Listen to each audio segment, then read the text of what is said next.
Teddy, Meow, Mew, and Teddy Ursa, having just returned from afar, zipped through the air and landed beside Naoki with cheerful cries. Naoki smiled warmly, patting their heads. Then, his eyes shifted toward the four visitors standing nearby. Mew and Teddy Ursa also turned, curious about the newcomers. Ash and his friends stood in awe, gazing at the ranch teeming with rare and unfamiliar Pokémon. Just days earlier, they were journeying through the Hoenn region, collecting gym badges. But after hearing the Millennium Comet would soon appear, they detoured to Pokémon Park to witness the once-in-a-thousand-year event. Instead of seeing the comet, they stumbled upon 3 Pokémon, members of the so-called Hero Expedition team.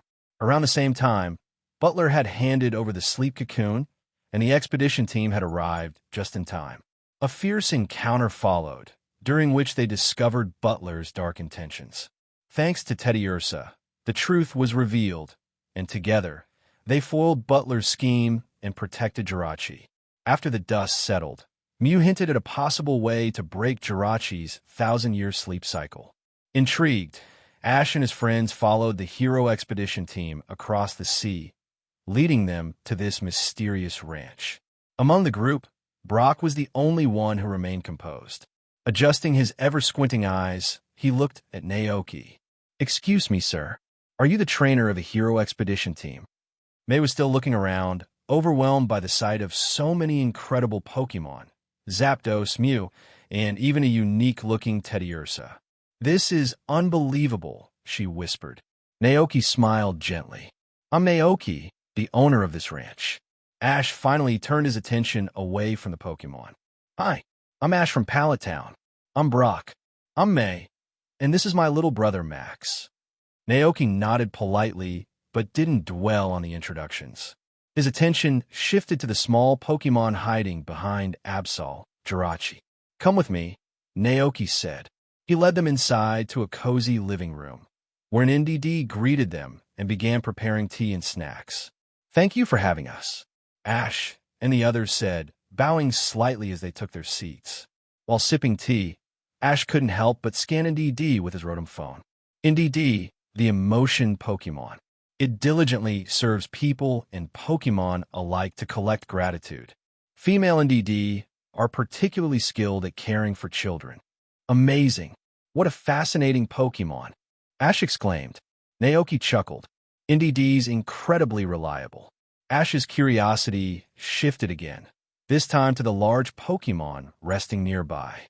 He aimed his Rotom phone at it, only to see no relevant information available. "This Pokémon has not been discovered yet." Ash's jaw dropped. "A Pokémon that hasn't even been discovered?" "Focus," Ash May sighed. Sorry. There are just so many I've never seen before." Naoki chuckled again, but Brock steered the conversation back. "Mr. Naoki, is there really a way to help Jirachi?" "That's why I asked the Hero Expedition team to bring Jirachi here," Naoki replied. His gaze fell on the small, floating Jirachi, now peeking from behind Absol, eyes wide with wonder. Mew floated over and chirped reassuringly. "Mew, that's Naoki. He's super nice." Jirachi blinked and echoed softly. "Jira." "Naoki, that's me." Naoki nodded. He turned to the others.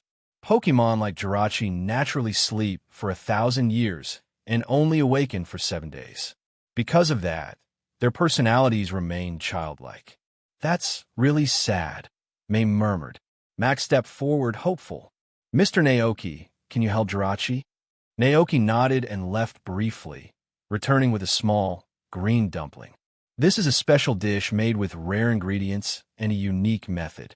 If Jirachi eats it, the 1,000-year sleep won't be necessary anymore." "Jira." Jirachi tilted its head. "Food." Naoki smiled gently. "Wouldn't you like to wake up every morning, play with friends, and sleep peacefully at night?" Jirachi's eyes sparkled. "Is it really possible?"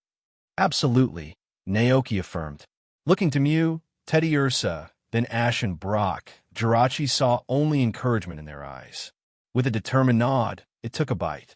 A warm, radiant light enveloped the room as Jirachi's body glowed brightly.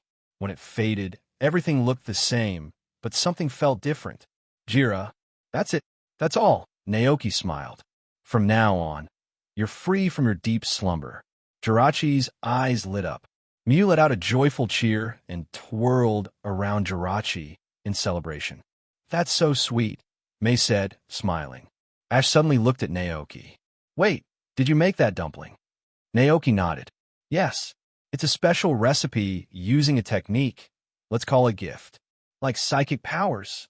Brock asked. Something like that. Naoki replied with a wink. But before the conversation could continue, a loud commotion erupted outside. What's going on? Ash stood up. The group rushed out to find a Vigoroth wreaking havoc, bouncing madly around the field, with a furious Farfetch'd in pursuit. Naoki sighed. That Vigoroth was once a sleepy Slacketh. It evolved recently and hasn't stopped causing trouble since. May nodded in recognition. Vigoroth have boundless energy. You need to help them burn it off. Ash grinned. Sounds like a battle to me. Let's go Pikachu. Pikapi. With a spark of determination, Pikachu launched itself at the rampaging Vigoroth. The clash was immediate, fast, and full of energy. Watching closely, Naoki thought, maybe Ash could be the right trainer for Vigoroth. Meanwhile, above the ranch, everyone come on out. Ash grinned as he looked over the feast laid out before them. Without a moment's hesitation, he reached into his pocket and tossed several Pokeballs into the air. In bursts of white light, his Pokémon emerged one after another. Pikachu, Swellow, Corphish, and Trico, all landing with eager eyes and wagging tails. The savory aroma of freshly cooked food wafted through the air, making stomachs rumble. May clutched hers with an embarrassed chuckle. Mr. Naoki, your cooking smells amazing, she exclaimed. Brock, ever the food expert, inspected a shiny Poffin and a vibrantly colored Poke Block. He nodded in approval, eyes gleaming. This rich scent, that perfect gloss. These aren't just tasty. They're made by a pro. Mr. Naoki, are you a Pokemon breeder too? Naoki laughed softly, waving a hand. Not officially. I've just had plenty of practice. With so many Pokemon here, I make treats like these every day. Over time, I guess I got the hang of it. Pikapi. Pikachu squealed excitedly, snatching a Poffin and sinking his teeth into it. His eyes sparkled in bliss. Pikachu. Ash grinned. Looks like he loves it. Naoki smiled warmly. There's plenty for everyone. Eat as much as you like. He turned toward the pasture and gave a sharp whistle that echoed across the hills. Moments later, a flood of Pokemon came rushing over, Dragonite, Alchemy, Palmot, Ogerpon, while Koraidon and Cyclizer lounged nearby. The EV evolutions could be seen playfully darting between the trees near the World Tree. Even though they'd already toured the ranch, Ash and his friends couldn't help but be awestruck again. This place is like a dream, May breathed. Max, scanning the area, suddenly looked puzzled. Wait, where are Jirachi and Mew? Naoki chuckled. Probably off at their secret base with Teddiursa. Secret base? Brock asked, curious. It's a little place Mew made using its psychic abilities. Even I don't know where it is. Ash was about to reply, but suddenly, a regal presence filled the room. A mysterious Pokemon appeared in the doorway, its tall, crown-shaped head glinting in the light, its presence commanding silence. Pikachu and the others jumped in surprise, food forgotten. Brock blinked. What Pokemon is that? Ash whipped out his Rotom phone. Calyrex, the king Pokemon. It is said to possess the power to heal and bless others. Known for its boundless wisdom and a heart full of compassion. Calyrex. May gasped. Wait, is that the Calyrex? She remembered the viral stories. Rumors of a legendary Pokemon said to wander the Paldea region. Brock scrolled through his Pokemon Forum app, quickly pulling up a familiar name. Professor Oak wrote a paper on the king of bountiful harvests, and now it's right in front of us. He glanced at Naoki. Could it be? Was Naoki the one who had bonded with Calyrex? Before he could ask, Naoki smiled and gestured toward the Pokemon. No need for awe. Calyrex is just another friend around here. Calyrex floated forward, surveying the group with ancient, intelligent eyes. Do not be alarmed, it said, voice calm and deep. I'm no longer a king. Now, I'm simply a humble farmer. The room fell silent in awe. Naoki clapped his hands. Come on, let's eat. The group began digging in again, stealing glances at Calyrex, still stunned that they were sharing a meal with a legendary Pokémon. But Ash couldn't contain his curiosity. He turned to Naoki with excitement sparkling in his eyes. Mr. Naoki, can I battle Calyrex later? Naoki blinked, caught off guard. Calyrex turned its gaze to Ash. You wish to battle me? Ash nodded enthusiastically. Yes, it's always been my dream to battle every Pokémon in the world and become a Pokémon master. Calyrex's eyes narrowed in thought. And after you achieve that? Ash paused. Then he smiled, confident and sincere. Then I'll keep traveling. There will always be more Pokémon to meet, more friends to make, and more adventures to have. The sincerity in his voice struck everyone. Even May stared in awe, momentarily speechless. Calyrex nodded. Very well. I accept your challenge. All right, Ash shouted, his spirit igniting. Naoki, meanwhile, glanced at Ash's current team. Pikachu, Trico, Swellow, Corphish. Only Pikachu was seasoned. This could get rough. But then again, this is Ash we're talking about. After the meal, the group gathered at the ranch's battle arena. Calyrex took its place on one side of the field with effortless grace. Ash stood tall on the other. Mr. Naoki, aren't you going to command it? May asked. Naoki shook his head. There's no need. Calyrex knows what to do. Ash stepped forward. Pikachu, I choose you. Pikapi. Pikachu bounded to the field, sparks already crackling from its cheeks. Thunderbolt now. Pikachu. Bolts of lightning surged from Pikachu toward Calyrex, only to be absorbed by a shimmering psychic barrier. Pikapi. Pikachu blinked, stunned. Then Calyrex countered with a psychic blast. Pikachu was thrown back, tumbling across the field. Pikachu, you okay? Ash shouted. Pikachu rose slowly, battered but determined. Quick attack. Pikachu launched forward, a blur of white light, only to be intercepted mid-charge by a glowing psychic sphere. Boom! Pikachu crashed hard into the ground and didn't rise. Pikachu is unable to battle, Naoki said gently. Ash ran to Pikachu's side. You did great, buddy. Calyrex floated over, raising its hand. A golden light shimmered around Pikachu, healing its injuries instantly. And then Calyrex turned and glided away toward the glass greenhouse. Apparently, it had phone scrolling to catch up on. Ash turned to Naoki, still beaming. Calyrex is incredible. Then he turned again, eyes locking on Swellow and Trico. Mr. Naoki, let's keep going. Naoki exhaled and smiled. You really don't quit, do you? One by one, more friendly battles followed. The afternoon sun began to dip as the last match ended. Naoki returned to tending the crops. Ash chased Vigoroth through the fields, both of them burning off the last of their boundless energy. Watching from afar, Naoki chuckled. He really might have more energy than the Pokémon.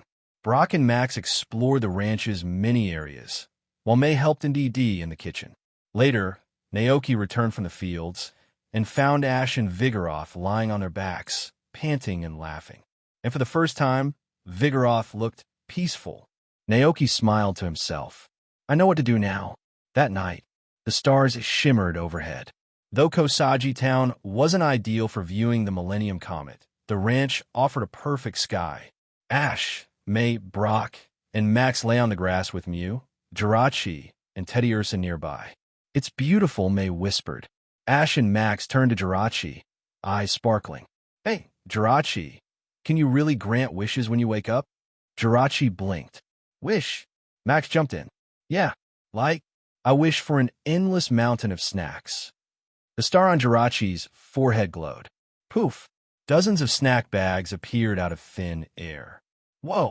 Max cheered. Hey everyone, I sincerely appreciate your support. If you enjoy my audiobooks, I would be truly grateful if you could subscribe to the channel. And if you'd like to support even further, you're welcome to become a Patreon member, where you can access audiobooks of novels as long as they are freely available on the internet. Your kindness and support mean so much. Thank you. The next morning, Naoki stood by the farmland, watching Dragonite water the crops, when Ivan suddenly rode in on his cyclizer from a distance, calling out excitedly, "Naoki, the thing you asked me about last time has been sorted." Naoki was momentarily confused, trying to recall what he'd asked Ivan for. Then it clicked. He had asked Ivan to help him find a butler Pokémon during the spring horse race. With excitement building, Naoki responded, "Tell me more." Ivan hopped off his cyclizer and explained, "A few days ago, I got a letter asking me to deliver it to someone in Kaskarava City. When I was there, I heard that the owner of a large manor was looking for someone to take care of 2 butler Pokémon. I immediately thought of you, so asked around. An elderly man, frail but kind, told me that he'd be willing to meet you and show you the 2 Pokémon." Naoki was surprised. 2 Pokémon? Ivan nodded. Yes, both have rich experience in serving, and the elderly man wants someone trustworthy to look after them. Naoki, still puzzled, asked, "Why would this person offer such Pokémon?" Ivan shrugged. He didn't say much, except that his only request is for you to take good care of them. "We can go visit whenever you're free." "I'm free now," Naoki said, heading into the house to change his clothes. "Where's the manor located?" Ivan replied, "In Kaskarava City, not far from here. We can get there in about 2 hours by riding our cyclizer." "Perfect," Naoki said, nodding. After changing his clothes and packing his bag, he instructed Koraden to watch over the ranch while he was gone. "I'll be back in the afternoon. There's food in the fridge, so make sure everyone gets fed at noon." Koraden nodded obediently, showing no signs of jealousy. Naoki patted its head. "Be good, and I'll make something special for you later." With that, Naoki hopped onto his cyclizer, and the two set off towards Kaskarava City. As they rode, Naoki asked, "Aren't you supposed to be at work today?" Ivan grinned. "It's the weekend. The post office is closed for 2 days, so no work today." Naoki blinked in surprise. He had completely forgotten about the weekend. "Right," he muttered. Ivan teased, "Have you been living alone for so long that you forgot what day it is?" "No," Naoki replied truthfully. "I just didn't expect you to have 2 days off without any overtime. That's enviable." Ivan chuckled. "Is the ranch work that tiring?" "Not really," Naoki said. "With all the Pokémon helping out, things are pretty easy. I only get busy during planting and harvest seasons, and I spend a lot of time preparing food for everyone.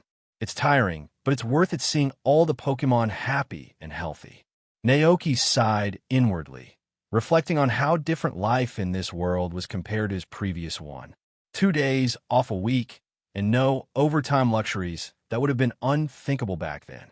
Not wanting to delve too deep into those thoughts, Naoki changed the subject. "I've never been to Kaskarava City before." Ivan smiled, happy to change the topic. Kaskarava City is much bigger than our Kosagi town. The town of Kosagi is located in the southern part of the map, while Kaskarava City is located in the western part and is separated from Kosagi by a vast desert area. Thinking of this, Naoki asked, "Do you want to go through the desert first?" Ivan shook his head. "No, the desert is too dangerous. The Pokémon there are very aggressive, and the climate is extremely hot. Today, we'll take the main road. This road was built by the official Paldea Alliance, and there are no dangerous Pokémon along the way, so it's safe for travel." Naoki nodded and said nothing more. The two of them continued along the road. Because of what Ivan had said, Naoki kept an eye on the Pokémon near the roadside and noticed they were just as Ivan described: small, gentle, and not particularly aggressive. Besides them, they passed a few trucks, some backpackers camping in the fields, and trainers battling their Pokémon. Time flew by, and as the sun rose higher, the air became hotter. Finally, the bustling, prosperous Kaskarava City appeared in front of them. "We're here!" Ivan exclaimed happily. Naoki looked up and saw that Kaskarava City was built on a cliff, with the entire city divided into 3 layers due to the terrain. Beyond Kaskarava City, steep cliffs could be seen in the distance, their peaks hidden by white clouds. Naoki squinted toward the horizon. That must be the Paldea crater, Naoki thought. Just from the outside, the crater looked magnificent and imposing. Naoki couldn't help but wonder what it looked like on the inside. though he wasn't sure if he'd be allowed to explore it. They entered Kaskarafa City, and Naoki dismounted his cyclizer, which transformed into an upright form, walking beside him. The streets were paved with blue and white tiles, and in the distance, a beautiful fountain park caught Naoki's eye. A huge, stunning waterfall flowed down from the top, connecting the different layers of the city. People wearing summer outfits, some in bikinis or shorts, strolled leisurely around, giving the city a vibrant and lively atmosphere. Ivan smiled and said, "Look at how full of energy this place is." "Yeah," Naoki nodded. Kaskarafa City reminded him of a place like Venice, with water-themed architecture everywhere he looked. However, they didn't have much time to admire the scenery. They took the elevator to the third floor, passed through the bustling city streets, and arrived at a grand manor. 2 guards stood at the entrance. Ivan explained why they were there, and, after a moment, one of the guards looked Naoki over before respectfully stepping aside and opening the gate. "The master has been waiting for you. Please come in," the guard said. "Master?" Naoki thought the title sounded odd, but kept it to himself. He followed Ivan into the manor, and the vast estate immediately struck him. "This place is enormous." Ivan leaned over and whispered, "I was shocked the first time I came here too. But don't worry, the owner is really kind, not like the rich people you see on TV." Naoki nodded as they continued walking, but soon enough, they found themselves lost within the sprawling grounds of the estate. Ivan looked around the huge garden maze, scratching his head. "Strange, did I remember it wrong? Why isn't this the road?" Naoki, starting to feel the unease of the situation, asked, "Didn't anyone lead you last time?" Ivan, glancing around at the empty, eerie surroundings, replied, "Yes. Last time, there were plenty of people in the manor gardeners trimming the hedges, butlers in tuxedos, maids watering the plants." As Ivan spoke, a cold realization hit both of them. "Huh, why is there no one here today?" Naoki, sensing the odd atmosphere, jokingly asked, "Is this one of those haunted manors? You know, like in the movies where all the people are ghosts, luring visitors into, Just then, a cold gust of wind swept past them, as if something unseen was watching. Ivan, wide-eyed with fear, stammered, "Don't scare me like that." The 2 cyclizer following behind them trembled nervously, letting out soft, fright. Ivan exhaled in relief, but before he could fully relax, Naoki added, "But, to be fair, ghosts do exist in this world." Ivan and the 2 cyclizer froze, their eyes wide with fear, as they hurriedly navigated through the garden maze. "Wait, what? Have you actually seen one?" Ivan asked, almost afraid to hear the answer. Naoki nodded nonchalantly. "Yeah, once when I was traveling in the Galar region." He went on to vividly describe how he had encountered a little ghost girl who asked him to deliver a letter to her old friend. When Naoki found the man, he was an old man in his 70s, who explained that the girl had been his childhood sweetheart. She had disappeared many years ago, and he hadn't seen her since. Naoki paused. Turns out the girl had died when she was a child. She became a ghost, wandering the streets, waiting for someone to deliver her message. Ivan clutched his cyclizer tightly, trembling as the story unfolded. Naoki smiled and asked, "Is it really that scary?" Ivan and his cyclizer nodded furiously in unison. Naoki turned to see his own cyclizer also looking terrified. It let out a soft, fearful noise. "Gah!" He patted his cyclizer on the shoulder, holding its paw to comfort it. "Don't be scared," Naoki reassured, and the cyclizer seemed to calm down a bit. As they continued walking, Naoki tried to lighten the mood. The ghost girl didn't have any bad intentions. Some people say the ghosts we fear are the ones others miss dearly, but will never see again. He smiled, recalling the strange but memorable encounter.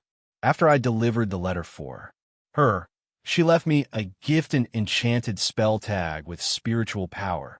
Naoki shrugged. "See? Not all ghosts are scary." Ivan, calming down, thought about it. "Yeah, I guess that's one way to look at it." Just as they were about to continue their conversation, the 2 finally emerged from the maze and were greeted by a beautiful fountain set on a large lawn. Around the fountain, a group of Pokémon had gathered. There was a Sprigatito, Fuecoco, Quaxly, a Bounsweet, a pair of Pachirisu, and even a Greavard among them. Naoki's eyes widened in surprise. These were starters Pokémon, some of them were from other regions. His amazement only grew when he saw the little creature they were all gathered around. Ivan noticed it too. In the middle of the group was a small Meowth. To be precise, it was an injured Meowth. "It's hurt," Ivan exclaimed. The group of Pokémon surrounding it noticed Naoki and Ivan, but instead of being scared, they simply turned their heads to look at the newcomers. Seeing the situation, Naoki stepped forward and checked on the Meowth. It looked very weak, so Naoki took out a bottle of juice and milk from his backpack to restore its strength. The juice and milk had originally been packed for his cyclizer in case it got thirsty during their journey, but it was now coming in handy for the injured Meowth. Meowth quickly drank the entire bottle of juice and milk, and within moments, its wounds started to heal at a speed visible to the naked eye. The surrounding Pokémon watched in surprise, casting curious glances at Naoki. Meowth stood up energetically, letting out a soft meow dash in thanks. Seeing the Meowth back to its energetic self, Naoki smiled. "Okay, take care of yourself and be more careful next time." Meow, the Meowth purred before it, and the group of Pokémon Sprigatito, Fuecoco, Quaxly, and others jumped and ran off into the garden maze, starting a game of hide-seek. Watching this, Ivan once again marveled at the generosity of the manor's owner.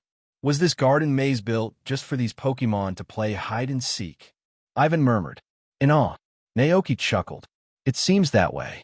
He began to wonder if he should build a small maze back at his ranch for his Pokémon too. Enjoy. Ivan sighed, so rich. Naoki smiled, turning his attention to the grand building in front of them. Let's go. That should be our destination. As they walked around the garden fountain, they finally spotted another person besides themselves. It was a maid in an apron, sweeping with a broom. Naoki approached her politely, introducing himself and explaining the purpose of their visit. The maid smiled and nodded, turning around and gesturing with a broom. Please follow me. The master has been expecting you. For some reason, Naoki couldn't shake a feeling that something felt slightly off. He glanced at Ivan, who seemed blissfully unaware. They followed the maid into the grand villa. Upon entering, Naoki's eyes fell on an elderly man sitting on a sofa in the living room.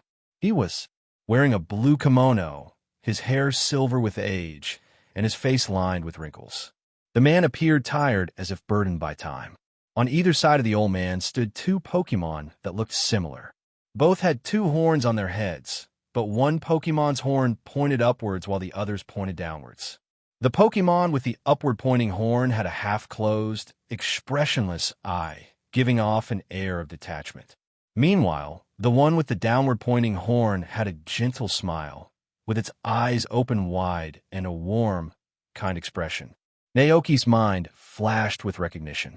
These were indeed the butler Pokémon, one male and one female, known for their contrasting expressions and roles in taking care of their trainers. He quickly recalled the details about NDD. The male NDD tends to have a more stoic and reserved demeanor, while the female NDD is more nurturing and gentle, which explains their different expressions. They stood respectfully beside the old man, eyeing the newcomers who had just entered. The NDD, both the male with a calm demeanor and the female with a gentle smile, watched quietly, their expressions reflecting their characteristic contrast. Are these the ones? Naoki thought as he and Ivan were led by the maid to the elderly man, sitting on the sofa. The old man spoke after a moment. You've finally arrived. Please have a seat. Naoki and Ivan nodded and sat on the sofa opposite him. Hello. Naoki greeted politely. I'm Naoki, and I run a ranch in Kosagi Town.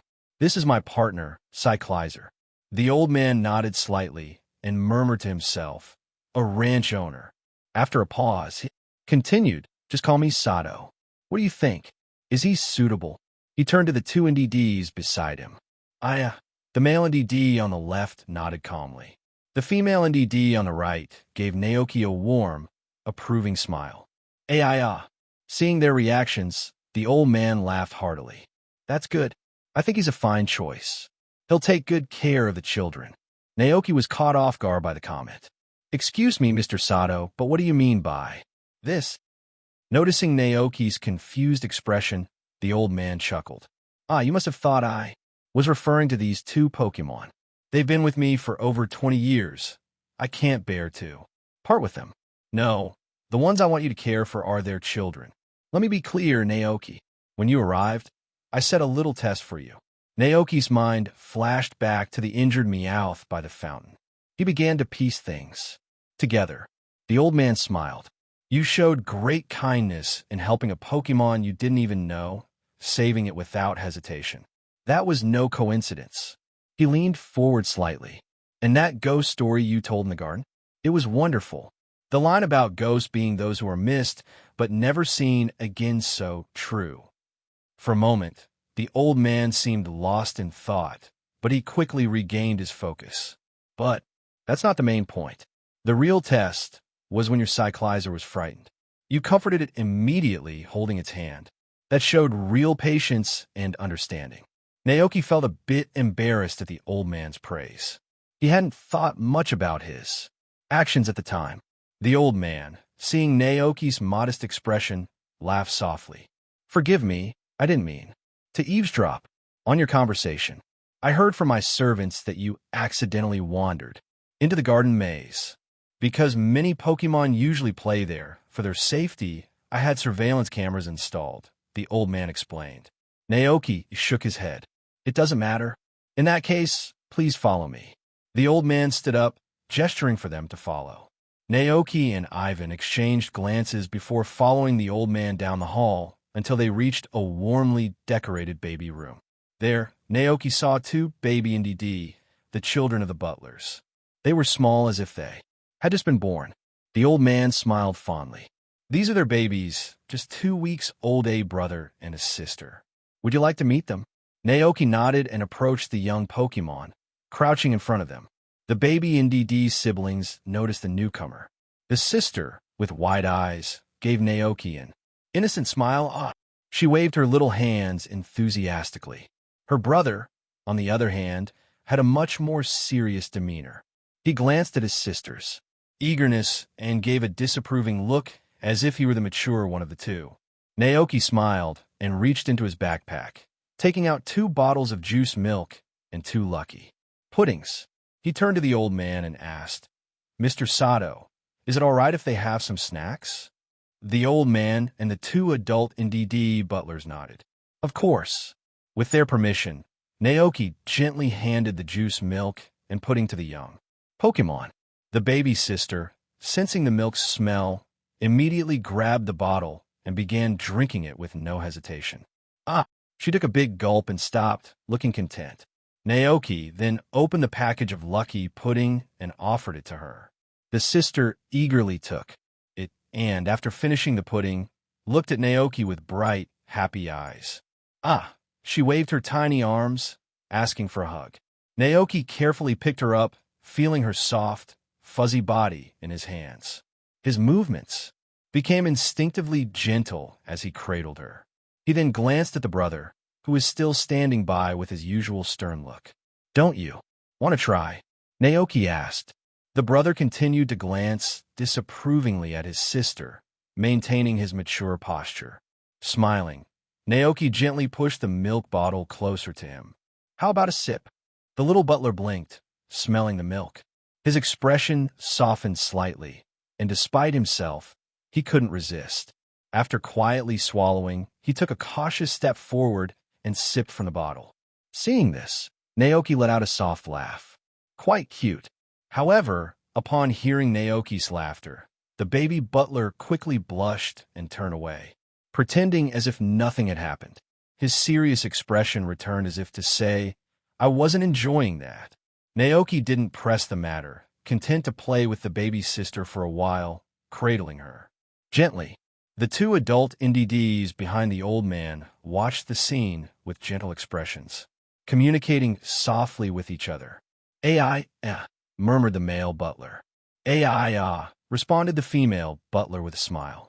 Hearing their conversation, The old man also smiled warmly. It seems the brother and sister like him very much. Turning to his two butlers, he asked once more, "Are you sure it's in?" The NDD both nodded solemnly. They confirmed in unison. After about 10 more minutes of play, the baby's sister grew tired and, along with her brother, drifted off to sleep. Being so young, they needed plenty of rest each day. The group returned to the living room downstairs. The old man spoke again. "If it's all right with you, I would prefer to wait until they are a bit more capable before handing them over to your care. During this time, we'll teach them basic housework, and I also believe it would be good for their parents to watch them grow a little more. That way, they can be at ease when the time comes." Naoki nodded immediately. Of course, no problem. He, too, had grown fond of the two baby butlers, but he agreed it was important for them to stay with their parents during these crucial early stages of growth. Seeing Naoki's agreement, the old man smiled, visibly pleased. "Then please give me your address. In 2 months at most, when they are ready, I will send them to your ranch." Naoki understood. Pokémon, especially ones like the NDD, matured quickly. "Okay," Naoki said, giving the old man the detailed address of his ranch. Before leaving, he asked, "Do I need to pay a deposit or anything?" The old man shook his head gently. "That won't be necessary. We only have one request. Take good care of the two little Pokémon. We've hit 500 Power Stones. As promised, here's the extra chapter. The next goal is 1,000 Power Stones. When we reach it, I'll be dropping another bonus chapter. Let's keep the momentum going, everyone." Naoki was in a great mood. To celebrate, he invited Ivan for a meal in the city.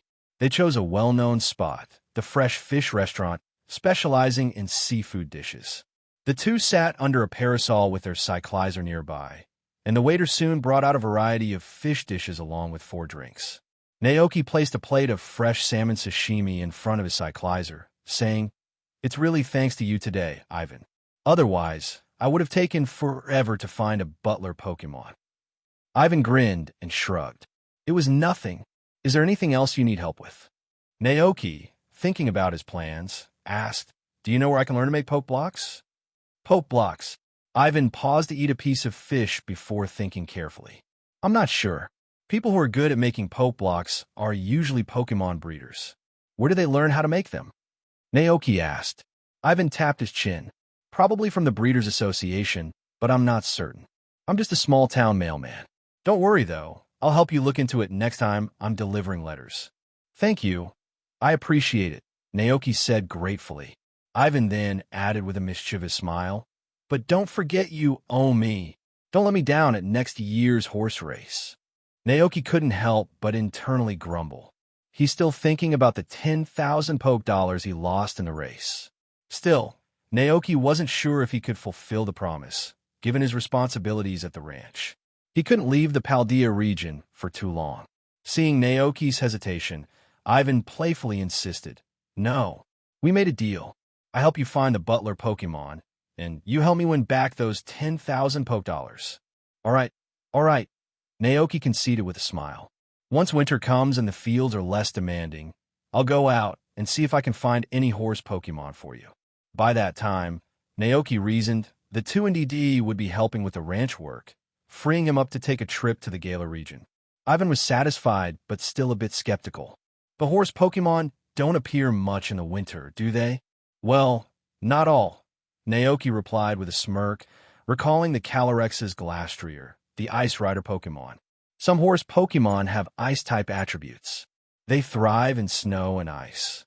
Ivan blinked in confusion. "I've never heard of such a Pokémon." Naoki grinned, keeping it vague. "You'll see when the time comes." "All right then," Ivan said, grinning. "I'll wait for your good news." After finishing their meal, they mounted their cyclizer and headed back. By the time Naoki returned to his ranch, it was already 2 o'clock in the afternoon. A group of Pokémon were basking in the afternoon sun, enjoying the peaceful day on the grass. When they saw Naoki returning, they immediately rushed over to greet him. Naoki smiled and affectionately patted each one on the head. "How was your day?" he asked. "Awoo," replied Dragonite. "Aga," rumbled Karaden happily. purred Butterfree. Knackly, Knackly, chimed Knackly energetically. Hearing their cheerful responses, Naoki felt a wave of relief. Everyone was safe and content. He let the Pokémon continue their play while he went indoors to tidy up the house, which had clearly been the site of lunchtime chaos.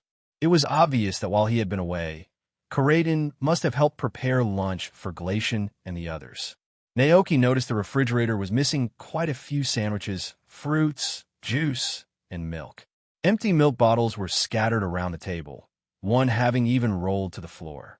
Shaking his head with a smile, Naoki picked up the bottles, cleaned them, and returned them to the refrigerator for future use. Once the house was tidied, Naoki stepped outside, broom in hand, to sweep away the fallen leaves and dust near the shrine dedicated to Calyrex, the king of bountiful harvests. After placing some fresh fruit in front of the shrine, Naoki paused. Something seemed off. Squatting down to inspect the small Calyrex statue more closely, he noticed cracks forming along the side. The sun had been particularly harsh lately, and the statue, made of fragile mud, was drying out and cracking under the heat. Naoki sighed. Looks like it's time for a new statue. With nothing urgent on his plate, Naoki decided to replace the statue that afternoon.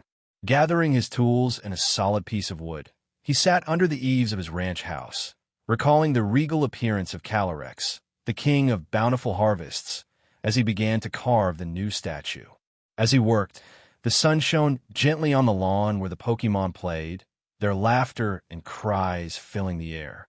Naoki quietly carved the wood, occasionally glancing up to see Dragonite and Koraidon playing in the field. By 4:20 p.m., the simple wooden sculpture of the king of bountiful harvests was finished. In order to preserve the carving, Naoki went to Korra for help with polishing and waxing the piece, much like one would treat furniture. "What's this? A giant hammer?" Korra asked, taking the oddly shaped wooden sculpture with its oversized head from Naoki. Her face was full of surprise. Naoki winced slightly. "Is it ugly?" Korra looked at it again and smiled. "Well, it's not that ugly." She turned the wooden sculpture around, noticing that it had a face and legs. "Is this supposed to be a Pokémon?" "Yes," Naoki nodded. "It's based on a Pokémon called Calyrex, the king of bountiful harvests." He told Korra about the legend of Calyrex, explaining how it was believed to help crops grow. He even suggested that Korra could make a few more statues to sell to nearby farmers, promoting the legend. All of this, Naoki thought, was part of his plan to summon Glastrier and Spectrier. He hoped that spreading the legend might increase the faith in Calyrex, drawing the Pokémon's attention. One person's faith might not be enough, but if more people became aware of the king of bountiful harvests, perhaps he would sense their devotion. All right, Korra said, waving a hand. "I'll polish and wax it for you, but it'll take some time. Come back tomorrow." "Thanks," Naoki replied, smiling, before hopping onto Koraidon and riding away. Meanwhile, in the distant Galar region, Calyrex, the king of bountiful harvests, sensed something. What did he see? His devout believer, Naoki, had not only placed faith in him, but was actively spreading his name in a faraway and unfamiliar land. What a faithful believer, Calyrex thought, feeling his fondness for Naoki grow. The power of faith that had accumulated within Calyrex stirred. Though his power was still weak, far from what it once was when he could make vast fields flourish, he could still do something small for one or two individuals. Calyrex decided to offer Naoki a sign, a nudge to encourage him to visit the Crown Tundra and seek him out. Late that night, while everything was asleep, a beam of light filled with the promise of a good harvest shot through the distant time and space, landing on an inconspicuous crop in Naoki's farmland. In moments, the crop began to transform, growing rapidly. It rooted deeper into the soil, sprouting into a sturdy vine that soon bloomed a tender yellow flower. Before long, the flower grew into a ripe watermelon, but the changes didn't stop there. The watermelon swelled, getting larger and larger, outgrowing the other plants around it, until it had become a massive super watermelon about /n. If you want to read up to 40 chapters ahead, go to patreon.com/keepsmiling818. The next morning, the sunlight streamed through the window, filling the room with warmth. Palmo, who was lying on the bed, rubbed its eyes and realized that it was getting late. It glanced over at Naoki, still sleeping soundly, and decided to act. Climbing onto Naoki's chest, it chirped, "Palmo." Naoki mumbled as he woke up groggily. Seeing Palmo on his chest, he pulled into a gentle hug. "Palmo." Palmo squeaked happily. Just then, the old wall clock chimed loudly. Naoki's eyes shot open in realization. He had overslept and needed to prepare breakfast for the Pokémon. He quickly got up, dressed, and headed to the kitchen while Palmo jumped down from the bed. As Naoki started gathering ingredients from the refrigerator, Alchemy and Palmo chased each other playfully around the room, eagerly awaiting their meal. Today's breakfast was simple: sandwiches and fresh moo milk for everyone. After breakfast, Naoki stepped outside, preparing to milk the Gagote as part of his daily chores. As he walked towards the pasture, he couldn't help but take in the beautiful morning. The ranch was full of life, and the weather was perfect, but something unusual caught his attention. Out of the corner of his eye, Naoki noticed something enormous in the farmland. Turning his head, he was stunned. There, in the middle of the field, was a gigantic watermelon. A group of Pokémon Olive, Naoki, Gagote, and Miltank were all gathered around the enormous fruit, looking at it curiously. Even a normally diligent Combi had abandoned their honey collection to observe this massive watermelon. "What is happening?" Naoki thought, bewildered. His initial reaction was to wonder if some magical creature, like a fairy, had visited the ranch overnight. It reminded him of events from Stardew Valley, where fairies would occasionally appear to speed up crop growth. But then he shook off the thought this wasn't Stardew Valley, and there were no fairies here. Walking over to the field, Naoki approached the gigantic watermelon. He reached out and tapped it, hearing a satisfying, crisp sound, a sign that it was fully ripe. The watermelon towered over Naoki, and he stood there in deep thought. This must be the work of Gagote, he mused. There's a chance that after eating those special grass cakes, the crops it helps grow using grass-type energy might mutate. As he examined the watermelon, Naoki realized that this mutation had manifested in sheer size. It seemed that becoming gigantic was one of the possible effects of the energy Gagote was channeling into the crops. But there was still one question: how did it grow so big overnight? Naoki quickly brainstormed and checked the other crops around it, finding that only this one watermelon in the entire field had changed. First of all, it couldn't be because of Gagote if that were the case. Why were the other crops not ripe, and only this watermelon had grown so large? Secondly, it was impossible that the god of time, Dialga, had accelerated the growth of this watermelon. After all, Naoki had no connection with Dialga or any time-altering deities. The answer was becoming clear. Turning around, Naoki looked at the small, empty shrine. It's the king of bountiful harvests, he realized. The king of bountiful harvests must have noticed his actions, rewarding him by causing the watermelon to mature early. The power of the king of bountiful harvests, combined with the energy from Gagote, must have resulted in this gigantic watermelon. Wow, the king of bountiful harvests really sensed it. Naoki exclaimed in amazement. Considering the vast distance between the Paldea region and Galar, it was astonishing to think that the king had reached out to bless his crops. But why had the king of bountiful harvests only ripened one watermelon? Naoki was puzzled. Before he could think further, he heard Cora's voice calling from not far away. She stood near the entrance of the ranch, calling out, "Is Naoki there? I'm here to bring your wood carving." Hearing her voice, Naoki and the other Pokémon turned to look. Cora noticed them as well, her gaze landing on the giant watermelon. Her face transformed into an expression of pure shock. "Oh my god, how can there be such a big watermelon?" Cora exclaimed. "Naoki." Cora was shocked by this. She walked up to the watermelon, looked at it in disbelief, walked around it, and gently patted it with her hands. A really big watermelon.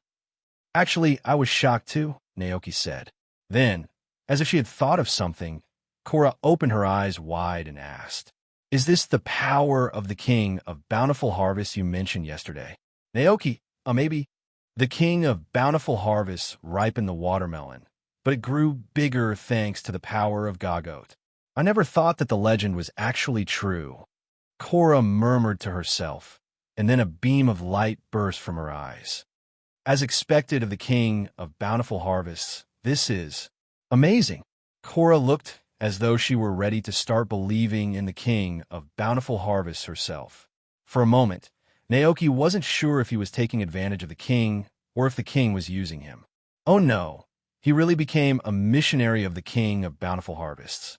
After thinking for a moment, Naoki decided to think of it as a future favor when he borrows a horse from a king. When the time comes, he'll ride the king's horses, both the Spectrier and Glastrier alternating between them. Cora handed over the polished and waxed statue. Naoki took it and respectfully placed the polished statue into the shrine, placing 2 berries in front of it as an offering. Cora witnessed the whole scene. Finally, Naoki had the chance to ask, "Why are you here?" Cora pointed to the big truck outside and said, "I received a commission to build a mill today, so I had to go out. Since I wouldn't be at the store, I brought it to you on the way." So that's how it was. Naoki nodded. The two turned to look at the huge watermelon, and Cora asked, "What are you going to do?" Naoki pondered for a moment, and a great idea popped into his mind. Since the king of bountiful harvests needs believers, why not use this opportunity to actively spread his legend in the Paldea region to help him regain his strength and increase his favor? While thinking, Naoki organized his words and asked, "What do you think about me holding a summer watermelon festival?" He thought to invite nearby farmers and some acquaintances from the town to the ranch for a party, where they could all enjoy the massive watermelon, since he couldn't finish it alone. They'd surely be amazed by the size of the watermelon. Then he could share the legend of the king of bountiful harvests. Hearing this, Cora's eyes lit up and she agreed. "That's great. I'll definitely come." Then it's settled. Naoki nodded with a. By the time Naoki finished his work on the ranch, it was almost noon. Having such a massive watermelon in the ranch was certainly an eye-catcher. Before making lunch, Naoki went to the field again and walked around the giant watermelon, occasionally stopping to observe it and sometimes reaching out to pat it. Giant watermelon, a type of giant crop, created through the combination of Gagote's grass energy and some mysterious power. Looking at the description of the watermelon, along with everything that happened yesterday, the source of the mysterious power was already obvious. After pondering for a moment, Naoki went back inside and started preparing lunch. Today's lunch was the usual fried steak and sandwiches with the addition of lucky pudding, honey lemonade, bread, and fruits. Though not extravagant, it was a favorite of his Pokémon. The thick-cut steaks, fried with just the right amount of fat, were tender and juicy. The sandwiches with lettuce, tomatoes, and meat patties were nutritionally balanced. Even the regular berries provided plenty of nutrients for the Pokémon. After lunch, they enjoyed honey lemonade, sitting in the shade under the eaves, nibbling on bread and fruits. Even the proud Glacian showed a contented expression. A group of Pokémon Koraidon, Cyclizer, Dragonite, Palmo, Glacian, and Alchemy all sat in a row under the eaves, oldest to youngest, each holding a glass of lemonade. Seeing this, Naoki smiled, shook his head, and sat at his desk, starting to think about who to invite for tomorrow's event. First, he decided to invite Mayor Thomas, who had always been kind to him. The old man had been helping him since he first arrived and had even gifted him the Cyclizer. Next, there were the townspeople he knew. Cora, who lived by the forest, Ivan, the postman, Hugh and his family, who ran the seed shop, the old man at Happy Ranch and his granddaughter, Rachel, and Zach, who came to the ranch to collect goods daily. Finally, there were the owners of nearby farms. For example, the Ella family of Elif Cherry Orchard, Thunder Ranch, Light Green Ranch, and Mr. Matsuda of Three Rivers Ranch. Naoki drafted invitations like the town did for festivals. Then he called Dragonite and stuffed the invitations in its little red mailbag. Dragonite looked puzzled as Naoki placed the mailbag around its neck. Naoki smiled and said, "Please take these letters to Mr. Leaf at a leaf cherry orchard and to Mrs. Dantes and Hugh in town." Delivering a letter? Dragonite nodded, accepting the task eagerly, and flew off to the town with ease. Meanwhile, Naoki picked up the phone and contacted Ivan. Since Naoki had only been to a leaf cherry orchard and wasn't familiar with the other ranches, he decided to ask Ivan for help in delivering the remaining letters. Ivan, who was at work, rushed over as soon as he got the call. Naoki handed him the rest of the letters and asked, "Are you free tomorrow morning?" "Tomorrow morning?" Ivan looked surprised. "Is something happening? Do you need help with something?" Naoki shook his head, smiling. "No, I just want to invite you to the ranch. I'm hosting a watermelon tasting event at 9 a.m. Watermelon? But it's not watermelon season yet, right?" Ivan asked, puzzled. Ivan was right. The watermelons should have just been planted this season. While it's possible to grow crops in greenhouses, Naoki Ranch didn't have one yet. Curious, Ivan glanced around the ranch and spotted something massive in the farmland. His eyes widened. "Is that a watermelon?" Naoki chuckled. "Why don't you go check it out?" Ivan hurried over to the field and circled the gigantic watermelon, reaching out to touch it. He quickly noticed that the watermelon was still attached to the vine and hadn't been picked. This meant one thing: it was real. Ivan was in disbelief. "How in the world did you grow this? Do you really want to know?" Naoki asked with a grin. "Of course, tell me." Ivan glanced around and whispered, "I swear I won't tell anyone. Follow me." Naoki led Ivan to the shrine where the statue of the king of bountiful harvest stood. All of this is thanks to the blessings of this Pokémon. Ivan stared at the statue of the Pokémon with the oversized head. "What kind of Pokémon is that?" Naoki explained. "It's the king of bountiful harvests, a legendary Pokémon that blesses crops with abundance." He shared the legend of the king of bountiful harvests with Ivan. Naoki added that part of the giant watermelon's growth was due to Gago's grass energy. But if one made offerings to the king of bountiful harvests, they too could receive blessings for a bountiful harvest. With Ivan still reeling from the revelation, Naoki added, "If you or your family grows anything, you can place a statue like mine and offer your thanks. The king of bountiful harvests might bless your crops too." Ivan swallowed hard and nodded. "Wow, there are Pokémon with powers like that." Quickly, he asked, "Where did you get your statue? I want one for my grandmother's garden. She loves growing fruit trees and flowers." I made it myself," Naoki said thoughtfully, "but you might be able to buy it at Cora's store after a while." Naoki had already planned to work with Cora again. His idea was to mass-produce the statue of the king of bountiful harvests.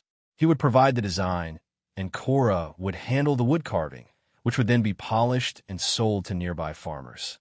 Ivan nodded. "I'll definitely check it out later." Since he still had work to do, Ivan didn't linger at the ranch. After collecting the letters from Naoki, he turned and left, needing to finish his deliveries before dark. Once Ivan was gone, Naoki contacted Mayor Thomas via video call and invited him to the watermelon tasting event. Mayor Thomas was happy to accept and said he'd surely attend. With the invitations settled, Naoki felt relieved. By the time everything was taken care of, it was already 4:40 in the afternoon. Standing in his pasture, looking at the wide expanse of green grass, Naoki thought to himself, the only thing left is to set up the venue. There weren't enough tables, chairs, or benches at the ranch. He couldn't just have everyone sit on the grass to eat watermelon. That wouldn't be proper. Naoki started to worry, realizing it was impossible to gather so many tables and chairs on such short notice. Just then, the sound of a truck engine echoed from outside the ranch. Naoki turned to see Cora pulling up in a truck, with Ivan following close behind on a cyclizer. Cora parked the truck at the ranch, directing her super-strong Pokémon partner to unload everything from the truck. Naoki walked over, curious, and was surprised to see that the truck was loaded with event decorations tables, chairs, benches, and even celebration balloons. Naoki stood there, a bit bewildered. "What's all this?" Ivan walked up, threw his arm around Naoki's shoulder, and with a grin said, "Well, since it's your first time hosting an event, Cora, and I thought you might need some help. You don't have much experience, and probably not enough tables and chairs, so we figured we'd help. You set up the venue. What do you think? You two really saved me, Naoki said gratefully. Korra, with a playful smile, chimed in, of course he thought touched. He truly is devoted. I'm charging you for this. Naoki blinked. How much? 5 watermelons. Korra laughed, counting the number of people on her fingers. 1 for each of the 2 Pokémon, 1 for each of the 2 old builders, and 1 for me. Naoki quickly caught on and laughed. All right, I'll make sure you get them. Korra grinned. Great. Now, come help set everything up. With that, Naoki, along with Karaden and Cyclizer, went to help move the tables and chairs. Ivan and his Cyclizer joined in to assist, while Glacian, Alchemy, Butterfree, and Palmo were busy blowing up balloons nearby. Korra was overseeing everything, ensuring the setup went smoothly. Everyone, along with their Pokémon, worked together to decorate the venue. They set up tables, chairs, and benches, adorned the ranch with colorful ribbons, and hung balloons on the Naoki Ranch sign. By 5 p.m., Zack arrived to collect his goods. He took one look at the scene and exclaimed, "Wow, it's really lively here." Then, like the others, his eyes fell on the massive watermelon. Unlike Korra and Ivan, after a moment of surprise, Zack muttered, "I wonder how much this giant watermelon would sell for in the market." Ivan chuckled. Uncle Zack, a family of 3 wouldn't be able to finish a watermelon that size. Zack nodded in agreement, then turned to Naoki with a grin. In that case, make sure you save me a spot for tomorrow. Of course, Naoki assured him with a nod. As the evening set in, Naoki invited Korra and Ivan to stay for dinner at the ranch. Together, with their Pokémon, they had a cozy barbecue under the stars. Once everyone had eaten their fill, night had fully fallen. Gazing at the fireflies gathering by the river, Ivan sighed contentedly. Nature really is beautiful, isn't it? Naoki, rubbing Dragonite's full belly, added, "You could always come out to the countryside and run your own ranch, you know." Ivan laughed and shook his head. "Nah, I don't have enough Pokémon to help with the work. I'd probably wear myself out in no time." Naoki grinned. "It's not that bad, really." Ivan, who had been lying on the grass due to overeating, suddenly sat up, as if recalling something. "To be honest," he said, "I've never seen a ranch grow this fast. It's only been a few months, but it looks completely different." Korra nodded in agreement. "Do you remember Ray from Thunder Ranch?" "I've met him," Naoki confirmed. Korra continued. "It took Ray nearly 2 years to get his ranch to where it is now. And here you are, achieving the same in under 4 months." Naoki pondered for a moment and said, "Maybe it's because I can catch Pokémon myself?" His ability to capture powerful helpers like Karaden, find Pokémon like Gagot and Knackley from the wild had saved him both time and money, contributing significantly to the ranch's rapid growth. "That makes sense," Ivan agreed, lying back down. "Most people don't have a Pokémon like Karaden to help. Running a ranch takes a lot longer without that kind of support." Naoki smiled, glancing at Karaden and reaching out to pat its head. After a while, Korra said, "It's getting late. We should head back." Naoki stood up to see the 2 off. As the truck drove away, the ranch returned to silence. After a busy day, Naoki felt a bit tired, so he went to bed early, wanting to be in top shape for tomorrow's event. The next day, Naoki got up early. After he and his Pokémon had breakfast, the guests who received invitations the previous day started arriving at the ranch one after another. The first to arrive was Mayor Thomas. He wore a formal suit, clearly showing how much he valued today's event. Naoki greeted him, and, upon seeing the enormous watermelon, Mayor Thomas rubbed his eyes in disbelief. "Oh my, I swear this is the biggest watermelon I've ever seen in my life." Naoki smiled and said, "You'll get used to it in time." He then explained the day's preparations to Mayor Thomas and invited him to cut the massive watermelon. Mayor Thomas gladly accepted. There was still quite some time before the event would officially begin, and Naoki originally planned to have Mayor Thomas sit down and rest for a bit. In addition to the watermelon, Naoki had prepared a wide array of desserts and snacks, putting moo milk, honey buns, and sweet cream smoothies. However, Naoki was surprised when Mayor Thomas politely declined. Like a family elder, the mayor began helping Naoki greet visitors from the town. With Mayor Thomas's arrival, it felt like a switch had been flipped as people started arriving in groups of 2s and 3s at the ranch. The old man from Happy Ranch arrived with his granddaughter Rachel. Hugh, the seed shop owner, also arrived with his wife, Abby. Naoki didn't see their daughter, Belle, and assumed she must still be in her room, avoiding the event. Next came Ray from Thunder Ranch, Lucy from Light Green, and the owner of a nearby farm. The Elif family of 3 from Elif's cherry orchard arrived, along with Ivan Ree, Ding his cyclizer, Cora, and Zach. The last to arrive was Madame Dantes, her gray hair framing her kind face, accompanied by her husband. Naoki saw the gentle old man approach, carrying a cloth bag. Madame Dantes handed Naoki the bag of cookies with a warm smile. I baked these this morning. Would you like to try some? Thank you for your help. Naoki smiled as he took the bag, accepting Madame Dantes' kindness. This lovely old lady always liked to make treats like cookies and give them a dragonite to take back to the ranch. Seeing that most of the guests had arrived, Naoki asked Dragonite and Koraidon to work together to lift the huge watermelon and bring it over to the lawn. Awu, Rayo, the 2 Pokémon cheerfully agreed. They flew over to the field and carried the gigantic watermelon back. The crowd's attention was immediately drawn to the enormous watermelon. People gathered around it, their faces filled with amazement. Madame Dantes gasped, covering her mouth in surprise. Oh my, this is incredible. Ray from Thunder Ranch was equally astonished. What a massive watermelon. How did you manage to grow it? The old man from Happy Ranch stood silently, holding his granddaughter Rachel's hand, staring at the huge fruit. Rachel's eyes sparkled with admiration. Mr. Naoki is amazing. Hugh, the seed shop owner, trembled slightly as he asked, are these really the watermelon seeds we sell in our store? Absolutely, Mr. Hugh, Naoki replied from the side. Everyone turned to face the young man responsible for growing the gigantic watermelon. How did you manage that? Ray asked, his voice filled with curiosity and awe. As Naoki looked at the crowd, all eyes filled with wonder and disbelief, he suddenly felt like a missionary in a robe, standing before a congregation and declaring, "Believe in my Lord, and you shall receive eternal life." Though a bit embarrassed, he knew he had to continue.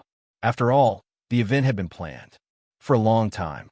Naoki cleared his throat and, under the expectant gazes of the crowd, began to speak slowly. All of this is thanks to the blessings of the King of Bountiful Harvests.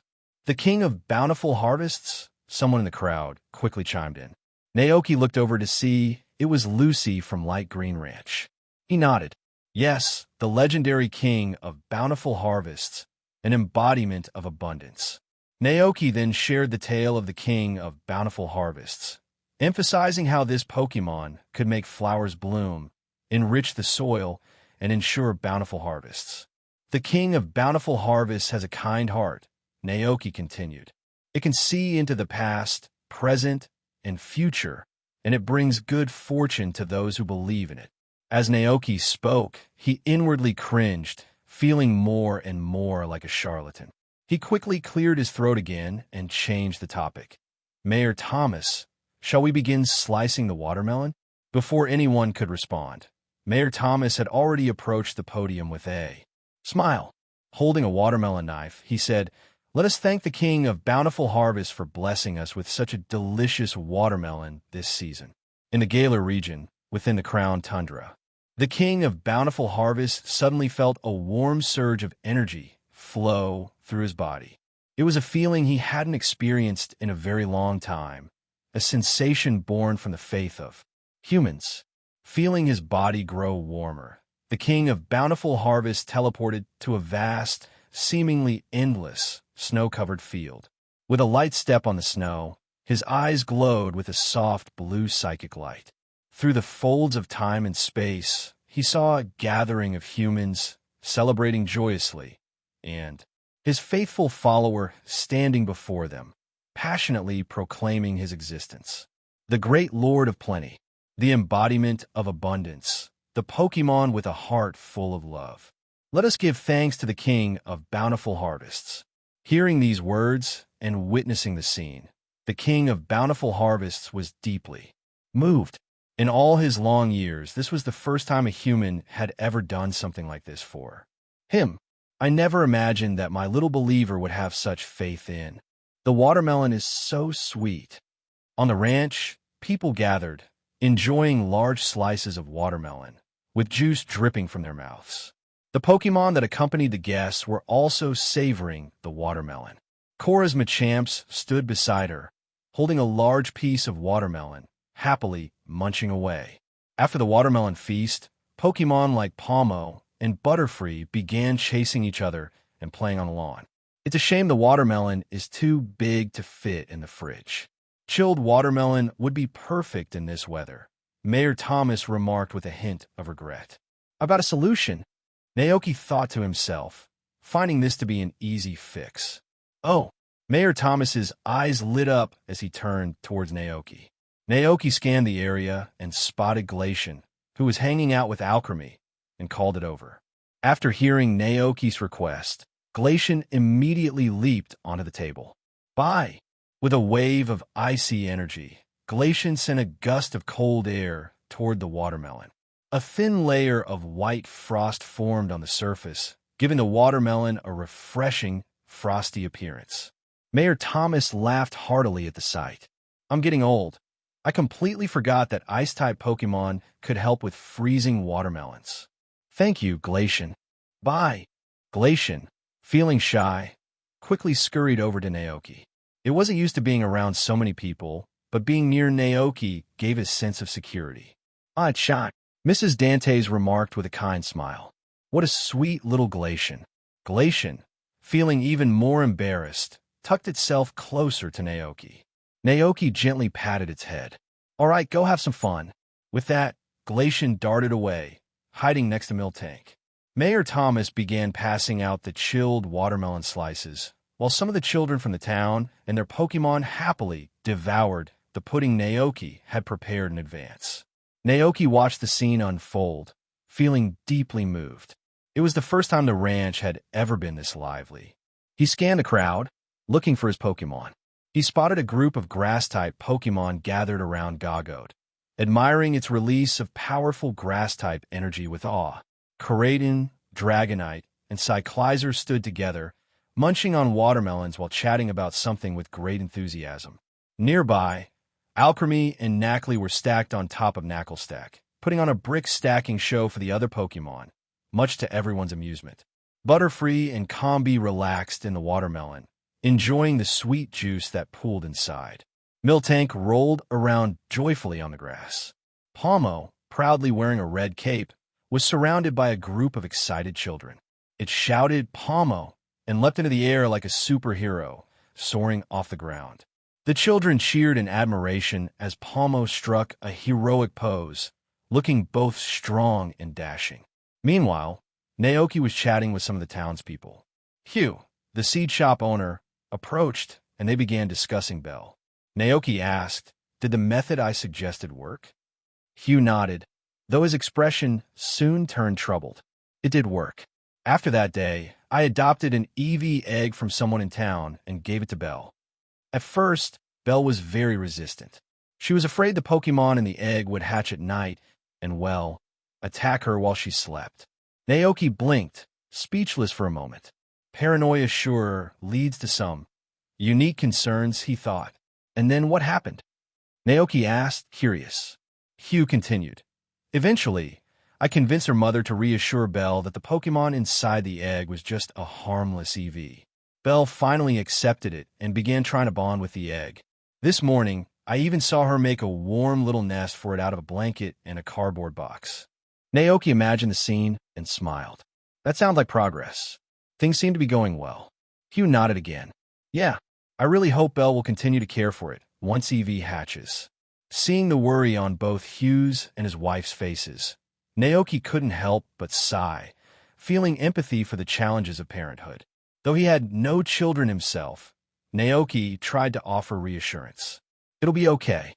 Just then, Lucy from Light Green Ranch approached, seeking advice from Hugh about crop planting. Hugh bid Naoki farewell and turned to help her with her questions. "Hey, it's so lively." Cora and Ivan walked over with wide smiles. "Yeah." Naoki grinned, enjoying the buzz of activity around the ranch. He glanced at Cora, sensing she had something on her mind. Cora spoke up. About that statue of the king of bountiful harvests. There was no mistaking it. She saw a business opportunity. "No problem," Naoki nodded. It was all for the king of bountiful harvests, after all. After thinking for a moment, he added, "I'll sketch out the general appearance of the king of bountiful harvests later, and you can carve it based on the drawing." As for how to sell the statues, Naoki trusted Cora would handle that. After all, she had been more than adept at convincing him to invest in ranch facilities. It was only the beginning. Naoki imagined a future where the statue of the king of bountiful harvest could become a common fixture in homes throughout the Paldea region, symbolizing the farmer's belief in prosperity. In time, every household might have a statue of the king, and the legendary Pokémon, who draws power from that belief, would grow stronger. Naoki smiled to himself, imagining the king of bountiful harvest soaring to new heights, all thanks to this small act of faith. He believed that after today's event, the legend of the king of bountiful harvest would spread among the farmers of Kosagi Town and beyond. Everything was falling into place. He just had to wait for the wind of change to carry the story of the king into the hearts of thousands of homes in Paldea. By the afternoon, the townspeople began leaving one by one. Naoki anticipated there would be plenty of trash left behind, but when he set out to clean, he was pleasantly surprised to find the lawn relatively tidy. Thinking back, he realized everyone had made a conscious effort to throw their trash in the bins before leaving. Stepping outside, he saw the trash can overflowing with watermelon rinds. This trash bin was all thanks to Zach. The day after he arrived at the ranch, Zach had contacted the town's waste management service, arranging for a trash bin to be delivered. Every morning at 6, someone came to empty the bin, taking the waste to the incineration plant. With the cleanup already handled, Naoki decided to use the time to paint a portrait of the king of bountiful harvests.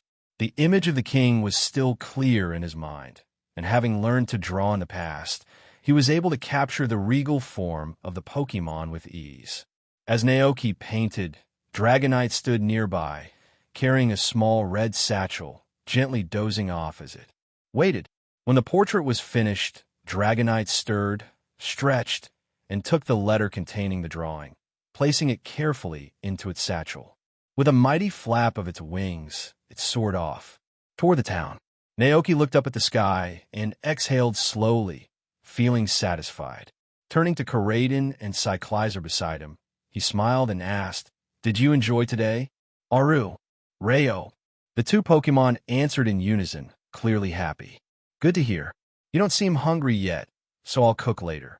The Pokémon had snacked quite a bit during the afternoon, nearly emptying Naoki's refrigerator. After such a busy day, Naoki felt the fatigue setting in and decided it was time for a well-earned rest. As he returned to his room, ready to collapse onto the bed for a nap, his phone suddenly rang. "Hey there, trainers and adventurers. We've come a long way together, and I can feel the energy building up kind of like a well-timed hyper beam. So let's charge up this story with some extra power stones. For every 500 stones, an extra chapter magically appears. Come on, don't make me beg him not that good at puppy eyes. Let's hit that button, unlock more chapters, and keep the adventure rolling." Next goal is 1,000 power stone. Naoki had no choice but to get up and answer the phone. As the video call connected, Dr. Sada's familiar and confident face appeared on the screen. Seeing her, Naoki immediately perked up. "Dr. Sada?" Dr. Sada smiled. "Long time no see, Naoki. How have you been lately?" Reflecting on the past few days, Naoki smiled and nodded. Everything's been going well. He knew the reason for Dr. Sada's call, so he called out toward the door. Soon enough, Karaden's scarlet figure appeared in the room.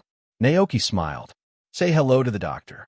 Corraden looked at the screen and with a happy cry said, "Rayo." Dr. Sada watched the bond between Naoki and Corraden and smiled. "You seem to be growing closer." "Actually, Corraden has always been very well behaved," Naoki said, glancing at his Pokémon. "This is really surprising," Dr. Sada said, pondering for a moment. "Maybe your Corraden is special." She reflected on her recent work. To see if Corraden and Miraiden could live harmoniously with humans, she and her husband, Dr. Turo, had introduced their son Arvin to the Pokémon. But the results weren't as promising as they had hoped. Why? Dr. Sada sank deeper into thought. Watching her on the screen, Naoki started thinking about Dr. Sada and Dr. Turo's work and how their focus had affected their son, Arvin. After a brief moment of contemplation, Naoki decided to speak up. "Doctor, have you encountered any difficulties with your experiment?" Dr. Sada didn't expect that question. After a pause, she shared their challenge. "Arvin's relationship with Miraiden and Corraden hasn't been ideal." "I don't understand," she continued. "Even though Corraden and Miraiden won't attack humans once caught in Pokeballs, they still remain on edge around us." Naoki thought about the more aggressive Corraden from the game and offered a guess. Could it be due to their more aggressive personalities? Even among the same species, Pokemon can have different temperaments. Dr. Sada nodded, but seemed uncertain. "That's not quite it. Their personalities aren't as docile as your Corradens." Naoki hesitated for a moment, then spoke again. "There might be one more factor." Dr. Sada looked surprised. "Oh," Naoki continued, "it might be because of Arvin." Dr. Sada froze, startled by the suggestion. Naoki explained, "You and Dr. Turo have dedicated so much time to your research that Arvin might feel neglected. He may think that Miraiden and Corraden have taken his parents' attention away from him, and that could be why he's struggling to connect with them." Naoki didn't need to say more. Dr. Sada understood the rest. She frowned slightly and fell into deep thought. Naoki remained silent, giving her the time she needed to process the information. Unexpectedly, Dr. Turo, who hadn't appeared on the screen until now, stepped into view. His calm demeanor contrasted with Dr. Sada's. "It seems we've overlooked something important," Dr. Turo said, his tone measured. "Thank you for the reminder, Naoki." Naoki thought to himself that he simply didn't want to witness the tragic fate of Arvin, whose parents would both die in the future. As he watched Dr. Sada and Dr. Turo deep in thought, Naoki struggled with how to warn them about the explosion at the 4th Observatory in the future, a disaster that would take their lives. However, no matter how much he thought about it, Naoki couldn't come up with a good solution. If he revealed the plot directly and told them about the impending danger, the two doctors might not believe him. Even if they did, their obsession with research would likely prevent them from taking any precautionary measures. Just as Naoki was about to say something, Dr. Sada spoke up. "That's all for today's communication." After a brief pause, she added, "Once we finish our research here, Turo and I will visit Arvin. See you next time, Naoki." Naoki hesitated, but eventually nodded. "Okay. Forget it," he thought. "I'll wait until next time." After all, there was still at least 7 or 8 years before the incident would occur. By then, Naoki figured he would be more familiar with the two doctors and could explain the situation in detail. Naoki, now wide awake, decided to start steaming another batch of green grass dumplings for his Gagote. As he looked at the steaming dumplings in the pot, he suddenly remembered that these green grass dumplings might have an effect on the king of bountiful harvests. Green grass dumplings could provide grass-type energy to the king of bountiful harvests. As long as the king consumed enough grass dumplings, combined with the energy drawn from the faith of the nearby farmers, he wouldn't lack energy. Naoki imagined that perhaps the king of bountiful harvests could become like the Gagote, unable to contain his energy unless he releases it regularly. But unlike Gagote, who simply releases energy through bursts of activity, the king of bountiful harvests could use his energy to bless crops and make flowers bloom. Naoki also remembered that green grass dumplings could occasionally cause crops influenced by the king to mutate, creating a positive cycle between the two. In the game, after helping the king of bountiful harvests recover his 2 steeds, the king would agree to travel with the player. Naoki wondered, will the real-life king of bountiful harvests act the same way? He mused on the possibility that one day, the king of bountiful harvests might visit the ranch. In person, for some reason, a vivid picture appeared in Naoki's mind. The king of bountiful harvests was having afternoon tea at the ranch. He sat elegantly on a chair, with grass cakes and green grass dumplings neatly arranged on a small round table in front of him. In his hand, the king held a cup of black tea, a specialty from Kitakami Township, sipping it with grace and poise. Naoki couldn't help but think, the image is quite beautiful. If the king of bountiful harvests were willing to come to the ranch, Naoki wouldn't mind hosting a tea party for him every day, preparing a delightful spread of afternoon tea and snacks. But all of this was based on the premise of the king's willingness to come. As the legendary ruler of ancient Galar, it remained uncertain whether the king of bountiful harvests would ever leave his homeland. Until that day, Naoki knew he had to work hard to gather enough offerings and devotion to draw the king to the ranch, much like a faithful believer building a kingdom for the god he worships. Of course, Naoki's efforts were definitely not just for the king's two steeds. No way. April 16th, year 198 of the Alliance calendar, summer. That morning, something big happened at the ranch. 3 more Knackley evolved in a knackle stack. The evolved knackle stack had grown so large that their current living quarters were too cramped to contain them. Early in the morning, Naoki began instructing them to dig out more space and expand their living quarters. However, the group of Knackley that had grown up in the house had no idea how to go about this. NACS. They exchanged confused and sorrowful looks, making low, aggrieved noises, clearly indicating that they didn't know how to help with the expansion. Naoki sighed. Well, that's a problem. He fell into deep thought, wondering how to solve this. Meanwhile, the lone Knackley who hadn't yet evolved looked at the 4 towering knackle stack in front of it. It seemed on the verge of tears, clearly overwhelmed by being the only one left behind. Seeing its sad expression, the thoughtful alchemy immediately stepped forward to comfort Knackley, gently patting its body with her tiny hands. Naoki caught a glimpse of the scene from the corner of his eye. He had always been impressed by this particular Knackley. When it was in the wild, this Knackley had been the weakest in its group, appearing a little malnourished. Naoki had always taken a laissez-faire approach to the salt production of the Knackley family. For this reason, he hadn't paid much attention to the fact that Knackley had been following alchemy around the ranch all day. Naoki didn't want to lock them up just for the sake of harvesting rock salt. Now, seeing the sad expression on this Knackley, he immediately stepped forward and comforted it warmly. Don't be sad. Even if you can't evolve in your lifetime, I'll still take care of you forever. The other 4 knackle stack looked on with envy. NAC. Knackley felt both anxious and touched. Though it was touched by Naoki's words, it didn't want to go through life without evolving into a knackle stack. It wanted to provide more rock salt to Naoki, just like the other knackle stack had. Seeing Knackley's conflicted expression, Naoki realized he had said the wrong thing. Scratching his head, he quickly changed the subject. Don't worry, I'll do my best to help you. Evolve next time. Note, to avoid confusion between Korra and Koraden, we are changing Korra to Kelly, the method to help Knackley evolve. The first thing that came to Naoki's mind was to train it through battles, as battling could help Pokémon gain experience and evolve. What about having it compete with the other knackle stack? That's a solid idea. In general, Pokémon evolve by accumulating energy and experience. Once they reach a certain threshold, they transform into stronger beings.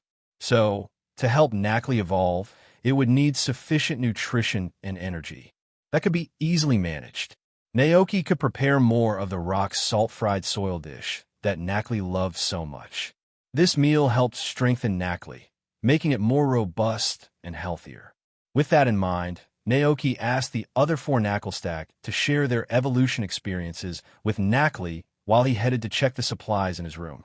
After rummaging through his inventory, he found that he still had plenty of rock salt, but he was out of the special soil needed to make the dish. That particular soil came from Kitakami Town and was rich in nutrients, perfect for rock and ground-type Pokémon. Kitakami Town. Unfortunately, it was quite far from his ranch. Naoki couldn't make the trip himself at the moment, so he'd have to buy the soil from the market. Besides, his food supplies were running low, so this was a good chance to restock. At 9 o'clock in the morning, after finishing his work on the ranch, Naoki bid farewell to Cyclizer and Koraiden, then mounted his Gagote and rode into town. First, they stopped by the market to purchase a bunch of fruits and steaks, and finally, Naoki visited a stall selling soil, buying a large bag of it. The stall owner, noticing Naoki's frequent visits, smiled and said, "Those Pokémon must really love the soil, huh?" "That's right," Naoki replied with a smile. "Glad they like it," the stall owner continued. "You know, I heard Larvitar used to eat this soil. After laying eggs, Tyranitar buries them deep underground. When the eggs hatch, the little Larvitar eats the surrounding soil before it surfaces.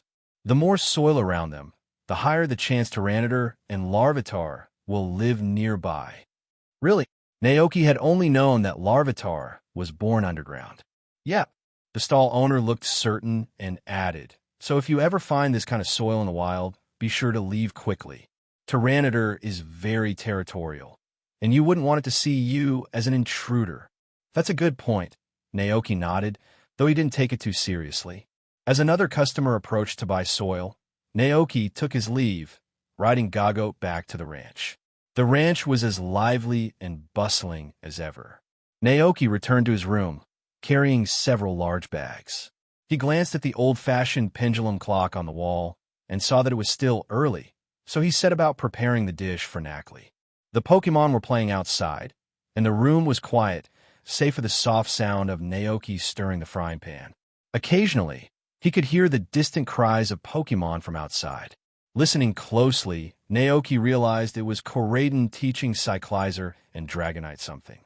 Soon, a large pot of fried soil was ready. Naoki poured it into a basin and set it aside to cool. Just then, Butterfree flew in from outside, flapping frantically. "Me." Naoki turned around. "Huh, what's wrong?" Butterfree pointed outside, urging him to come and see. Curious, Naoki put down his work and followed Butterfree outside. To his surprise, they arrived at the farmland. Without Butterfree needing to say anything, Naoki immediately noticed something was wrong. The once flat farmland was now dotted with large bulges, as though something had tunneled through it from beneath the surface. What was even more heartbreaking was that several of the newly grown seedlings in the field had bite marks on them. "Me." Butterfree gently flapped its wings, looking sad. Just then, something started moving underground. Suddenly, a Pokémon with an oval brown head and a red nose emerged from the soil. "That's a Diglett." Naoki's suspicions were confirmed. It seemed that this little Diglett was the culprit behind the destruction. "Butterfree, catch it and use sleep powder," Naoki instructed. "Marie." Butterfree was equally upset at the damage to the farmland. It flapped its wings, releasing a cloud of sleep powder into the air. Just as the powder was about to land on Diglett, it seemed to sense the danger, quickly retreating underground and moving swiftly beneath the surface. After a moment, Diglett resurfaced, glaring at Naoki and Butterfree at the edge of the field. "Squeak, squeak, squeak," it taunted before burrowing underground again, clearly causing trouble on purpose. Naoki's forehead creased in frustration. Diglett are known to prefer dark places, spending most of their time underground, and they typically survive by gnawing on things like tree roots. Their tunneling helps turn the soil, and their droppings enrich the ground, making it fertile and ideal for farming. For this reason, many farmers cultivate fields with Diglett in mind, planting trees they like to eat around the crops to encourage them to help with soil preparation. But sometimes, like now, Diglett will eat the crops instead, causing problems for farmers. It seemed Naoki was dealing with a particularly mischievous Diglett. Damn it, those were crops he had worked hard to grow. "Koraiden," Naoki called out, not hesitating to summon reinforcements. Koraiden, who had been sunbathing nearby, heard the call and rushed over like a rocket. "Rayo!" Koraiden roared. "Catch it!" Naoki commanded. Karaden's eyes locked onto the field, and after spotting the culprit that had angered Naoki, a speechless expression crossed its face. Without a second thought, Karaden released an intense, intimidating aura. Diglett, sensing the overwhelming power of the Pokémon before it, squeaked in panic and instinctively tried to retreat underground. But Karaden wasn't going to let it escape that easily. With a powerful stomp on the ground, Karaden caused the tunnel Diglett had dug to collapse instantly. Then, with lightning speed, it lunged forward and knocked Diglett out with a swift strike before it could flee. Having completed its task, Karaden returned to Naoki's side, humbled despite its quick success. Naoki then moved to check the damage to the farmland. Luckily, Butterfree had spotted the Diglett early, so the damage hadn't spread too far. Only a small section of the field was affected, and only 2 corn seedlings had been eaten. Naoki breathed a sigh of relief. He walked over to the unconscious Diglett and tried to pick it up, but no matter how hard he tried, it wouldn't budge. It was as though Diglett's lower half was firmly anchored to the ground. Wow, is it really that hard to dig up? Naoki muttered in surprise. No wonder people always wondered what Diglett's underground half looked like. Butterfree flew over and asked. Naoki figured it was asking what to do next. After a moment of thought, he smirked and replied, "We're definitely not going to let it go that easily." The unconscious Diglett shuddered.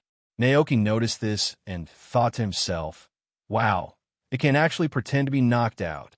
If that was the case, Naoki figured it wouldn't be unreasonable to play along and have some fun with it.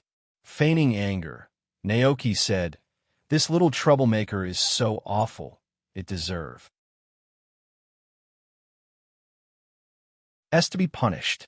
Upon hearing his tone, the unconscious Diglett began trembling even more.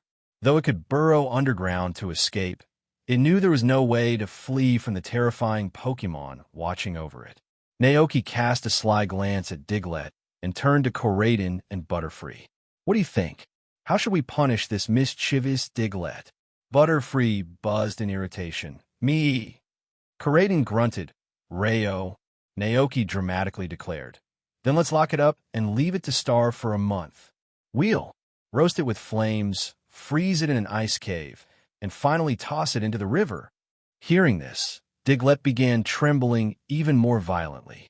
This human is a demon, far scarier than the red-skinned Pokémon. Butterfree, imagining the scene, felt this was far too harsh.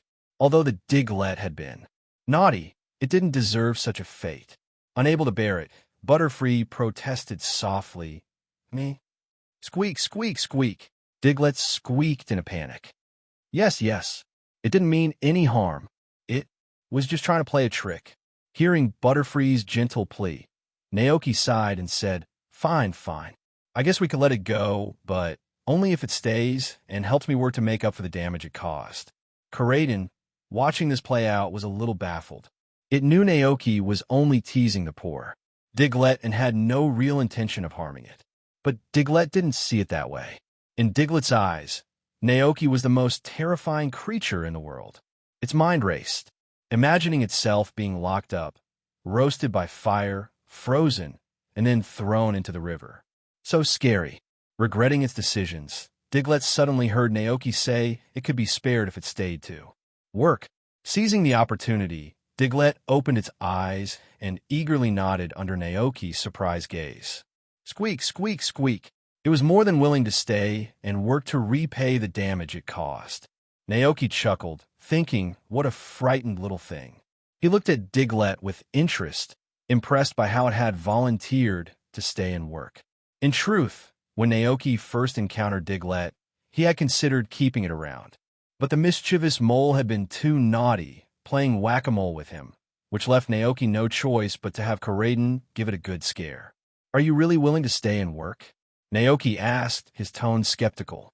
The Diglett nodded frantically, squeaking, squeak. Naoki, still unconvinced, pressed on. You're not planning to escape the moment I'm not. Looking, are you? Diglett quickly shook its head. Squeak. Very good, Naoki said with a smirk. Now, let's see how serious you are. Follow me, Ivy. Got just a job for you. Diglett hurriedly followed behind. Naoki signaled to Karaden with a glance, indicating it could go back to playing with Dragonite. But Karaden wasn't interested in playing anymore, and both Cyclizer and Dragonite had also wandered over, curious to see what Naoki was going to make Diglett do. Seeing this, Naoki didn't say anything and simply led Diglett to the salt house. At that moment, Knacklestack were playing on the grass outside, leaving the salt house empty. Naoki stood on the wooden floor and pointed down, saying to Diglett, "I need you to dig a big hole here, dig all the way down. Can you handle it?" Diglett looked around, startled. The area was vast, and it knew this would take a long time. But fearing that Naoki would think it was useless and lock it up again, Diglett nodded eagerly. "Excellent." Naoki added a bit of incentive. "Work hard, and I'll make sure you're well fed while you're at it." Squeak. Diglett squeaked, not daring to hope for anything more. Naoki left Karaden behind to assist Diglett, like breaking through wooden boards and clearing stones as needed. With that settled, Naoki went off to prepare lunch for the Pokémon. Today's meal was simple, sandwiches and steaks. Once lunch was prepared, Naoki returned to the salt house to check on Diglett's progress. To his surprise, Diglett hadn't run away. Instead, it had dug a sizable hole, working diligently, just as Naoki had asked. Seeing the scene unfold, Naoki thought to himself that this Diglett was quite simple and honest. It had said it wouldn't run away, and despite many opportunities to escape by digging underground, it stayed put. Naoki told Karaden to go ahead and eat first, then called out to the hard-working Diglett. The mole nervously poked its head out of the hole, expecting to be scolded, but instead it was greeted with the enticing aroma of food. Diglett swallowed nervously. Naoki smiled and extended the sandwich toward it. "Here, this is for you. Eat up." But the mole hesitated, unsure of what to do.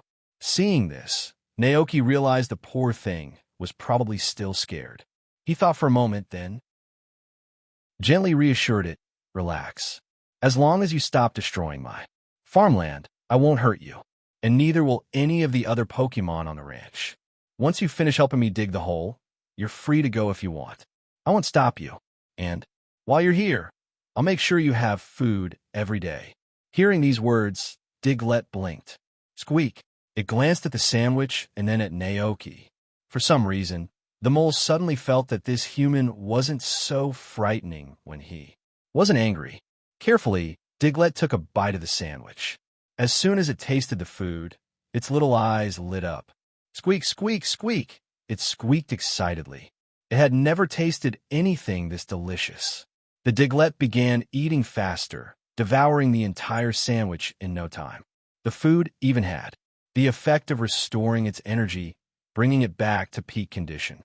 Watching Diglett's satisfied expression, Naoki was confident that the mole wouldn't try to run away secretly this time. After finishing its meal, Diglett resumed digging the big hole. Naoki turned and headed back into the house, checking the money he had earned over the past few days. With the evolution of the Knackley, rock salt production on the ranch had increased significantly. It was April 16th. If things kept progressing like this, by the end of next month, Naoki figured, he'd have enough saved to build a proper house. He could ask Kelly to help expand his cabin into a larger home, complete with a bathroom, cellar, living room, and a separate kitchen. Phew, something to really look forward to, he said to himself. After closing his account book, Naoki went to check on the pot of fried soil mixed with rock salt.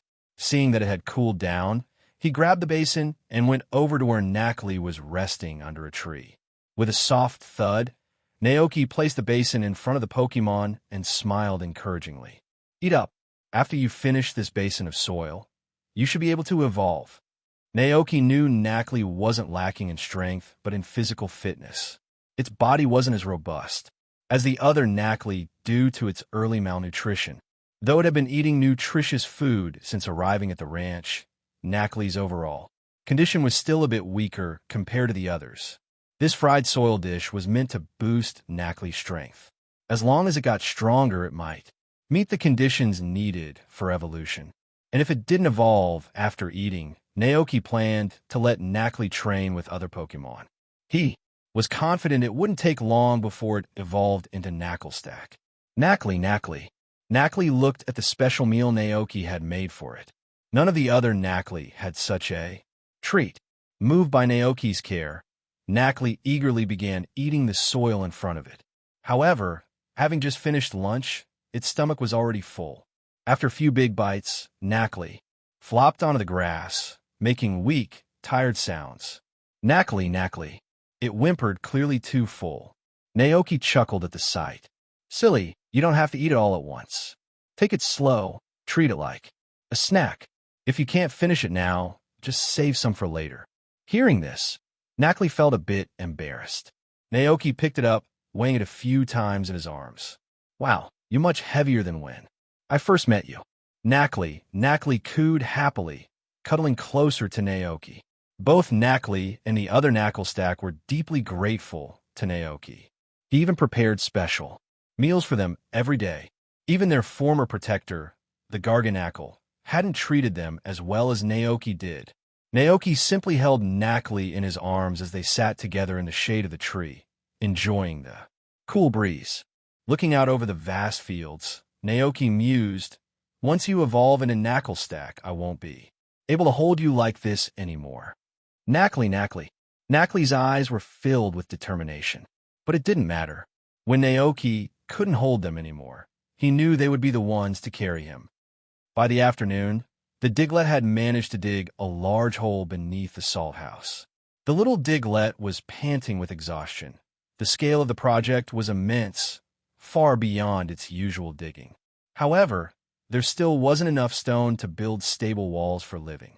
After digging out the underground space, they'd also need to prevent the surface from collapsing. These concerns required careful planning. Looking at the large hole the Diglett had dug, Naoki began to think deeply. The Diglett, noticing Naoki's expression, looked at him with both hope and worry in its small eyes. Squeak. Don't worry. You're essential to this project, Naoki reassured. He wouldn't treat his employees unfairly until the job was done. Naoki took out the sandwich he had brought and placed it on the ground. Diglett happily scurried over and started eating the sandwich, nibbling at it in small bites. I don't have experience building underground caverns, Naoki muttered to himself. If the ground collapses after we finish digging, it'll be more trouble than it's worth. As Naoki walked out, he thought, I'll have to ask Kelly for advice on how to prevent a collapse. He headed into the ranch, planning to get some ice from Glacian's ice cellar to make smoothies. But at that moment, 3 boys and girls in school uniforms appeared at the ranch. Naoki was surprised to see them. The trio noticed him as well and started whispering loudly among themselves. Is this the farm Carter mentioned? The location of the green grass trial? No way. The one who helped him train is a farmer? What the heck? Look, is that a Dragonite? How can such a rare Pokémon be here? Naoki's heart lifted. It seems Carter has been spreading the word about my ranch. After all the excitement of recent battles, the Pokémon, especially the Gagote, had been restless, eager for a challenge. Maybe this was the perfect opportunity. Just as Naoki was about to approach the students, Palmo swooped down. The 3 students' attention was immediately drawn to Palmo, who looked dashing in its red cape. The sight of Palmo stunned the students, who were wide-eyed in disbelief at the scene before them. One girl with short pink hair exclaimed, "Oh my gosh, is that Palmo? Can Pokémon like Palmo fly?"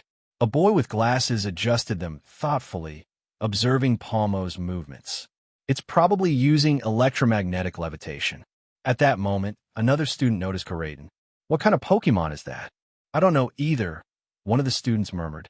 What is this place, and why are there so many rare Pokémon? Watching their stunned faces, Naoki couldn't help but feel amused. He stepped forward and greeted them. Hello. Excuse us. The 3 students were still polite, despite their surprise. They greeted Naoki first and then asked, Are you the owner of this place? We heard from Carter that you're holding a green grass trial here to help Pokémon with their training. That's right. Naoki nodded with a smile. He noticed their uniforms and asked, You and Carter are a student from Naranja Academy, correct? No, I'm from Yuva Academy, the girl replied. Naoki was a little surprised. The girl went on to explain how Paldea's schools were divided into two academies, Naranja Academy and Yuva Academy. Freshmen could choose between the two based on their preferences after enrolling. Naoki nodded in understanding. Although it surprised him, he didn't dwell on it much. After all, this was a world with both Professor Sada and Professor Taro. So strange things like this were becoming normal. He looked at the three of them and asked, "So, are you all here to take part in the green grass trial?" The trio nodded enthusiastically. They had seen how much Carter had improved, and his Delibird had become significantly stronger. Their curiosity was piqued. What kind of training could create such dramatic changes in such a short time? They were itching to find out. "Come with me," Naoki said, gesturing for them to follow. "But to participate in the trial, it'll cost you 2,000 poke dollars." The three students exchanged confused glances. "Didn't Carter say there wouldn't be a fee?" Naoki explained, "The fee covers the healing services I provide for your Pokémon after the battle. No matter how serious the injuries are, they'll be fully healed afterward." "Oh, that makes sense." The trio nodded in realization. 2,000 poke dollars equivalent to the cost of 4 bottles of Moo Moo Milk It was a reasonable price. If it could help their Pokémon become stronger, it was worth it. Seeing their thoughtful expressions, Naoki added, "Just remember, whether you or your Pokémon becomes stronger depends on your perseverance and understanding." "We got it," they said, having already heard similar advice from Carter. "All right then, let's begin," Naoki said as he led them toward the battlefield. With a wave toward the goat pen, 3 eager Gagoat sprinted over, full of energy and ready for battle. The 3 students looked at the Gagoat in confusion. "Meh," Naoki explained, "the green grass trial has 3 levels. The first level is a one-on-one battle with a Gagoat. The second level is a 2v2 battle against 2 Gagoat simultaneously. The third and final level requires you to battle all 3 Gagoat at the same time. Those who successfully pass the trial will receive a mysterious prize that helps Pokémon grow," Naoki announced. "A Gagoat battle?" the pink-haired girl thought, her eyes filled with confusion. She looked at the 3 Gagoat in front of her and asked, somewhat unsure, "Is the green grass trial really just a battle against Gagoat?" This wasn't quite what she had imagined. Although the Gagoat looked strong and impressive, they were still just grass-type Pokémon. If she used a Pokémon with a type advantage over grass types, wouldn't this trial be easy? Naoki quickly guessed what the girl was thinking. He smiled and shook his head. As a trainer, you must never underestimate your opponent, just because of type advantages or ability suppression. A true trainer always maintains the heart of an apprentice. The girl was taken aback by his words. Not everyone can say something like that. "May I know your name?" she asked. "Of course," Naoki replied with a nod. "I am Naoki, as you can see, the owner of this ranch." "Naoki." The girl silently repeated his name, then nodded. "I see, Mr. Naoki." Naoki didn't say much more and simply asked, "So, do you want to give it a try?" The girl hesitated briefly, but then nodded with determination. She pulled out her EV-themed wallet and counted out 2,000 poke dollars. As she handed over the money, the girl suddenly thought of something. "By the way, does one ticket only allow me one attempt?" Naoki shook his head. "You can challenge the green grass trial as many times as you'd like until you leave the ranch. Once you leave, though, you'll need to buy a new ticket if you want to try again." Naoki didn't want to be too strict, as the green grass trial was meant to satisfy the Gagoat's desire to battle and release their energy.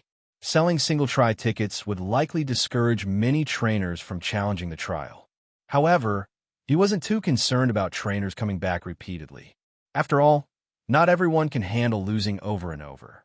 Trainers like Carter are the exception, he thought. The girl nodded in understanding. "I get it. Well then, let's get started."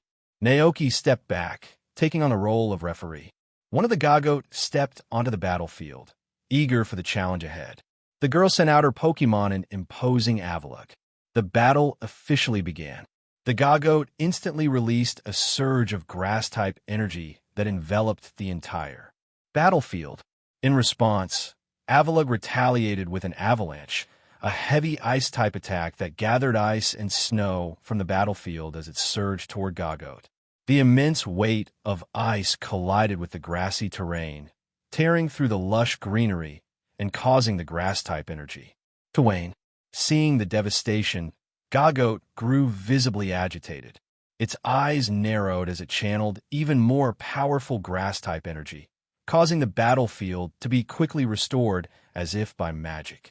As the ice-type Pokémon barreled toward it, two thick vine whips extended from behind Gagote, lashing out with incredible speed and force. The vine struck Avalugg hard, causing the massive ice-type to stagger. Avalugg's rigid form, usually immovable, spun slightly from the impact. The girl blinked in disbelief. What? Gagote gave a sharp cry, and the vine whips transformed, merging into a massive power whip, slamming down at Avalugg with tremendous force. Boom! The battlefield shook as dust and debris flew into the air. When the dust settled, Avalugg lay on the ground, seemingly knocked out from the overwhelming blow. The two spectators watched, dumbfounded. Was that a vine whip? Is that really a Gagote? The girl thought, completely shocked. Naoki calmly walked over and fed Moo Moo milk to Avalugg, helping it regain consciousness. After a moment, Avalugg's eyes fluttered open, and it slowly rose to its feet, still shaken by the previous attack. Naoki turned to the girl. Do you want to continue? He asked. Wait, the girl said, still in disbelief. Did Carter really fight against this Gagote too? Yes, Naoki replied with a smile. Carter is incredibly determined. He went through 2 days of intense special training with me and learned a lot from the green grass trial. The girl nodded slowly, realizing how tough the challenge was. She checked Avalugg's condition and decided, we're continuing. The second battle commenced. Once again, it was Gagote versus Avalugg. This time, however, the girl was more cautious.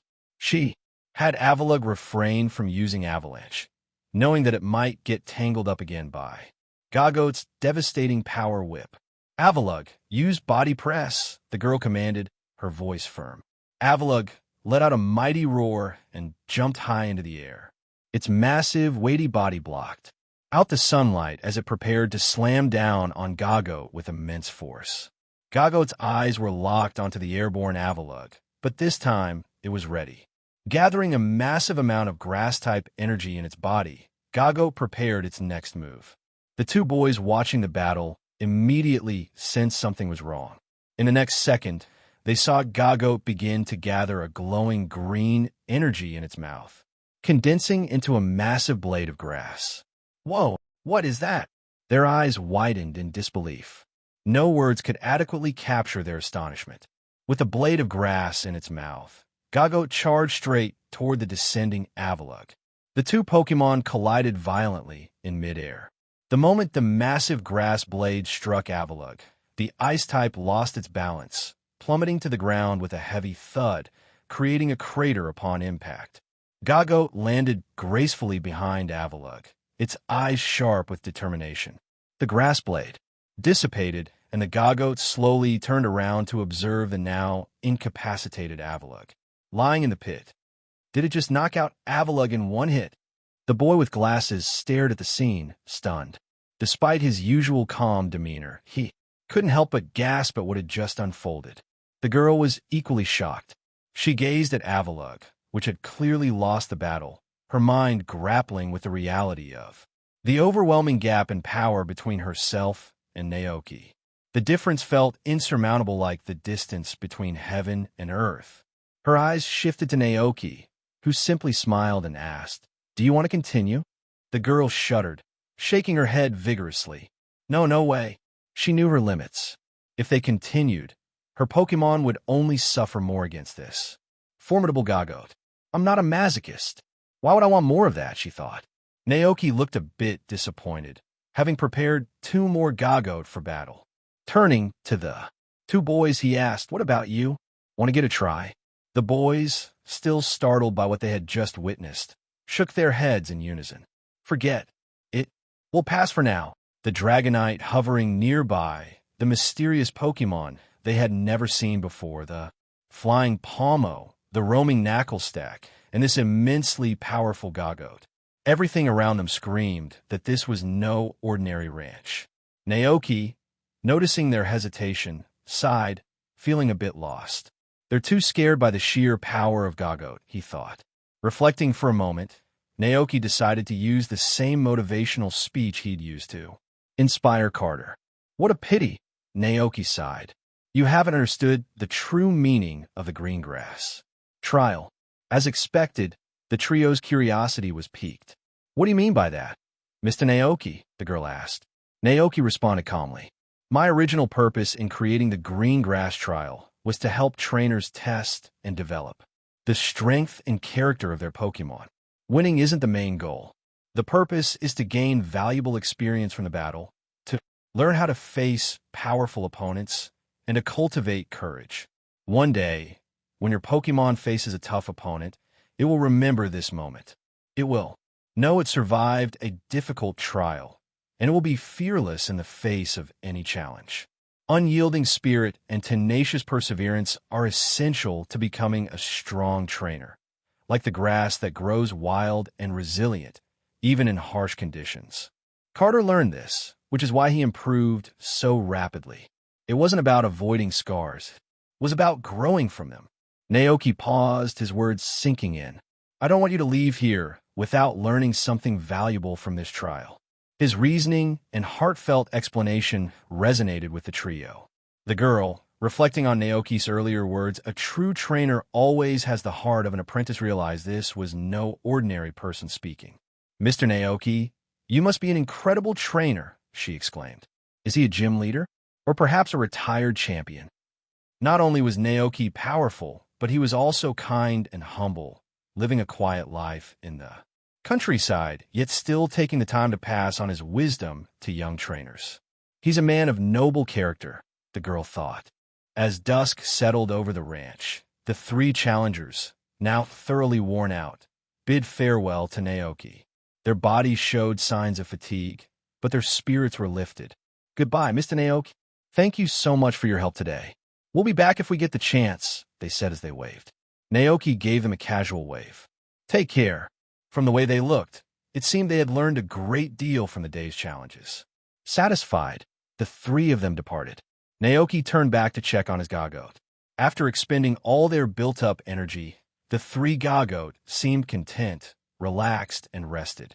Seeing Naoki approach, the Gagote greeted him with cheerful bleats. Maya, Naoki smiled. It's okay, you can keep resting.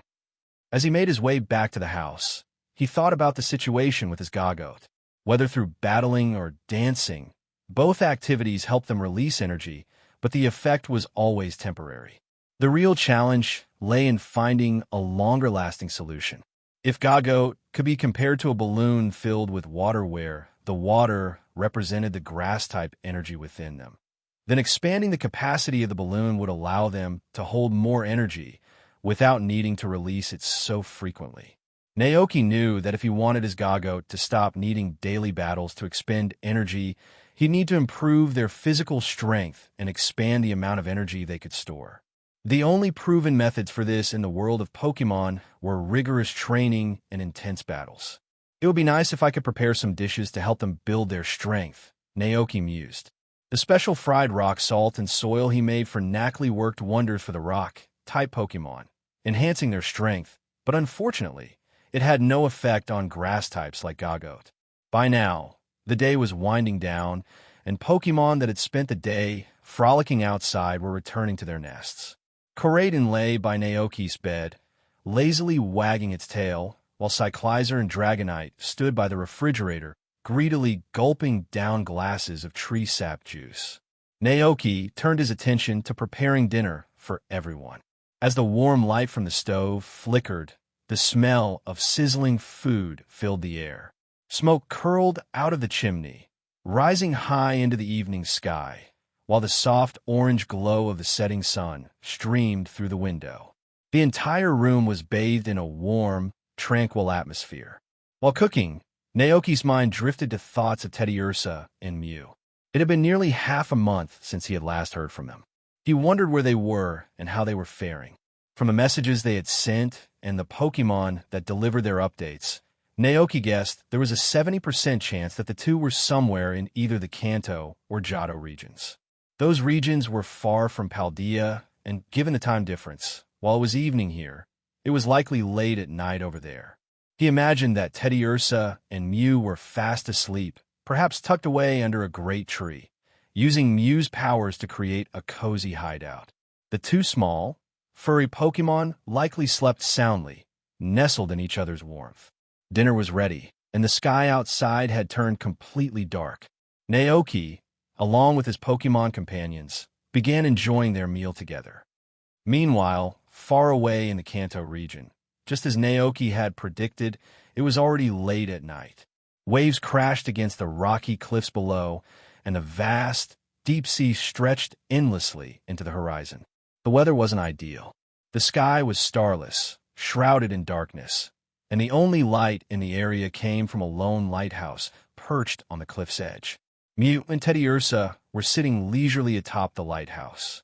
A few days earlier, they had traveled to this place. A word from the local Pokémon said that every late night, a mysterious figure appeared on the sea, wandering nearby. This unknown creature, always shrouded in fog, was massive like a sea monster and let out eerie, lonely cries. A kingler living by the sea was especially frightened by it.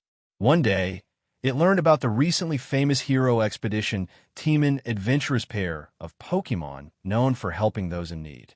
The expedition team, consisting of Mew and Teddiursa, was said to have arrived in the area, and so Kingler sought their help to investigate the mysterious figure. Always eager for an adventure, Mew and Teddiursa accepted the mission and stationed themselves atop the lighthouse, waiting for the mysterious Pokémon to appear. Just then, they noticed 3 sneaky figures below. It was none other than Team Rocket Jesse, James, and Meowth sneaking toward the lighthouse. The trio, oblivious to the fact that they were being watched, were clearly up to no good. Jessie, crouching as she led the way, was already daydreaming. There must be so many valuable things inside this lighthouse. James, walking beside her, nodded excitedly. Maybe there are rare Pokémon here, and we can catch them all. Meowth chimed in with a grin. Then we'll hand him over to the boss, get promoted, and hit the jackpot, Meowth. Mew, observing the trio, tilted its head curiously. Mew, Teddiursa, however, narrowed its eyes. Having been harassed by Meowth in a previous encounter in the city, it wasn't too fond of Pokémon like Meowth. What Mew and Teddiursa hadn't expected was that Meowth could actually speak human language. The discovery left the two Pokémon even more puzzled. However, their curiosity was interrupted as a thin layer of mist began to rise over the sea. Mew suddenly became alert, sensing something. It turned, along with Teddiursa, to see a massive dark shadow approaching from the distant waters. The figure was far larger than anything they had imagined. Even though Mew and Teddiursa had been waiting for this, the sheer size of the shadow still took them by surprise. Mew, it's so big. The figure, cloaked in the darkness of the night, was surrounded by a thick fog, making it impossible to discern any specific details. At the same time, Team Rocket, who had been sneaking around below, also noticed the shadow. They, too, were stunned, but Jessie quickly saw an opportunity. If we catch this thing and deliver it to the boss, she said, her eyes gleaming with ambition. Brilliant idea. James clapped his hands in agreement. Let's do it, Meow. Meowth chimed in excitedly. As soon as the figure reached the coastline, Team Rocket sprang into action, sending out their Pokémon to attack the shadow. But their reckless actions only served to anger the massive creature. With terrifying power, it swatted Team Rocket and their Pokémon away with ease, sending them flying into the distance. We're blasting off Agon, they cried as they disappeared into the night sky. The force of the creature's retaliation was so immense that the lighthouse Mew and Teddiursa had been perched on began to crumble. Most of the structure was destroyed in the process. Mew's eyes flashed with determination, and it quickly used its psychic powers to lift itself and Teddiursa into the air, just in time to avoid being caught in the destruction. Then, The black shadow let out a sorrowful, haunting cry. It slowly turned and began retreating back into the sea. As the fog lifted slightly, Teddy Ursa's sharp eyes caught a glimpse of the creature's form. Through the mist. Ursa, is that a dragonite? Teddy Ursa was shocked. Ursa, how can it be so huge? The image of the gentle and hard-working dragonite from Naoki's ranch flashed through Teddy Ursa's mind. In comparison, the dragonite they were seeing now was a world apart. Too exaggerated. Teddy Ursa thought, filled with shock. It worried that if it got too close, the massive dragonite might accidentally step on it. However, Mew, who had experienced far more adventures, remained calm and collected. Without hesitation, Mew grabbed Teddy Ursa and flew swiftly toward the enormous dragonite, determined to uncover the truth. In mere moments, they caught up to the colossal figure. Sensing their presence, the giant dragonite turned its head, noticing the two small figures approaching it. Mew tilted its head, curious. Mew. At first, Teddy Ursa was a bit afraid, but as they got closer, it felt something unexpected, deep, overwhelming sense of loneliness emanating from the giant dragonite. Teddy Ursa's fear softened into sympathy. Remembering their mission as the Great Hero Expedition Team, it gathered its courage and spoke up. Ursa, we are the Great Hero Expedition Team. What happened to you? Maybe we can help. Mew nodded, encouraging the offer. Mew, the giant dragonite looked at the two with a mixture of confusion and surprise. Roar, what is the Hero Expedition Team? Teddy Ursa puffed up with pride and explained, Ursa, we're a team that travels the world, helping Pokémon in need. Mew is the hero, and I'm the apprentice hero. The giant dragonite turned to Mew, staring into its beautiful, sky-blue eyes. Roar, can you really help me? It asked, a glimmer of hope flickering in its otherwise despairing heart. Mew nodded enthusiastically. Mew, the dragonite's eyes softened as it asked again, Roar, can you help me find my companions? It explained how it had been wandering the area for days, searching for its companions. Earlier that day, it had heard a call that sounded like one of them, but no one was there. Looking for companions? Teddy Ursa and Mew blinked, exchanging glances before Mew asked, Mew, is your companion also a dragonite? The giant dragonite nodded eagerly, hope filling its expression as it asked, Roar, have you seen them? Teddy Ursa shook its head, somewhat disappointed. Ursa, no, I haven't seen any other dragonites around here. The giant dragonite's hopeful face faltered, but Teddy Ursa quickly added, Ursa, however, I do know a dragonite. I don't know if it's your companion, but it's very far away. It was referring to the dragonite living at Naoki's ranch in the Paldea region. Hearing this, the giant dragonite's eyes lit up with excitement. Roar, where is it? It asked quickly, eager for any lead. Teddy Ursa replied, Ursa, there's a dragonite at Naoki Ranch in the Paldea region. It lives with Naoki. The giant dragonite seemed to focus intently, trying to recall the location Teddy Ursa mentioned Paldea and Naoki Ranch. But soon, a look of confusion crossed its face, realizing it didn't know the exact location of the ranch. Mew smiled reassuringly. Its eyes began to glow with a soft blue light, and it telepathically shared the location of Naoki Ranch and a vivid image of Naoki himself from its memory. The giant dragonite, now armed with the information, seemed filled with new hope. It gave them a grateful nod and turned toward the sea, its massive figure slowly vanishing into the mist as it flew off to find its companion. With the giant dragonite gone, the fog lifted, and the sea returned to its calm, clear state. Teddy Ursa and Mew floated in the air, watching the direction in which the dragonite disappeared. Ursa, let's write a letter to Naoki and tell him about this. Mew agreed happily. After solving the mystery of the Black Shadow, Mew and Teddy Ursa headed to their client, the Kingler, to deliver the news. Upon hearing that the giant Pokémon would no longer appear in the area, Kingler let out a sigh of relief. It gratefully thanked the Hero Expedition Team and offered to treat them to a seaweed feast in celebration. However, Mew and Teddy Ursa politely declined. As heroes dedicated to justice and helping the weak, they refused to accept any rewards for their good deeds.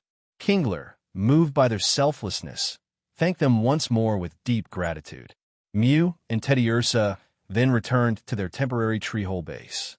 Once settled in, they found some crayons and letter paper in the corner and started drawing together, capturing the details of their encounter with the giant Dragonite. When the letter was ready, they handed it to a Pidgeot they had met in the forest, asking it to deliver the message to Naoki's ranch. Pidgeot happily took the envelope in its claws, gave a cheerful cry to Mew and Teddiursa, and then spread its wings, soaring off into the sky to deliver the letter. The next morning, Naoki woke to bright sunlight. His first task was to visit the salt house and check the progress of the mole's work, which was moving along steadily. Satisfied, he hopped on Cyclizer and rode to Kelly's shop.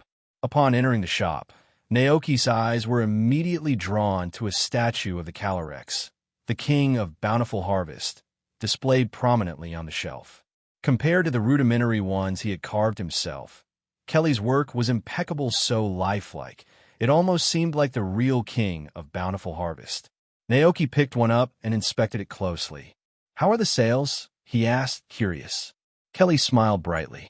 "They're selling for 2,000 poke dollars each, and they've been incredibly popular. Many farmers have already bought statues and taken them home for display." She continued with excitement. "I've even heard that if the summer crops are bountiful, they plan to hold a special Thanksgiving Day in the fall to give thanks to the king of bountiful harvest for his blessings." Naoki paused for a moment, slightly taken aback by the farmer's devotion. Naoki couldn't help but think, if the king of bountiful harvest knew about this, he would probably be very happy, right? The missionary work of the king of bountiful harvest was progressing smoothly in the Paldea region, and farmers were embracing his legend with open hearts. He wondered if the king of bountiful harvest had regained some of his strength from the growing faith. However, that wasn't why he had come to see Kelly today. His main reason was to ask about expanding the salt house. Before Naoki could bring it up, Kelly tossed a package at him. Naoki instinctively caught it. "What's this?" Kelly smiled. "Your share of the statue sales." Opening the package, Naoki found it full of poke dollars. He didn't hesitate to accept the money, grateful for the success. After pocketing it, he asked, "By the way, if I want to expand the salt house, how do I prevent the hole from collapsing as we dig?" Kelly raised an eyebrow. "You let the knuckle stack dig a hole downward." Naoki shook his head. "No, not the knuckle stack. It's a diglet that's doing the work on my ranch." After listening, Kelly nodded with understanding. "Ah, I see. No worries, I can handle that. I'll come over this afternoon and reinforce the structure. You should stop the diglet for now. I'll have it properly dug out for you later." "Sounds good," Naoki agreed. After bidding Kelly goodbye, he returned to the ranch. Later that afternoon, Naoki was preparing a cream smoothie for Glacian when a sudden, unfamiliar cry echoed from outside. Curious, Naoki stepped out to investigate and saw a Pidgeot landing on his pasture, holding a letter. Immediately, Naoki's heart leaped with excitement. He quickly realized Baby Bear and Mew must have sent him another letter. Naoki carefully took the letter from Pidgeot's claws, noticing the colorful crayon patterns that covered the white letter paper. The drawings depicted a scene with a Pokémon that had two large pincers, a vast blue sea, a lighthouse by the shore, and an orange Dragonite soaring through the sky beneath the moon. At the bottom of the letter, two small and adorable paw prints had been added. Naoki studied the unfamiliar Pokémon in the drawing. Could it be a Kingler? He wondered aloud. The Kingler on the beach, combined with the serene, moonlit sky, seemed like a scene Mew and Teddiursa might have thought was beautiful, so they shared it through their drawing. As for the orange Dragonite, Naoki didn't dwell on it too much. He simply assumed that Mew and Teddiursa had encountered a wild Dragonite on their travels. After admiring the picture, Naoki folded the letter and tucked it away. He then gently stopped Pidgeot from flying off and asked Cyclizer to fetch a box of Poke Puffs as a reward. The moment Pidgeot caught the scent of the Poke Puffs, its previously neutral expression transformed into one of joy. "Pidgeot!" It chirped happily, its eyes lighting up. Seeing the pleased expression on Pidgeot's face, Naoki smiled and asked, "By the way, Pidgeot, do you think you could still find Mew and Teddy Ursa?" Naoki wanted to send the two adventurers some food as a gesture of thanks. Hearing this, Pidgeot tilted its head thoughtfully, looking a little unsure. It let out a soft cry to indicate that it wasn't entirely certain. Naoki quickly understood. Since Mew and Teddy Ursa were constantly on the move as part of their hero expedition team, if they had left the familiar forest, it would have been difficult for Pidgeot to track them down. "Got it." Naoki nodded, reading Pidgeot's hesitation. "That's all right. I'd still like to ask you for a favor. You can have all these treats as your reward. Does that sound good?" Pidgeot, the bird Pokémon, nodded eagerly, excited at the prospect of more food. Naoki chuckled. "All right, wait here for a moment." He turned and headed back into the house, retrieving a woven basket from the cupboard. Then, he filled the basket with a variety of snacks from the refrigerator. He packed soft honey buns, chewy honey gummies, and bottles of honey lemonade. Naoki closed the lid of the basket filled with food and carried it outside to Pidgeot. "If you can find Teddy Ursa and Mew, please deliver these snacks to them for me," Naoki said.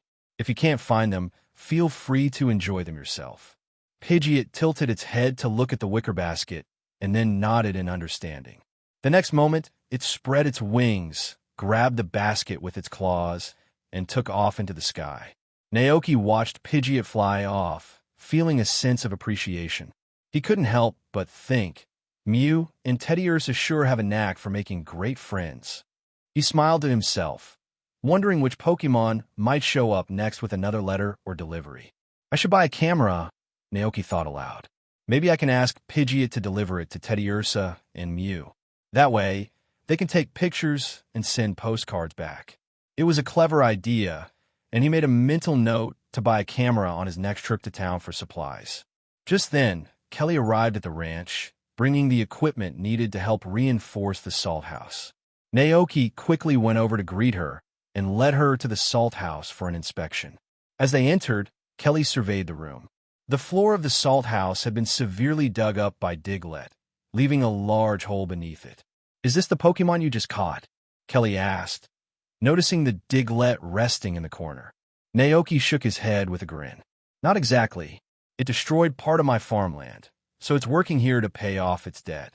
Kelly chuckled in realization. "Ah, I see.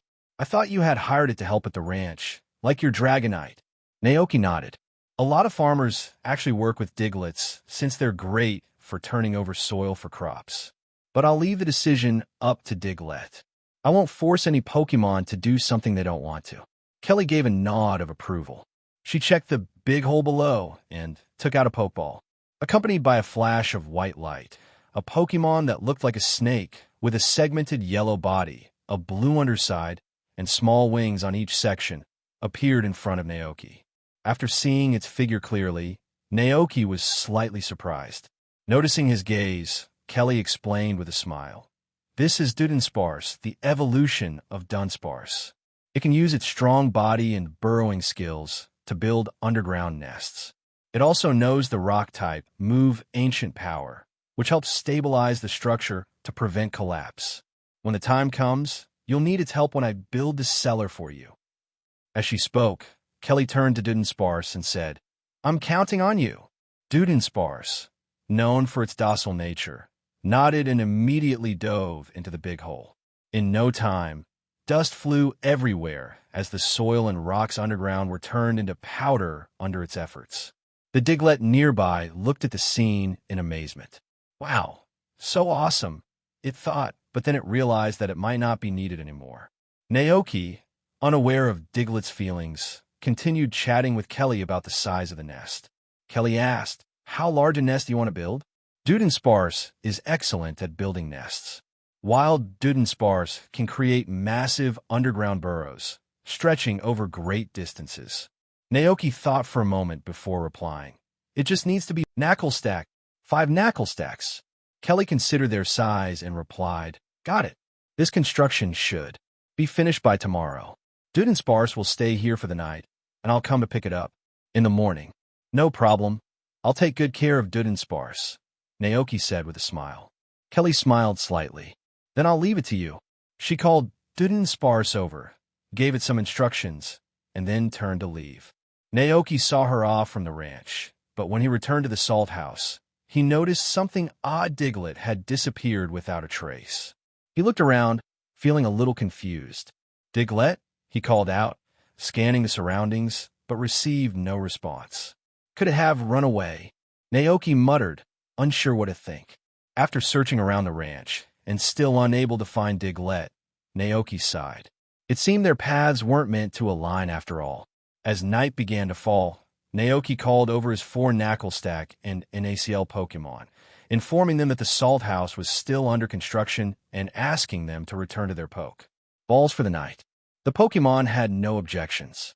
After playing around outside for a bit and enjoying dinner, Naoki returned them to their Pokeballs to rest. The wind picked up as the night grew deeper, and Naoki began to feel a bit concerned about the weather. Before heading to bed, he went outside to check on the ranch's various facilities. He also brought a midnight snack to Dudensparse, who was working diligently through the night to stabilize the underground nest. Naoki made sure the Pokémon had something to eat before continuing its work.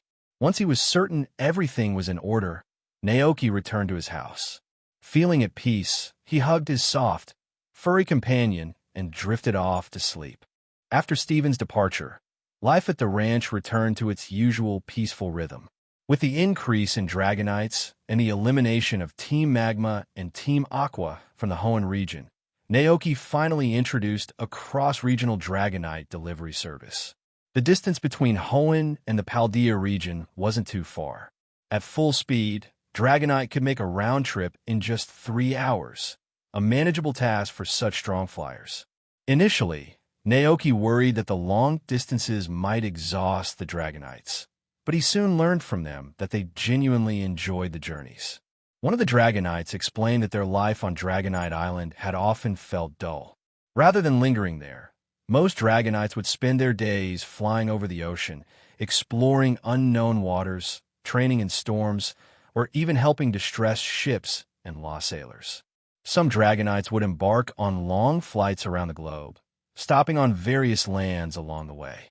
In these travels, they might encounter humans and eventually choose to join the trainers they like, leaving Dragonite Island behind forever.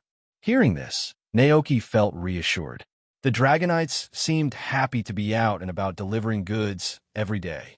Meanwhile, he tended the ranch, cared for the Pokémon, harvested crops, packaged customer orders, and handed everything over to the Dragonites for delivery. During this time, some businesses approached Naoki with partnership proposals.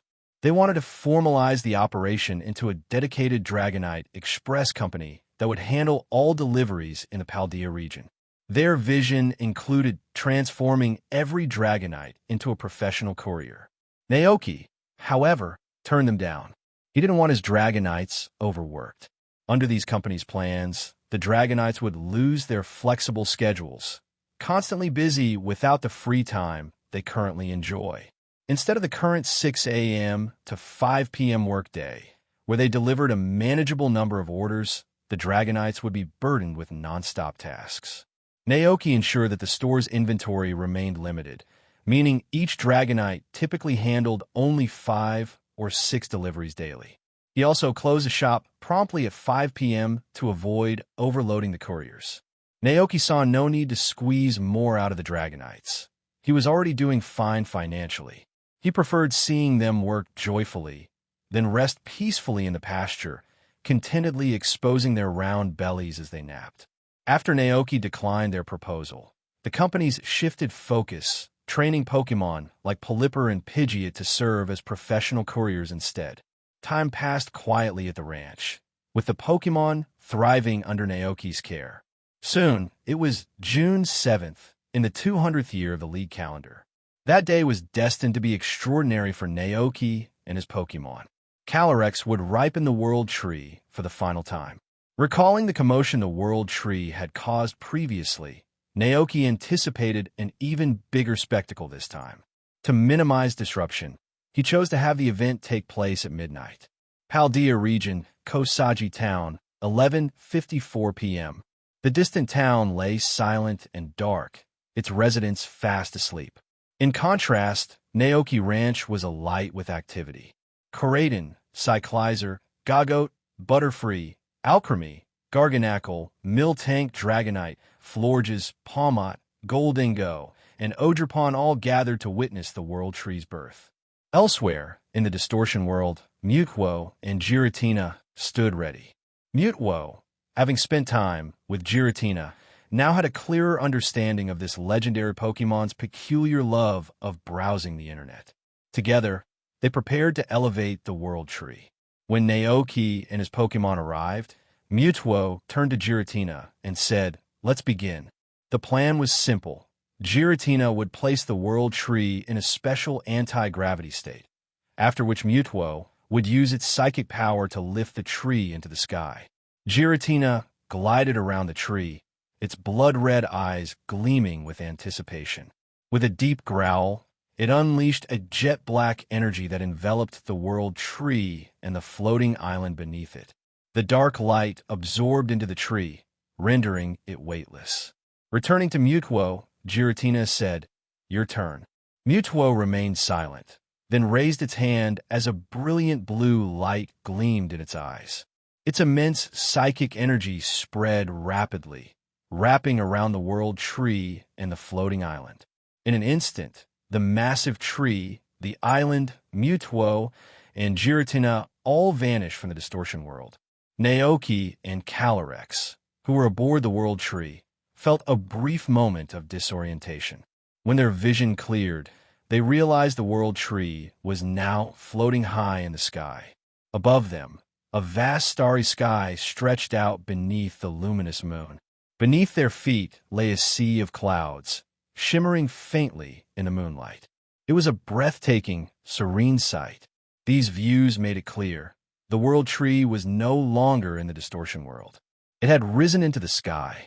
The massive World Tree stood firmly above the clouds, steady and unwavering. The Pokémon around it were awestruck by the breathtaking sight, and each let out amazed cries. "Gah! Free! Alker! Paymo!" But Mutwo wasn't finished. Its eyes glowed blue as it scanned the surroundings. With a surge of psychic energy, the space around the tree warped, creating a strange, almost magical zone. It followed up by forming a barrier of light, then cloaking that barrier with an illusion. The resulting mirage concealed the World Tree from view, making it nearly impossible for humans to detect its presence from the outside world. After completing these tasks, Mutwo's psychic reserves were spent. It touched down on the World Tree's surface, visibly fatigued, and turned its gaze toward Calyrex. It was now the Calyrex's turn. Calyrex, wearing a serene smile, gave Mutwo a gentle nod. Rising gracefully into the air, it unleashed a torrent of vibrant green energy that washed over the entire World Tree.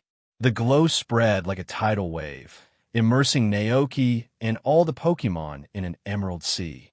A strange, resonant hum filled the air, emanating from the World Tree.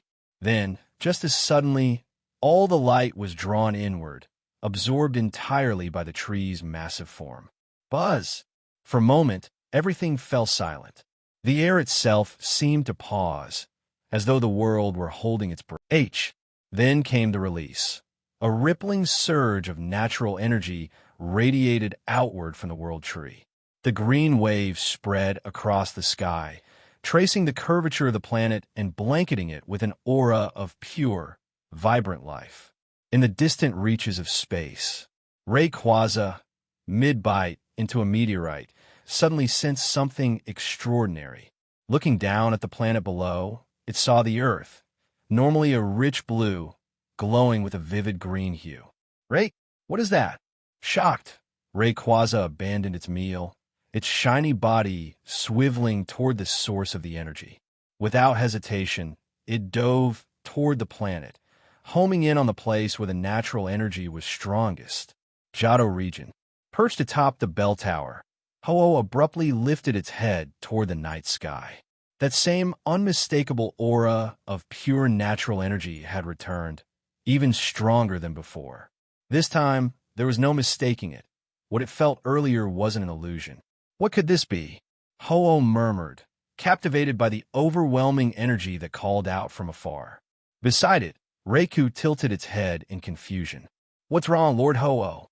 Before it could get an answer, the sky above turned green, shimmering with the radiant energy of life itself. Reiku's eyes widened in shock, while Inti and Sukun stood silently, their gazes fixed on the sky. Ho-Oh spoke, its voice firm yet thoughtful. "Something extraordinary has occurred. I must investigate. You continue your duties here." With that, the majestic bird spread its golden wings and took flight, ascending high into the sky and leaving a trail of brilliant rainbow light in its wake. The three legendary Pokémon and Marshadao stood atop the mountain, watching the scene unfold. Their manes rippled softly in the night breeze. Nti, uncertain of what was happening, could only surmise that this event must be of great importance. As Ho-Oh took off to investigate, they decided to remain focused on their mission. Once Ho-Oh's form vanished into the distance, the three beasts exchanged glances, then disappeared into the night. After they left, Marshadao slipped quietly back into the shadows. Kalo's region, Terminus Cave. Deep within the cavern, Zygarde, the legendary guardian of the ecosystem, stirred. Its pale, glowing eyes opened as a familiar sensation swept through it. The energy it had felt before had returned, and this time, the presence was undeniable. It wasn't a mere warning of natural imbalance. This was nature itself, pure and unfiltered. Zygarde considered going to investigate in person. However, it decided against leaving its post in Terminus Cave. Instead, it dispatched a single Zygarde core, a tiny, independent fragment of its consciousness, to investigate the source. Elsewhere in Kalos, under the dense canopy of a shadowy forest, the small Zygarde core emerged. With its gem-like chest glowing faintly, it turned its gaze skyward before bounding off toward the distant energy. Hoenn region. Beneath the surface of a massive volcano, the earth rumbled. The molten magma churned and glowed as Groudon, the primal embodiment of land, opened its eyes. It had only just returned to slumber, yet now, a profound energy had drawn it back to consciousness. Deep in an underwater cave, Kyogre, the ancient lord of the sea, awoke at the same moment. Both legendary Pokémon felt the presence of immense natural energy. The purity and intensity of this energy were unlike anything they had experienced before. To Groudon, it seemed clear, if it could absorb this energy, it would regain its full power. With a low, rumbling growl, it pulled itself out of the magma and climbed out of the volcano. It cast its gaze eastward, where the energy radiated strongest, and began a slow but deliberate march in that direction. Beneath the waves, Kyogre felt a similar instinct. It propelled itself swiftly out of its hidden cavern and into open water. The massive sea creature surged through the ocean with increasing speed, determined to reach the energy source before Groudon. Kyogre sensed Groudon's movement. The land deity was already on its way. If Groudon arrived first, it might seize the energy and restore its primal form. That couldn't be allowed to happen. Kyogre doubled its pace, churning the ocean behind it. Both ancient titans were on the move once more. At the Weather Institute, a lone researcher dozed at his station. He was startled awake by a blaring alarm. Blinking groggily, he turned to his monitor and froze. What he saw made his blood run cold. The two legendary Pokémon that had brought Hoenn to the brink of destruction were active again. Since the previous crisis, the Hoenn League had placed continuous monitoring systems around Groudon and Kyogre, prepared to respond if they stirred again. The researcher had initially thought he was dreaming, but the sharp pain in his thigh from pinching himself confirmed the truth. "Oh my God," he muttered, panic rising in his voice. The researcher quickly triggered the Institute's emergency alert. Within minutes, the entire team gathered around the monitors. Satellite images showed Groudon emerging from its volcano and Kyogre leaving its underwater lair. Both were heading east. At first, everyone assumed the two were preparing for another clash. But something about their trajectories didn't add up. They weren't moving toward each other. A senior scientist barked out orders. Immediately plot their projected courses. Yes, sir. Fingers flew across keyboards. Within moments, the calculated paths of Groudon and Kyogre appeared on the screen. The result left the researchers stunned. Neither Pokémon was heading toward a known location in Hoenn. Instead, their destination lay far beyond the region's shores, in a distant land across the sea. This doesn't make any sense, one researcher murmured. Why would they leave Hoenn? What could be attracting them there? Another asked, a mix of confusion and dread on their face. Looks like we've slipped out of the top 3. Let's not lose momentum and miss out on those 10 bonus chapters. Keep those Power Stones coming, folks. Gemstone Fire. You can support me on Patreon and read up those 60 chapters ahead at patreon.com. No one had an answer.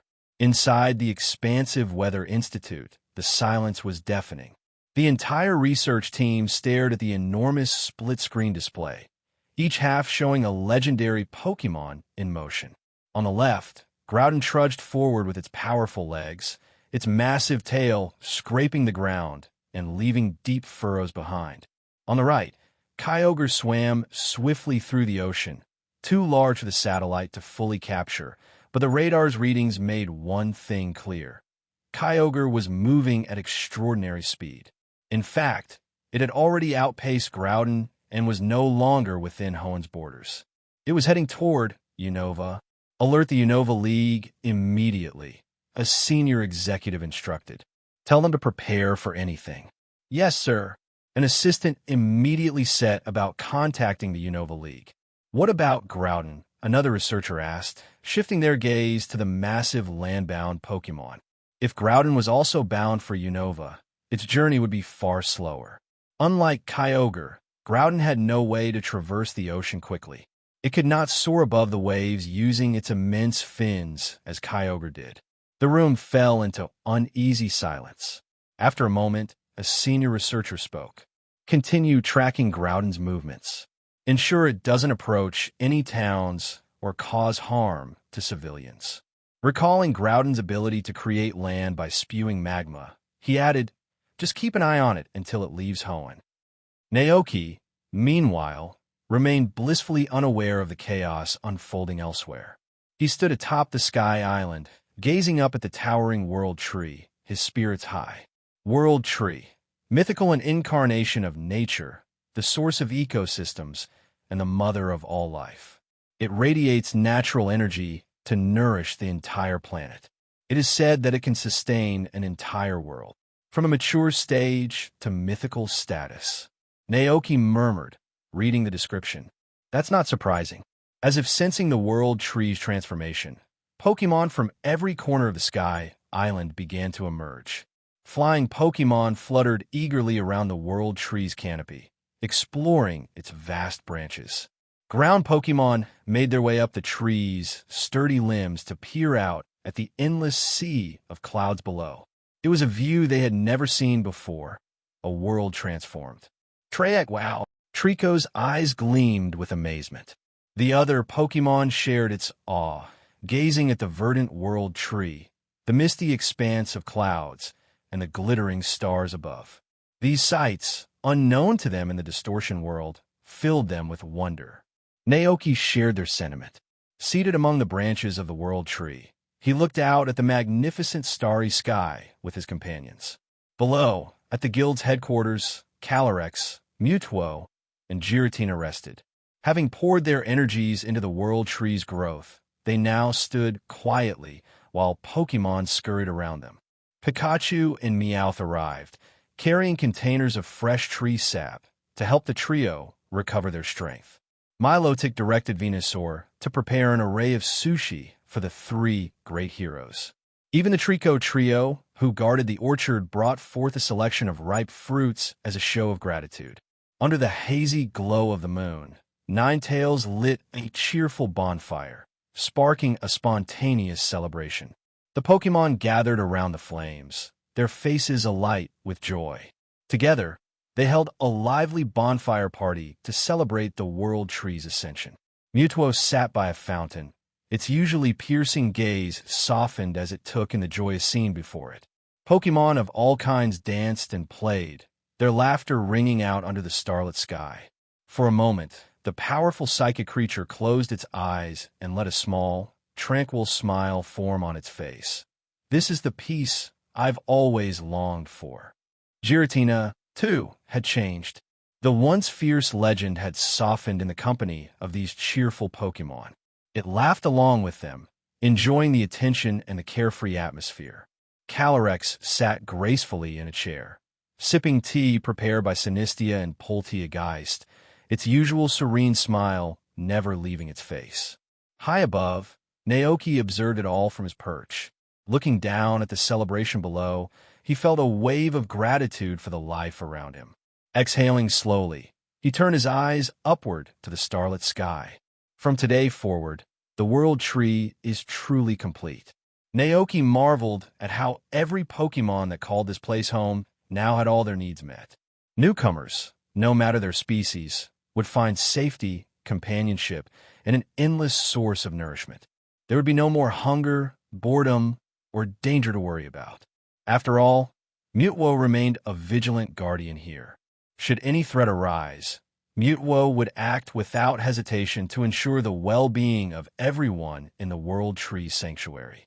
It was a paradise, Naoki thought, a true haven for Pokémon.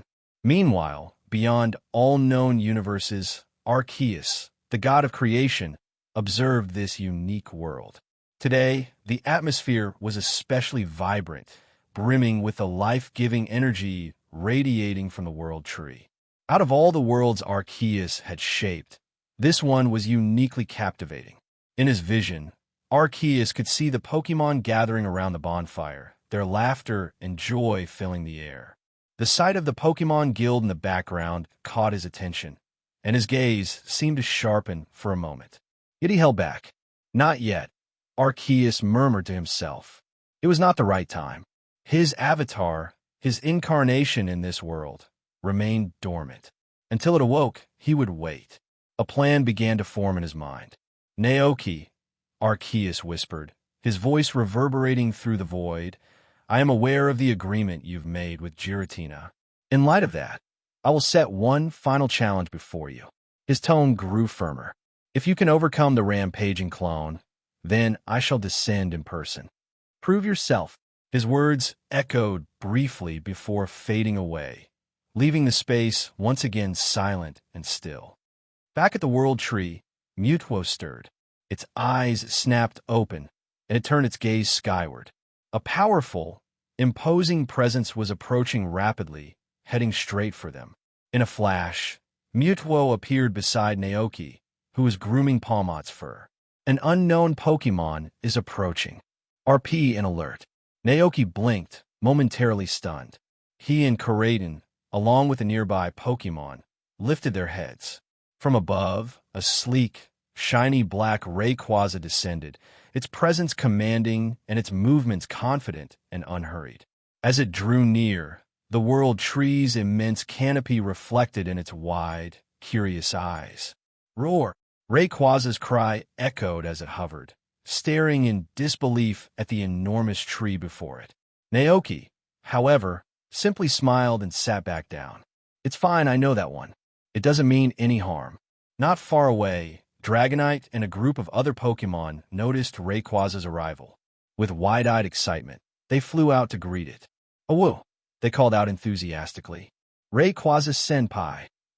Hearing their familiar voices, Rayquaza's surprised expression softened. It carefully scanned the scene and spotted Dragonite and the others waving from the branches.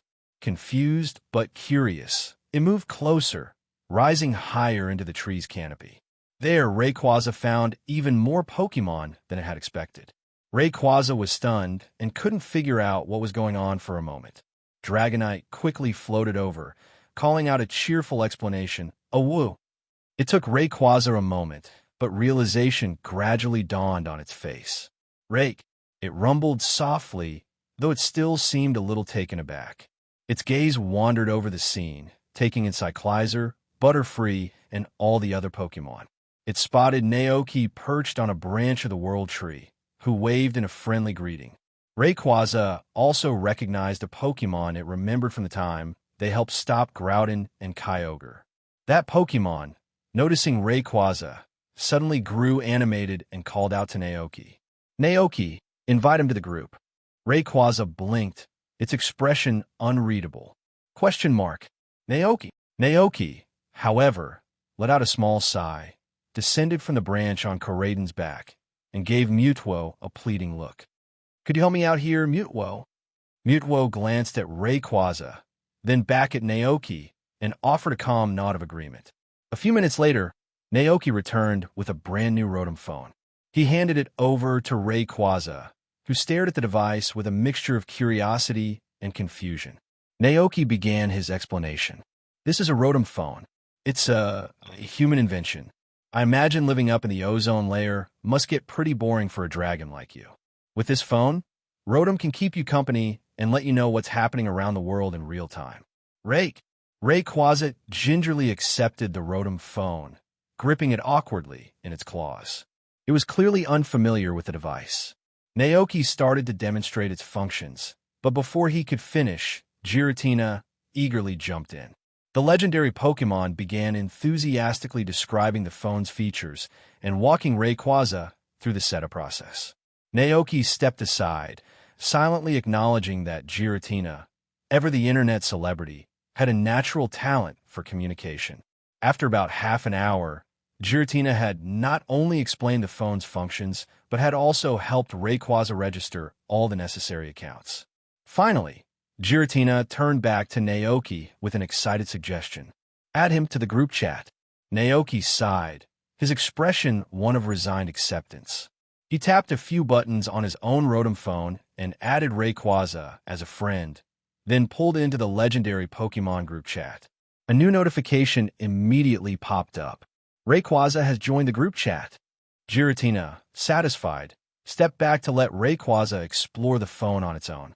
Holding the Rotom phone in one claw, Rayquaza began clumsily poking at the screen with the tip of its other claw, attempting to follow Giratina's instructions. Dragonite hovered nearby, offering the occasional tip. For a brief moment, everything felt lighthearted and peaceful. Soon after, Rayquaza set the phone down and started sharing tales of its recent battle against Groudon and Kyogre, recounting how it had helped save the world. Dragonite, Cyclizer, and Butterfree listened with rapt attention. Other Pokémon have also gathered around, their eyes shining with admiration. Meowth. So cool. Even Pokémon like Milotic and Venusaur regarded Rayquaza with awe. The legendary dragon, pleased with the adoration, grinned widely. Naoki, watching from the side, couldn't help but smile wryly. This was becoming a familiar sight. As he observed the group, a thought struck him. Glancing at Rayquaza's sleek, normal form, Naoki wondered, and it's still Mega Evolved now? Curious, he decided to ask. Hey Rayquaza. The dragon turned its head toward him, silently waiting. Naoki asked, can you still Mega Evolve? Transform into that other form and unlock even more power. He recalled that Rayquaza's ability to Mega Evolve depended on harnessing the meteorite energy stored within its body. This energy, paired with the Dragon Ascent move, allowed it to achieve Mega Evolution. Rayquaza tilted its head slightly before replying telepathically. Roar. Is that what you humans call that transformation? Mega Evolution. Naoki nodded. Yeah, Mega Evolution. Nearby Pokémon, including Mutwo, Dragonite, and Calyrex, perked up and listened. Rayquaza shook its head and answered, Rake. I used to be able to, but I don't have enough energy now. I can't transform into that form anymore. The response puzzled Naoki. Not enough energy, he murmured. He remembered that Rayquaza's usual diet of meteorites might not provide the level of energy required for Mega Evolution. Then, a memory surfaced, an ancient, mysterious stone from the anime. This massive boulder, said to hold immense primordial energy, could potentially enable Rayquaza's Mega Evolution. Naoki recalled how that stone had been stored in a secret Hoenn ruin, where Steven uncovered it. The moment it was revealed, Rayquaza appeared, drawn to its power. It's one of ours now, Naoki thought. If the opportunity arises, I'll help Rayquaza retrieve that stone. Not only will it help Rayquaza Mega Evolve and grow stronger, but might also prevent someone like Lysandra from using it for evil. His musings didn't stop there. If Rayquaza could Mega Evolve, what about Mutwo? Mutwo, after all, had two possible Mega Evolutions. One focused on physical power, Mega Mutwo X, and the other on psychic prowess, Mega Mutwo Y. Both forms were formidable in battle, and Naoki couldn't help but wonder if Mutwo would also be willing to unlock that potential. As the bonfire's glow began to fade and the Pokémon started drifting off to sleep, Naoki decided it was time to call a night. After saying his goodbyes, he returned to his ranch to rest. Giratina vanished into the shadows of the World Tree, while Rayquaza accepted an invitation to stay. The other Pokémon weren't ready to let it go just yet.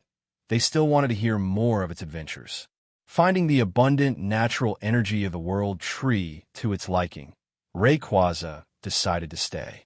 Content, it settled into this extraordinary haven. Meanwhile, far away, Groudon and Kyogre continued their journey, each determined to reach their destination. The next morning, bright sunlight streamed into the room through the window. Naoki was suddenly awakened by a phone call. Drowsily, he opened his eyes and glanced at the screen. Seeing the caller's name, he immediately snapped to attention. Mutwo? Why would Mutwo be calling him now? Naoki sat up and answered the call. The next moment, Mutwo's face appeared on the screen. A deep voice came through. A Pokémon is coming. What? Naoki said, still slightly groggy. Then Mutwo turned the camera around. Before Naoki could process what was happening, the screen showed a noble and elegant Pokémon with shimmering, multicolored wings perched on a branch of the World Tree, surveying the Pokémon Guild below. It was Ho-Oh. Naoki's jaw dropped. Ho-Oh? What was it doing here? Could it be that, like Rayquaza, Ho-Oh had been drawn by the World Tree's energy? Mutwo's voice broke the silence. It appears it wishes to stay and is asking for permission. I leave this matter to you. Naoki paused, still half asleep. Huh. After a long moment, he rubbed his eyes and muttered. Okay, I'll go take a look. Rayo. The sound came from nearby. Koraidon, still curled up, opened one eye. Come on, we got work to do, Naoki said, grabbing his clothes and getting ready quickly. Rao. Koraidon stretched, yawned widely, and then happily followed Naoki out of the room. The ranch was unusually quiet. It seemed everyone had stayed up too late the previous night and was now enjoying a rare morning nap. Only Calyrex was up early, lounging on the sofa and casually scrolling through its Rotom phone. Naoki, where are you off to in such a rush? Calyrex asked. Another legendary Pokémon has shown up at the World Tree. I'm heading over to see what's going on, Naoki replied. His words sparked a memory. Calyrex had once foretold that the World Tree would rise into the sky and Ho-Oh would be perched atop it. It seemed that the prediction was now coming true. Calyrex wasn't surprised by this turn of events. The World Tree's immense energy was a magnet for Pokémon. Even powerful legends couldn't resist its allure. Still, Calyrex preferred the quiet life at Naoki's ranch over the grandeur of the World Tree. With Naoki, it had found companionship that made the world a less lonely place. Naoki stepped outside, climbed onto Koraidon, and took to the skies. They soared through the clouds, heading toward the World Tree. The World Tree floated in a remote area just below Rayquaza's ozone layer. It was a place with no regular air traffic or human activity. Naoki had no fear of being discovered. Even if someone managed to find the area, Mutwo's psychic barriers ensured their safety. The space-distorting field not only kept the World Tree hidden, but also subtly guided trespassers away, leaving them wandering until they unknowingly veered off course. Naoki, however, had no such issues. As soon as he entered the vicinity, Mutwo's psychic energy transported him directly onto the floating island. Ascending to the World Tree's upper levels, Naoki arrived just as Mutwo hovered nearby, its gaze fixed on Ho-Oh. Ho-Oh was perched gracefully on a branch, watching the Pokémon below as they bustled about. Some carried fruit from the orchards to storage. Others prepared fresh sushi in little shops to share with the community. Noticing something, Ho-Oh turned its head toward the newcomers. Naoki stepped forward, Karaden by his side. He couldn't help but think that Mutwo looked more and more like a stern, floating security guard. Taking a breath, Naoki greeted the legendary Pokémon with a smile. "Hello, Ho-Oh." Naoki looked at Ho-Oh and greeted it politely. "Do you know me?" Ho-Oh asked, tilting its head curiously. "Mew and Teddiursa have mentioned you before." At this, Ho-Oh nodded in understanding. "Ah, so you are the one they spoke of." Naoki shook his head lightly. "No, I'm not their trainer, just the one who handles the logistics for their team's adventures." Though Ho-Oh didn't quite grasp what logistics meant, it gathered from a conversation with Mutwo that this human was the guardian of the World Tree. Ho-Oh glanced up at the towering tree, a spark of admiration lighting its eyes. Then, with a dignified air, it spoke. "This place is far more beautiful than any I've known. If possible, can I stay here? In return, I can help you to the best of my ability." The legendary Pokémon Ho-Oh had requested a home at the World Tree. Naoki knew that agreeing would not only ensure Ho-Oh's gratitude, but also strengthen the tree's legendary guardianship. Refusing, however, might cause Ho-Oh to leave and diminish its favor toward him. Naoki's mind turned briefly to the possibility that, if Ho-Oh stayed, perhaps its loyal companions, Entei, Sukun, and Reiku, might also arrive in the future. He thought of the majestic mane of Entei, Suikun's pure elegance, and Reiku's striking presence. The idea of these noble Pokémon calling the World Tree home brought a smile to his face. He looked up at Ho-Oh and said sincerely, "No need to offer anything in return. Just protect this tree and the Pokémon who live here. That's all I ask." He imagined the potential of Ho-Oh as sacred ash being freely available through the guild shop, a safeguard for Pokémon who might face life-threatening challenges. Ho-Oh seemed momentarily surprised. "No other demands? Just that I protect this place and its inhabitants." Ho-Oh gazed at Naoki with bright, discerning eyes. In this human, it saw genuine kindness, a deep love for peace, Pokémon, and all life.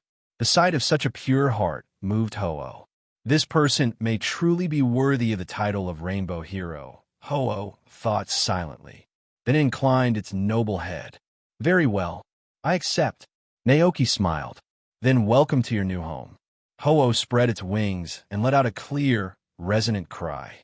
From this moment, it became an official resident of the World Tree. Now, with both Ho-Oh and Rayquaza among its protectors, the World Tree had gained extraordinary strength. Rayquaza and Ho-Oh watched over the tree from its highest branches. Mutwo maintained order, and Giratina guarded the shadows beneath. But something occurred to Naoki. If Rayquaza and Ho-Oh were drawn to the World Tree's aura when it matured, could there be other legendary Pokémon sensing it as well? Meanwhile, far away in the Hoenn region's Weather Research Institute, a team of researchers continued monitoring the movements of Groudon and Kyogre. On a satellite map, two icons moved steadily, one across land, the other through the ocean. Groudon was still traversing the sea between Hoenn and Unova. Kyogre, however, had passed Unova and was heading further out. Their earlier theories unraveled before their eyes. "What's happening? I thought Unova was their destination," one researcher exclaimed. "No, look at Kyogre's trajectory," another said, his voice rising. "It's heading toward Paldea." Paldea? The words rippled through the room. The distant region lay on the opposite side of the planet. But what could possibly be there that would compel the ancient Pokémon to travel such an immense distance? In the heavy silence that followed, a senior official finally spoke. "Contact the Paldea League immediately." Before the assistant could dial the Paldea League's number, one of the researchers suddenly let out a startled cry. "Kyogre is gone." The entire room turned toward the source of the exclamation. "What happened?" a senior official demanded. "I'm not sure." The satellite feed showed Kyogre leaving the ocean, flying into the air, and then vanishing into thin air, the researcher stammered. How is that possible? Someone murmured in disbelief. Could it be that Kyogre had hidden psychic abilities, allowing it to teleport to another location? On the World Tree, Naoki was deep in conversation with Ho-Oh about the World Tree's unique energy when he noticed Mutuo, standing nearby, suddenly grow tense. Mutuo's gaze snapped upward, and its sharp, telepathic voice cut through the peaceful chatter. Something is coming. Naoki and Ho-Oh both turned their attention forward. The space in front of them shimmered, distorted by a powerful force. Moments later, a massive Pokémon, resembling a whale, emerged through the rift. It was Kyogre. The great sea Pokémon opened its jaws, letting out a deep, resonant cry. Its glowing eyes locked onto the towering World Tree. This was it. This was the source of the overwhelming natural energy it had been sensing. If it could settle here, it might finally regain its full power. And if that happened, Groudon would no longer stand a chance. Kyogre's excitement surged as it moved forward, eager to claim its new sanctuary. But before it could find a place to rest, a formidable group of figures appeared. First was a shiny black Rayquaza, its coiled form exuding dominance over the skies. Beside it stood Ho-Oh, regal and radiant, with its multicolored plumage catching the sunlight. Behind them hovered Mutuo, a being of raw psychic might, its tail flicking in controlled anticipation. And finally, Giratina emerged, its crimson body and feral glare radiating menace. The four Pokémon confronted Kyogre, forming an imposing wall. For a moment, Kyogre simply floated in place, its massive fins still. A single thought dominated its mind. What is going on? And then it spotted a familiar scent among the group. The human who had disrupted its clash with Groudon back in Hoenn. Kyogre's eyes widened, its surprise obvious even on its colossal face. It hadn't expected to encounter that meddlesome human here of all places. A heavy realization settled over Kyogre. It was powerful, yes, but even it couldn't take on 4 legendary Pokémon at once. The odds were entirely against it. What do I do now? Kyogre's mind raced for a solution. At that moment, Naoki stepped forward, his voice calm but firm. Do you want to live in this tree too? Kyogre hesitated, its gaze shifting between Rayquaza and the other Pokémon, then finally admitted, yes. Sure, you can stay here, Naoki replied, his voice calm but firm. If Kyogre chose to settle within the World Tree, it could live on the same level as Dragonite Island. With Kyogre at its core, the area could be transformed into a marine paradise, a vibrant sea of origin that would serve as a sanctuary for water-type Pokémon. Kyogre's eyes widened in astonishment. Could it really be this simple? No battles, no territorial disputes, just an invitation to end peacefully? Naoki continued, but there are a few conditions. If you're willing to agree, Rayquaza and I will welcome you to the World Tree. Kyogre turned its full attention toward Naoki. What are these conditions? First, Naoki began, you cannot harm any Pokémon on the World Tree. Kyogre tilted its head. It was, after all, a benevolent creator of the seas. In its long life, it had never intentionally harmed the Pokémon that thrived within the oceans it had formed. Agreed. Kyogre rumbled without hesitation. Naoki nodded and posed another question. Can you sense where Groudon is right now? Kyogre paused, considering the faint signature it felt. It's coming this way, it answered. Naoki hummed thoughtfully. As I thought, if Groudon were to join the World Tree as well, the resulting balance could create a distinct ecological zone, one perfect for ground, rock, and fire types. But therein lay the potential for conflict.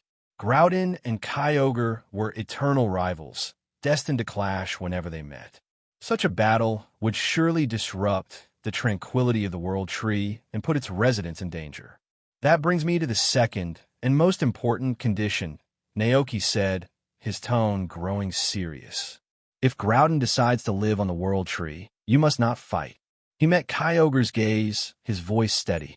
I'll have Rayquaza and Mutuo oversee things. If you engage in any battles, you'll be expelled and never allowed to return. Kyogre stared at Naoki, the words sinking in deeply.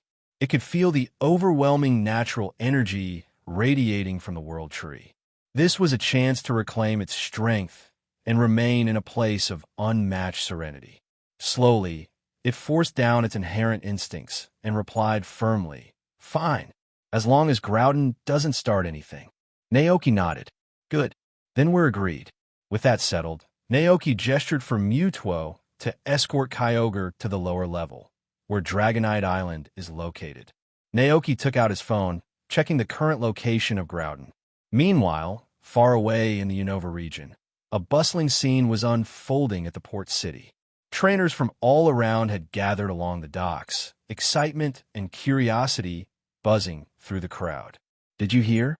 Groudon, the Groudon from Hoenn, is heading toward Unova," one trainer exclaimed, his voice brimming with awe.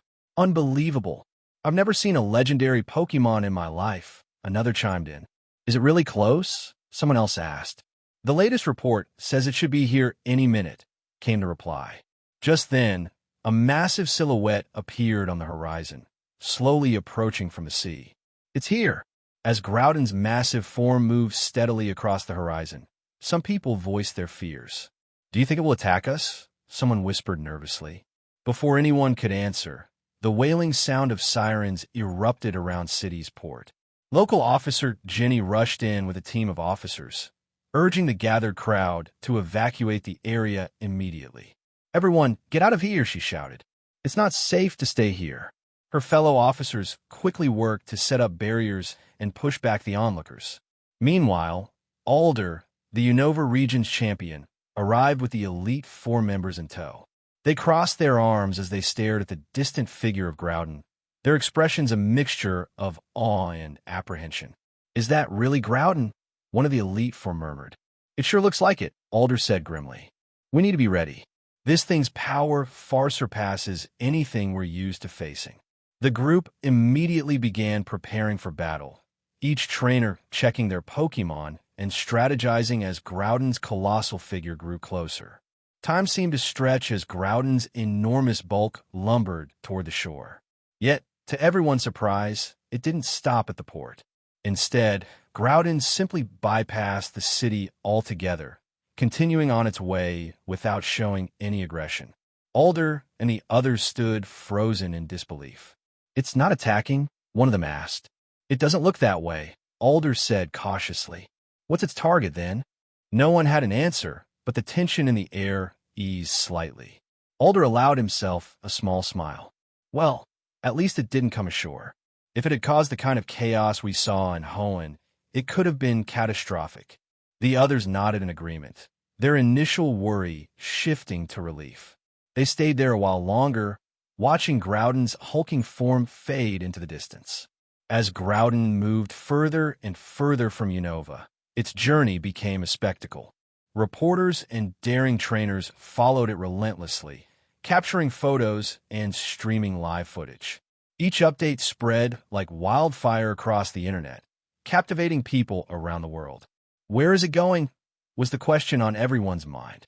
Even Professor Oak, ever curious about rare Pokémon, took to the skies in a helicopter, hoping to get a closer look at Groudon's mysterious trek. As Groudon crossed region after region, the constant updates and live streams drew massive online attention. Days passed, and then, unexpectedly, Groudon stopped.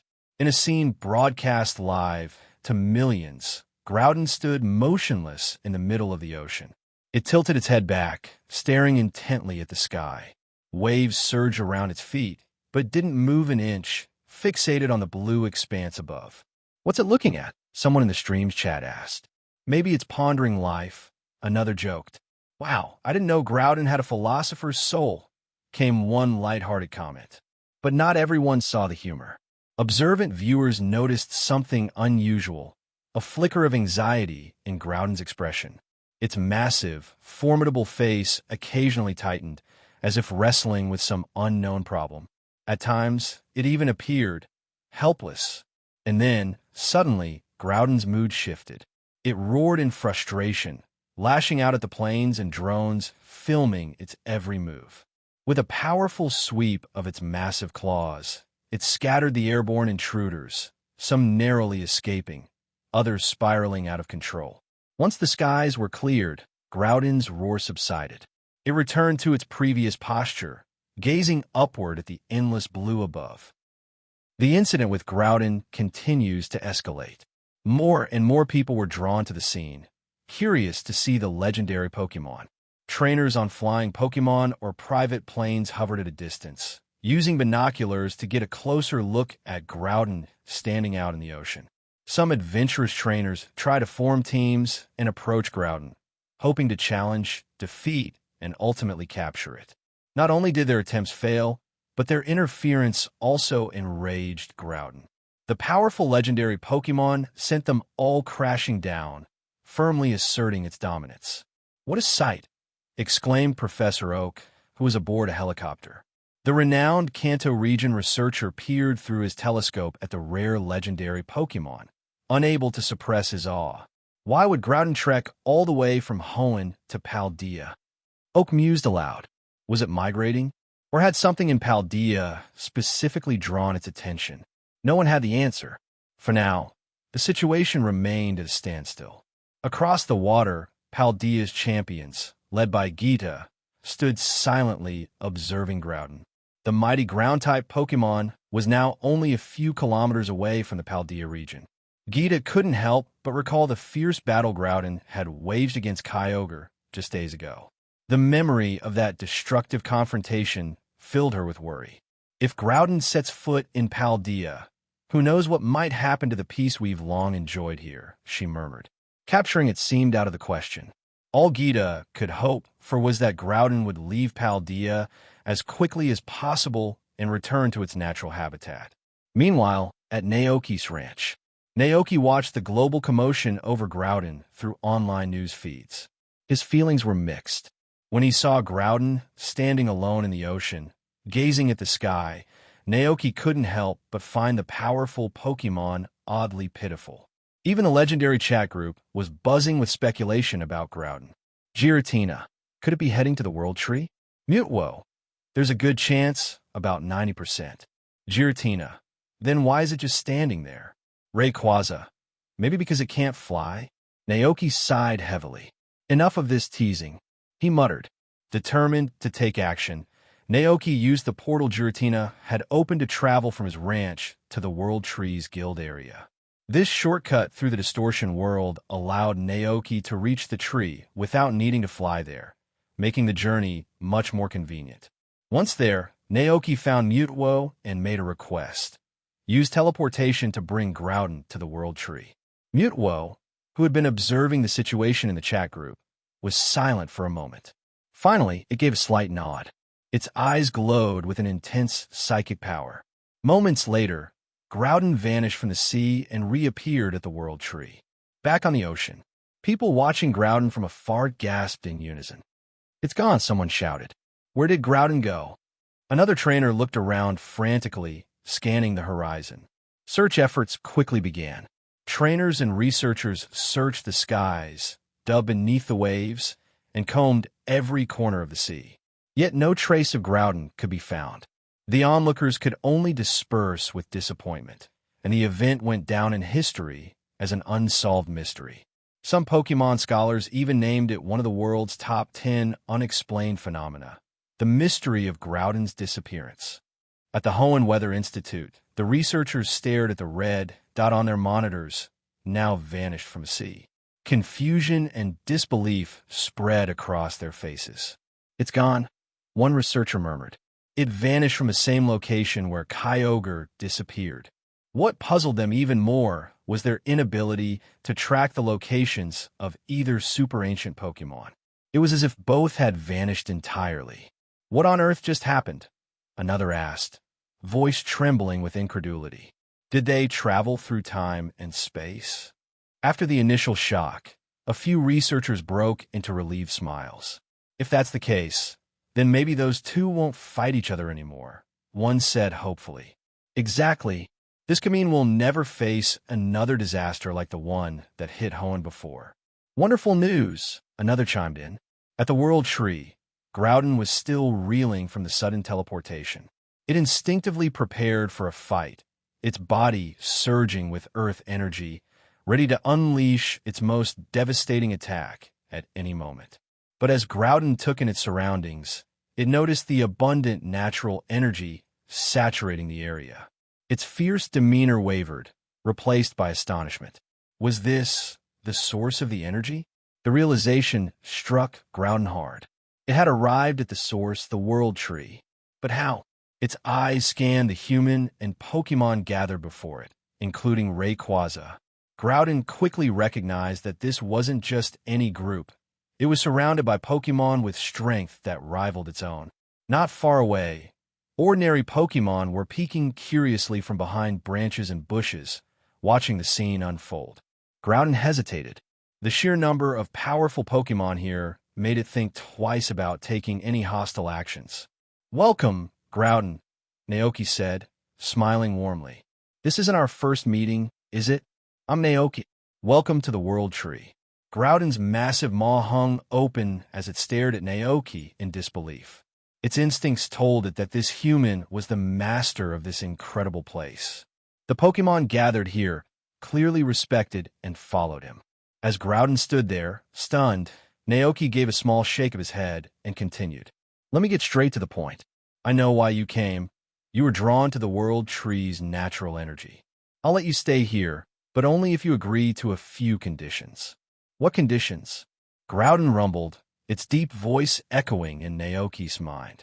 "First," Naoki explained, "you can't harm any Pokémon living on the World Tree. Second, you can't fight Kyogre here. Kyogre has already agreed not to provoke you. If you leave it alone, it will leave you alone." Naoki's gaze hardened slightly. "If you break these rules, Rayquaza and Mewtwo will banish you from the World Tree." Naoki knew Groudon's inability to fly worked in their favor. If Groudon broke the rules, it could simply be teleported away and wouldn't be able to return on its own. Groudon fell silent, processing Naoki's words. It wasn't pleased with the idea of conditions, but it saw the value in the World Tree's energy.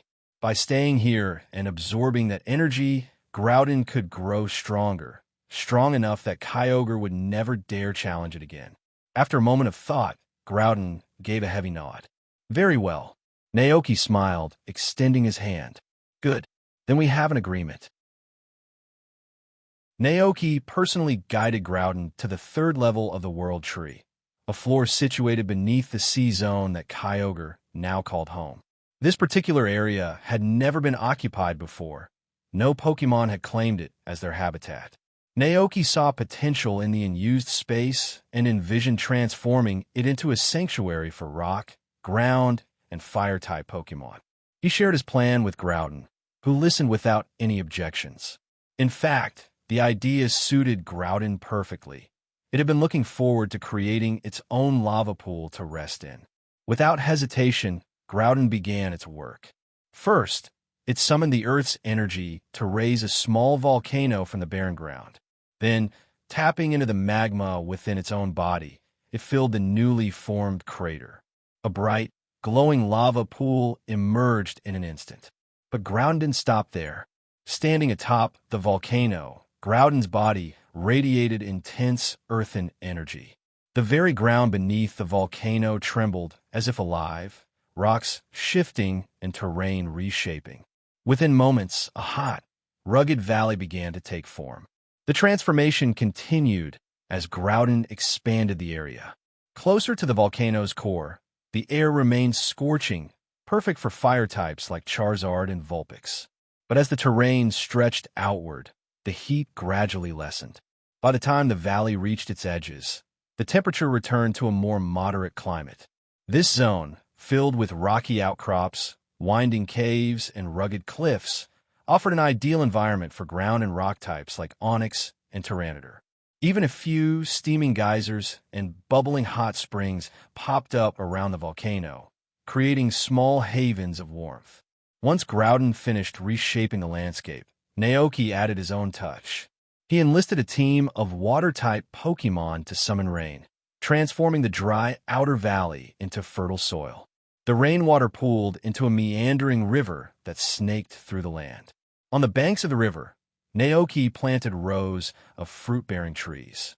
Calyrex helped to accelerate their growth, and before long, the trees were heavy with ripe, juicy fruit. The air filled with the sweet scent of a bountiful harvest, making the valley feel alive. Naoki had no intention of feeding Groudon with these fruits. They were meant for the Pokémon that would one day inhabit the area. Groudon, standing atop its volcano, watched the humans' industrious efforts with quiet curiosity. It briefly wondered if those fruits were for it, but then dismissed the thought. As the god of land, Groudon didn't require food. It could sustain itself on the world tree's abundant natural energy. Once Naoki and the water types finished their work, they turned to leave. Groudon, sensing the calm after its exertions, retreated to the lava pool. The recent battles and long journey had taken their toll, and the mighty Pokémon felt the fatigue settle deep in its core. With a final glance at the transformed landscape, Groudon settled into the glowing magma, ready for a long, restorative rest. Groudon turned and lumbered into the volcano, its massive tail swaying behind. But before long, it saw Naoki returning, this time carrying a peculiar device in his hands. "This is a Rotom phone," Naoki explained. "Rayquaza, Kyogre, and the others already have one. Now, you'll have your own." He carefully went over the phone's features, showing Groudon how it worked.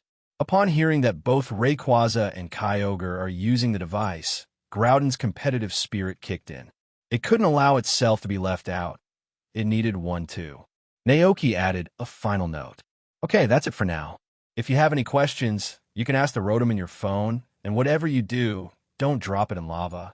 Groudon examined the phone in its claws, seeming to accept it, and Naoki quickly opened his own device to add Groudon to their legendary chat group. There were 6 members already, and with Groudon joining, the number rose to 7.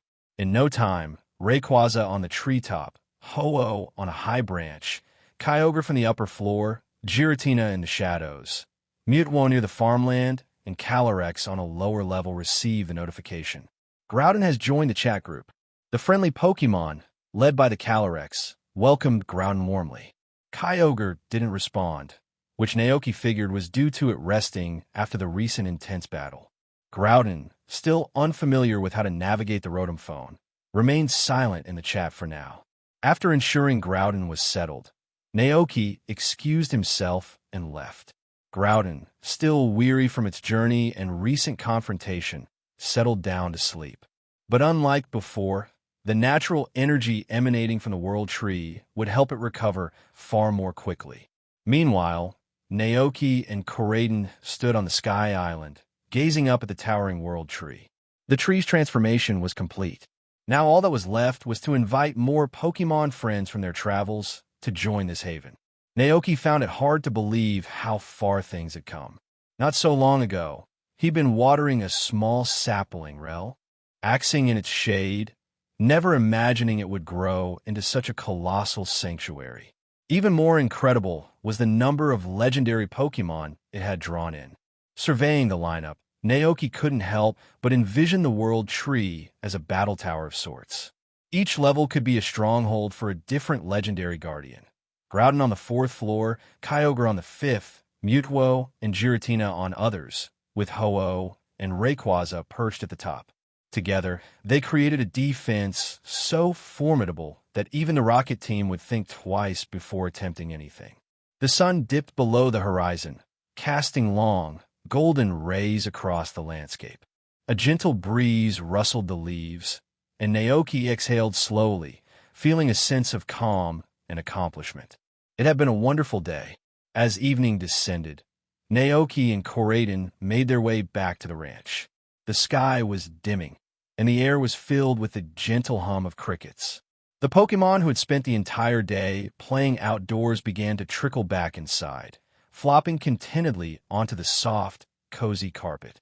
They stretched, yawned, and glanced expectantly at Naoki, their bellies rumbling after a day of frolic. Dinner time wasn't just a meal, it was a cherished routine. After bidding farewell to the legendary Pokémon who had gathered at the World Tree, Naoki resumed his simple life as a humble farmer. His heart felt full as he walked back through the ranch gates, greeted by the familiar sights and sounds of home. Once inside, he set about preparing dinner, his movements swift yet unhurried. The Pokémon gathered around him, their playful antics and cheerful chatter filling the warm, golden-lit room. Calyrex, who had chosen to remain at the ranch, loved this time of day. Every evening, it emerged from the glass greenhouse, settled onto the sofa in the living room, and watched Naoki bustle about the kitchen. It would idly scroll through its Rotom phone, enjoying the rhythmic sounds of cooking and the comforting presence of its human friend. As Naoki chopped vegetables, his gaze flicked toward the Calyrex. Suddenly, a thought occurred to him. "Hey," Naoki said, glancing over his shoulder. "The world tree's fully stabilized now. Don't you want to move there?" Calyrex looked up from its phone, tilting its head slightly. A gentle smile played on its face.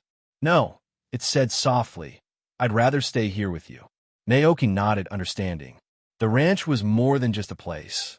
It was a home. The lively energy, the familiar laughter, the shared evenings, it was hard to leave behind. "All right," Naoki replied, his tone warm. "Then let's keep making this place the best home it can be." As the evening deepened, the silver moonlight washed over the ranch. The vast fields glimmered softly, and a light breeze rustled the trees. Out in the distance, a small figure emerged from the shadows, a Zygarde core. It perched quietly on an unremarkable stone. The core gazed at the ranch, observing the homey glow of the house nestled against the darkened landscape. As the world tree reached its full maturity and rose above the clouds, life on the ranch settled into a calm, peaceful routine once again. Thanks to Giratina's portal, Evolutions still ventured from the reverse world to play around the world tree. The Go-Goats would sometimes travel there as well, guiding the young Skiddo rescued by Mutwo. Meanwhile, Naoki had grown accustomed to a tranquil lifestyle, sitting on his porch in the evening breeze, sipping tea, and listening to soft music as the sun dipped below the horizon. One afternoon, Mayor Thomas paid a visit to the ranch. He wore his familiar, broad-brimmed hat, and his warm smile stretched ear to ear. "Naoki, don't forget, the town's hosting a fireworks display at the end of the month," the elderly mayor said cheerfully. "Oh, I'll definitely be there," Naoki replied with a grin. "Well, this year's show is going to be bigger than ever. The town brought in some rare fireworks, and we've invited plenty of vendors to set up stalls. It'll be a feast for the eyes and the taste buds," Mayor Thomas added enthusiastically. "There'll even be free food and drinks for everyone. Imagine watching those fireworks while enjoying a cool drink and something delicious to eat. I can't wait." Naoki chuckled and nodded. The annual fireworks display was a cherished tradition in the Paldea region. On the last evening of summer, townsfolk and Pokémon gathered by the sea to marvel at the colorful explosions lighting up the night sky. The festive atmosphere always created wonderful memories. "I'll be there," Naoki assured the mayor. Good. Mayor Thomas tipped his hat and headed for the door. "See you at the end of the month, Naoki." As the mayor's figure faded down the trail, Naoki noticed the tin of cookies the mayor's wife had sent along. They were buttery and crisp, rumored to have once been the favorite treat of Cyclizer. Indeed, Cyclizer wasted no time in wolfing down the cookies, happily sharing with Coraden, who also seemed to enjoy the treat. In no time at all, the plate was empty. Later that day, he wrote a short letter of thanks to Mayor Thomas, explaining that he was sending over some fresh produce from the ranch. He packed a variety of ripe fruits and vegetables into a bag, which Cyclizer gladly carried off to deliver to the mayor. With the morning turning into noon, Naoki decided to harvest some vegetables from the field for lunch. As he stepped outside, he was greeted by 3 Go-Goat bounding out of Giratina's portal. Each of them carried a large, glowing green leaf in their mouths. "What's this?" Naoki wondered aloud. The Go-Goat trotted up and gently placed the leaves at his feet. Their pleased expressions made it clear this was a gift from the World Tree. "A gift from the World Tree?" Naoki asked, receiving an enthusiastic nod from the Pokémon. He picked up the vibrant leaves and felt a spark of inspiration. Long ago, he had prepared a special dessert using similar leaves from the World Tree. Excited, Naoki turned back to the house, fetched his trusty recipe book and flipped through its pages. Over the years, Naoki had formed a steady routine. Whenever he came up with a new dish, he carefully documented the ingredients, preparation steps, and potential effects. Before long, he found the relevant notes in his cooking journal. Leaf cake, incomplete version, S-. A cake made by blending leaves from the world tree with eggs, moo milk, and other ingredients. If you listen closely, you might even sense the faint whisper of nature. Cooking effect, breath of nature, permanently boosts the power of grass-type moves by 20%. This effect only applies to grass-type Pokémon and does not stack. Grass-type Pokémon that eat this cake can harmonize more easily with nature's rhythm. Using grass energy to nurture crops will slightly reduce their growth time. This effect also applies only to grass-type Pokémon and does not stack. Additional effect. As the world tree's chosen caretaker, you may now access all areas within the tree. This effect applies exclusively to Naoki. As expected, Naoki murmured to himself. Even when crafted from the immature leaves of the world tree, this cake already had remarkable properties. He could only imagine what benefits the recipe might provide if made from the tree's fully developed leaves. The thought filled him with curiosity and anticipation. Well, there's only one way to find out. Without hesitation, Naoki began preparing a batch of leaf cakes. He first pureed the world tree leaves in a blender, then combined them with eggs, milk, and other ingredients. While pouring in the moo milk, a new thought struck him. What if I used milk from the Gagote instead? After all, the Gagote at the ranch produced milk of notably higher quality than the Miltank's moo milk. Inspired by the idea, Naoki quickly swapped out the milk for the Gagote's milk. Once all the ingredients were mixed thoroughly, he poured the batter into a mold, giving it its desired shape, and slid into the oven to bake. As the rich, earthy aroma filled the kitchen, Naoki prepared a fresh cream topping to finish it off. He'd made this cream from some of the finest ingredients at hand, ensuring it would complement the cake perfectly. When the cake was just about done, he pulled it from the oven and carefully spread the fresh cream on top. The end result was a fresh leaf cake, glistening with a natural sheen. Only, this time, something was different. This cake didn't just have a beautiful texture and appearance. It actually emitted a soft, green glow. Naoki blinked in astonishment, wondering if his eyes were playing tricks on him. But no, the cake was undeniably shining. Moments later, detailed information about the cake flooded his mind, as if the dish itself was revealing its secrets. Leaf cake. SSS, a cake made by mixing leaves from the world tree with eggs, Gagote's milk, and other ingredients. It practically radiates the essence of nature. Cooking effect. Lord of Nature permanently boosts the power of grass-type moves by 100%, limited to Gagote. Other grass-type Pokémon receive only 50% of the effect, and it cannot be stacked. After consumption, Gagote gains an even deeper connection with nature. Using grass energy to nurture crops will cause all plants in a certain radius to mature within seconds. Other grass-type Pokémon that consume it will experience significantly shortened crop growth times. This effect only applies to grass-type Pokémon. Naoki, as the Lord of the World Tree, gains an additional unique effect. Those recognized by nature can inherit the special ability Power of Viridian after consuming the cake. Power of Viridian. This ability allows one to communicate with Pokémon on a deeper level, greatly enhance their affinity with them, draw upon nature's energy, and heal their wounds. Comment.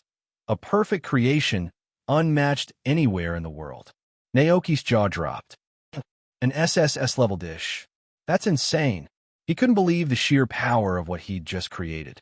A permanent doubling of Gagote's grass-type attack strength, the ability to instantly mature crops, and then there was that mysterious power of Viridian that hinted at an inheritance of sorts. For a moment, he pondered the meaning of inherited.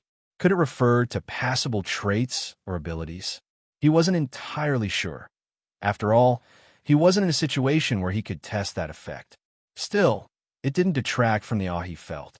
Eager to see the results firsthand, Naoki brought a portion of the glowing cake to Gagote. The Pokémon sniffed the treat, their eyes lighting up with anticipation. With a delighted bleat, Gagote began eating, savoring every bite. Seeing how much Gagote enjoyed the cake, Naoki decided to try a piece himself. As he tasted the cake, he couldn't help but notice how the natural flavors seemed to burst with energy, leaving him feeling refreshed and connected to the environment around him. Once the cake was fully consumed, a surge of vibrant, green energy erupted from Gagote's body, filling the room with a warm, radiant glow. Through the insight granted by his newfound Viridian power, Naoki could clearly sense that his Gagote was undergoing a profound transformation. The change wasn't just from the leaf cake. It was also the result of the world tree's long-term nourishment, which had fundamentally altered their life force. In other words, his Gagote was no longer an ordinary Pokémon. Their very essence had been elevated. Their vitality and energy had reached the level of legendary Pokémon. Realizing this, Naoki was left speechless. He had done it. He had successfully created gods. After a moment, the glow surrounding the Gagote faded. The Pokémon looked at him with an unmistakable spark of excitement in their eyes. Naoki finally collected his thoughts and, with a mixture of amazement and pride, said softly, "Congratulations, Gagote." "Bah!" The Gagote let out a joyous bleat, practically bursting with enthusiasm.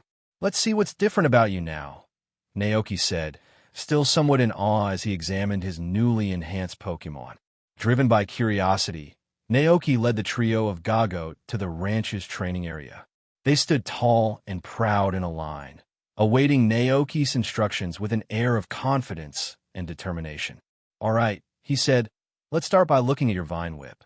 One of the Gagote stepped forward and nodded. Two thick, dark green vines extended from its sides, swaying like powerful serpents. Naoki studied the vines with a critical eye, noting their deeper hue and sturdier appearance. "It's exactly as I thought," he murmured. "The vines have changed. The color's darker now, probably because their grass-type energy is so much stronger." "Farfetch'd," he called, turning to where Farfetch'd had been practicing swordplay on wooden dummies. "Farfetch'd." The Pokémon waddled over, tilting its head in curiosity. "Try striking the vines with your leek," Naoki instructed. Farfetch'd blinked in surprise, but nodded. With a flash of light, the Pokémon charged forward, leek poised like a blade, and swung at the Gagote's vine whip with all its strength. The vines didn't even flinch. Farfetch'd froze in shock, staring at the unscathed vines. It exclaimed, clearly baffled. "It's just as I suspected," Naoki said, rubbing his chin thoughtfully. "The strength and resilience of the vines have increased." With that, he turned back to Farfetch'd and said, "All right, that's enough for now. Let's try using Leaf Blade next," Naoki instructed his Gagote, confident in its improved abilities. Nodding, the Gagote shifted its stance, and the energy around its mouth coalesced into a gleaming green sword. Naoki pointed to a wooden practice dummy nearby. "Try hitting that dummy over there." The Gagote immediately turned and dashed forward, holding the radiant leaf blade firmly. With a single, powerful swing, the dummy shattered into pieces, sending bits of wood flying. Farfetch'd, who had been observing from the sidelines, gasped in astonishment. "Farfetch'd!" Its eyes went wide with disbelief at the sheer power on display. "Looks like the leaf blade's strength has increased, too," Naoki noted, quietly impressed. He smiled as his Gagote trotted back, its green blade still shimmering. "All right," Naoki said. "Now let's see your best move, grassy terrain." The Gagote let out a calm, resonant bleat as green energy began to surge through it. In an instant, a brilliant green light spread across the entire ranch. A lush field of soft grass sprouted from the ground and swayed gently in the air. The energy didn't stop at the ground. It rose into the sky, surrounding the ranch in a faint green glow. Naoki gazed up and marveled at the sight. The once simple grassy terrain had evolved into something extraordinary. The green light was no longer just a field on the ground. It filled the entire area, giving off an almost ethereal aura. That's aura, Naoki whispered, the realization hitting him. It's not just a terrain move anymore. That leaf cake must have transformed your grassy terrain into an aura. He stood silently for a moment, taking in the scene. As far as Naoki knew, only 2 Pokémon in the entire world possessed anything akin to a true aura. One is the god of life, Xerneas, whose fairy aura boosts the power of all fairy-type moves simply by its presence. The other is the god of destruction, Yveltal, whose dark aura enhances the power of all dark-type moves whenever it appears. And now, could it be that the Gagote had also developed its own aura?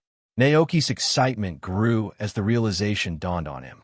From what he could see, the grass aura created by the Gagote appeared to be far more versatile than Xerneas' fairy aura or Yveltal's dark aura. Not only could the Gagote's grass aura boost grass-type moves, but it could also provide healing. And combined with its ability, which raised its defense, the Gagote had become a true all-rounder, a Pokémon capable of fighting, healing, and enduring. If it were paired with Calyrex or Ogerpon, the possibilities seemed limitless. Naoki could barely imagine the potential ceiling of such a team. Standing before his 3 Go-Goats, Naoki felt a surge of pride. Could he be on the path to becoming the undisputed king of grass types? Maybe he could follow the example of Lance.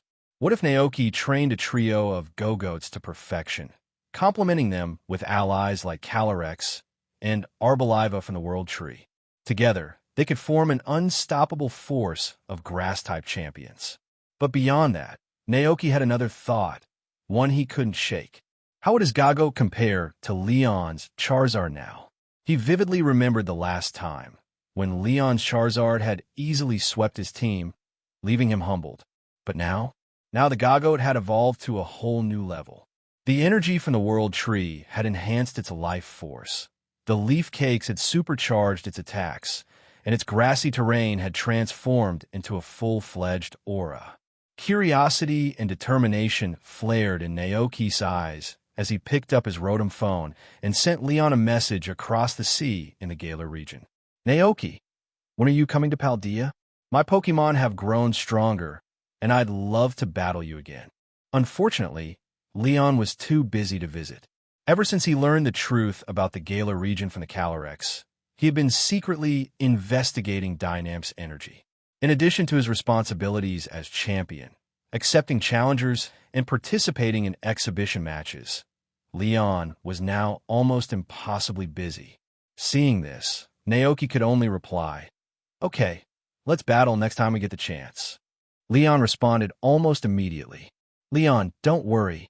Once I've taken care of everything here in Galar, I'll visit your ranch, and we'll battle for 3 whole days and nights." Naoki. After their friendly exchange, Naoki shifted to a more serious topic. "Naoki, have you been a slumbering weald?" Previously, Calyrex had mentioned that Leon could find Zacian and Zamazenta there and seek their help. He wondered if Leon had succeeded in meeting them. "Leon, I've been there. I managed to find Zacian and Zamazenta and share what Calyrex told me. But they said it's not time yet and told me to come back later." "Not time yet?" Naoki frowned at the message. He turned to the Calyrex and shared Leon's reply. After a thoughtful pause, Calyrex explained, "It's possible the one destined to restore the rusted sword and shield hasn't appeared yet.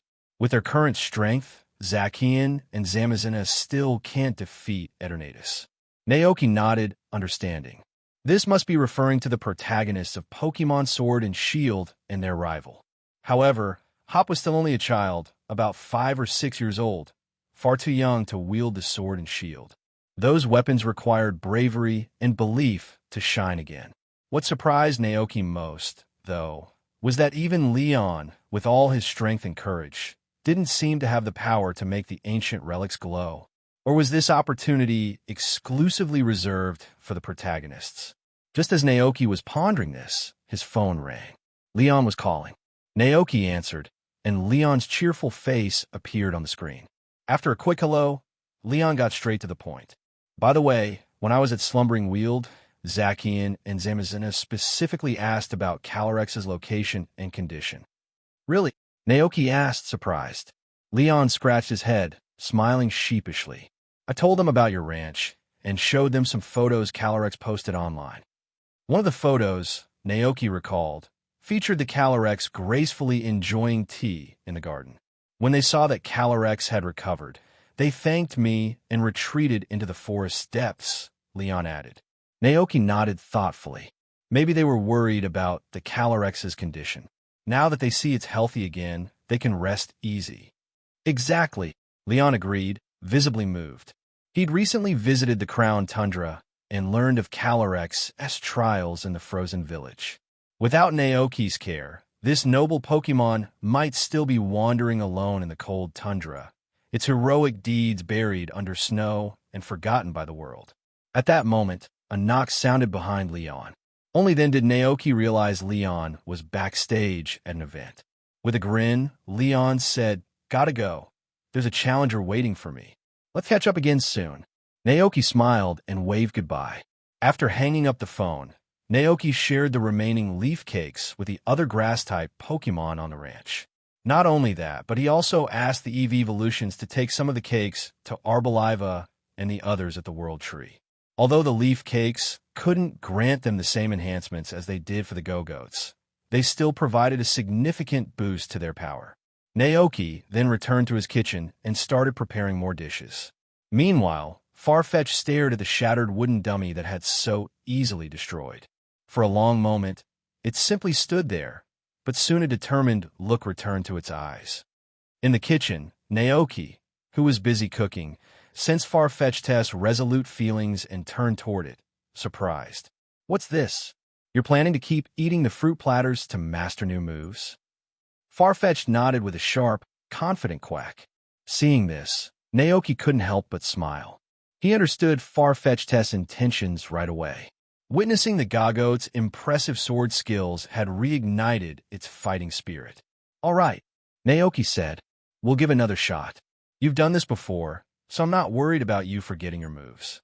Over the many times it had learned, forgotten, and relearned moves, Farfetch's body had memorized every detail of its techniques. Even if the memories of how to execute them faded from its mind, its body knew the steps by heart and could pick them up again quickly. With that thought, Naoki prepared 5 fruit platters in one go and set them out for Farfetch'd. He also added a few digestion tablets designed for Pokémon to help it process the food more efficiently. Farfetch'd, now more determined than ever, marched outside with the platters, ready to train. Out in the open field, it set the platters down in a neat row and stared at them. Without hesitation, it began its training. The first platter sparked a familiar sensation. Farfetch'd felt itself forgetting I/slash, but it didn't flinch. It was ready for that. Calmly, it moved on to the next platter. With the second serving, Farfetch'd forgot its combination attack, but a new focus started to form. By the third platter, Farfetch'd's mind shifted to meditation, embracing a deeper connection with its skills. The fourth platter introduced feather dance to its repertoire. Its wings began to move more gracefully and fluidly than ever before. Finally, as the fifth platter disappeared, a powerful surge coursed through Farfetch'd. Its eyes glowed with an intense blue light, and an overwhelming energy began radiating from its body. The leek it carried gleamed brighter, as if it were no longer a mere vegetable, but a weapon infused with psychic force. "Farfetch'd!"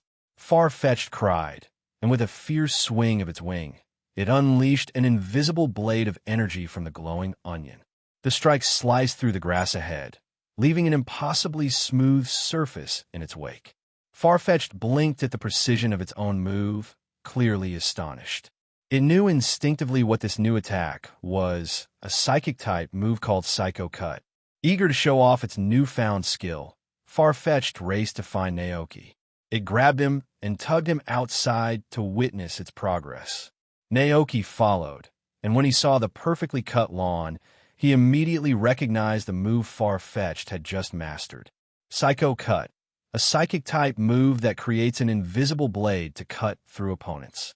Although it's not as strong as Palkia's Spatial Rend, it's still a formidable technique. In particular, the way the psychic energy makes the leek glow turning it into a lightsaber-like weapon, looks especially cool. Farfetch'd, who had always relied on close-range attacks, was thrilled. Psycho Cut allowed it to unleash powerful long-range energy slashes, something it had never done before. This new move filled a gap in its arsenal, giving it more versatility in battle. A feeling of triumph surged within Farfetch'd. After all, it hadn't been an easy journey. It had eaten endless berry platters, gained weight, and even risked its health, all in the pursuit of strength. And now, at long last, it had paid off. Farfetch'd felt like it had finally arrived. Overcome with excitement, it began hopping around joyfully, quacking in celebration. Naoki, Farfetch'd didn't always behave like a standard gambler, yet here it was, rejoicing over a single move. Normally, Naoki would have expected it to disdain Psycho Cut as too weak and aim for something stronger, like Spatial Rend. But seeing Farfetch'd so genuinely thrilled, Naoki decided not to say anything. After all, pushing it too hard might backfire and make it forget even Psycho Cut. Outside, the sun blazed relentlessly. The heat radiating off the earth was wilting the crops, and even the usually noisy cicadas had fallen silent. The Pokémon were lounging under the shade of the eaves, leisurely snacking on juicy watermelon slices. Naoki, however, was inside enjoying the cool air conditioning. After lunch, he stretched out in a chair, lazily savoring the break from the oppressive heat. At that moment, a trainer appeared at the ranch. He was visibly overheated, carrying a backpack and dripping with sweat. But despite the weather, he looked exhilarated. "Mr. Naoki, I finally earned enough badges. Can I challenge the green grass trial now?" he asked eagerly, looking up at Naoki as the door opened. "Naoki!" Naoki recognized him immediately.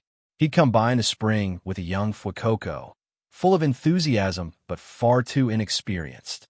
Back then, he'd only had one gym badge and wasn't remotely ready to tackle the trial. Naoki had turned him away, encouraging him to gain more experience first. Now, seeing the boy standing here again, with determination shining in his eyes, Naoki was a bit surprised. He hadn't expected him to return so soon, and with enough badges this time. "All right," Naoki said, smiling. "Come inside and take a rest first." "Yes." The boy was elated, eagerly following Naoki into the living room. "Can I challenge the green grass trial now?" Naoki looked at the boy's hopeful expression and hesitated. He knew his current Gagote had reached new heights. It wasn't the same Pokémon it once was. A legendary Gagote would be a formidable opponent for any ordinary trainer. Still, seeing the boy's determination and the effort he'd put into reaching this moment, Naoki paused. Instead of answering right away, Naoki asked Sister Ndidi to bring the boy a glass of mung bean soup to help him cool down. The boy thanked her and drank it all in one go. Afterward, Naoki said, "Where's your Fuecoco?" When the boy heard the question, he immediately retrieved a Pokeball and pressed the button. In a flash of white light, a crocodilian Pokémon with fiery red scales appeared in the room. Naoki's eyes widened slightly. The once simple Fuecoco had now fully evolved into Skeledirge. "Wow, it has evolved so quickly." "That's right," the boy exclaimed. "Skeledirge and I have been training nonstop, battling gym after gym. We've worked hard for this." Naoki could sense the boy's fierce determination. Smiling, he nodded. "All right, I'll accept your challenge." A wide grin spread across the boy's face. "Really? That's amazing." Before long, the two were standing on a battlefield. The boy released Skeledirge, while Naoki sent out his Gagote. "It's not just you who's grown stronger. Gagote's come a long way, too. This won't be easy. If it doesn't work the first time, I'll try again.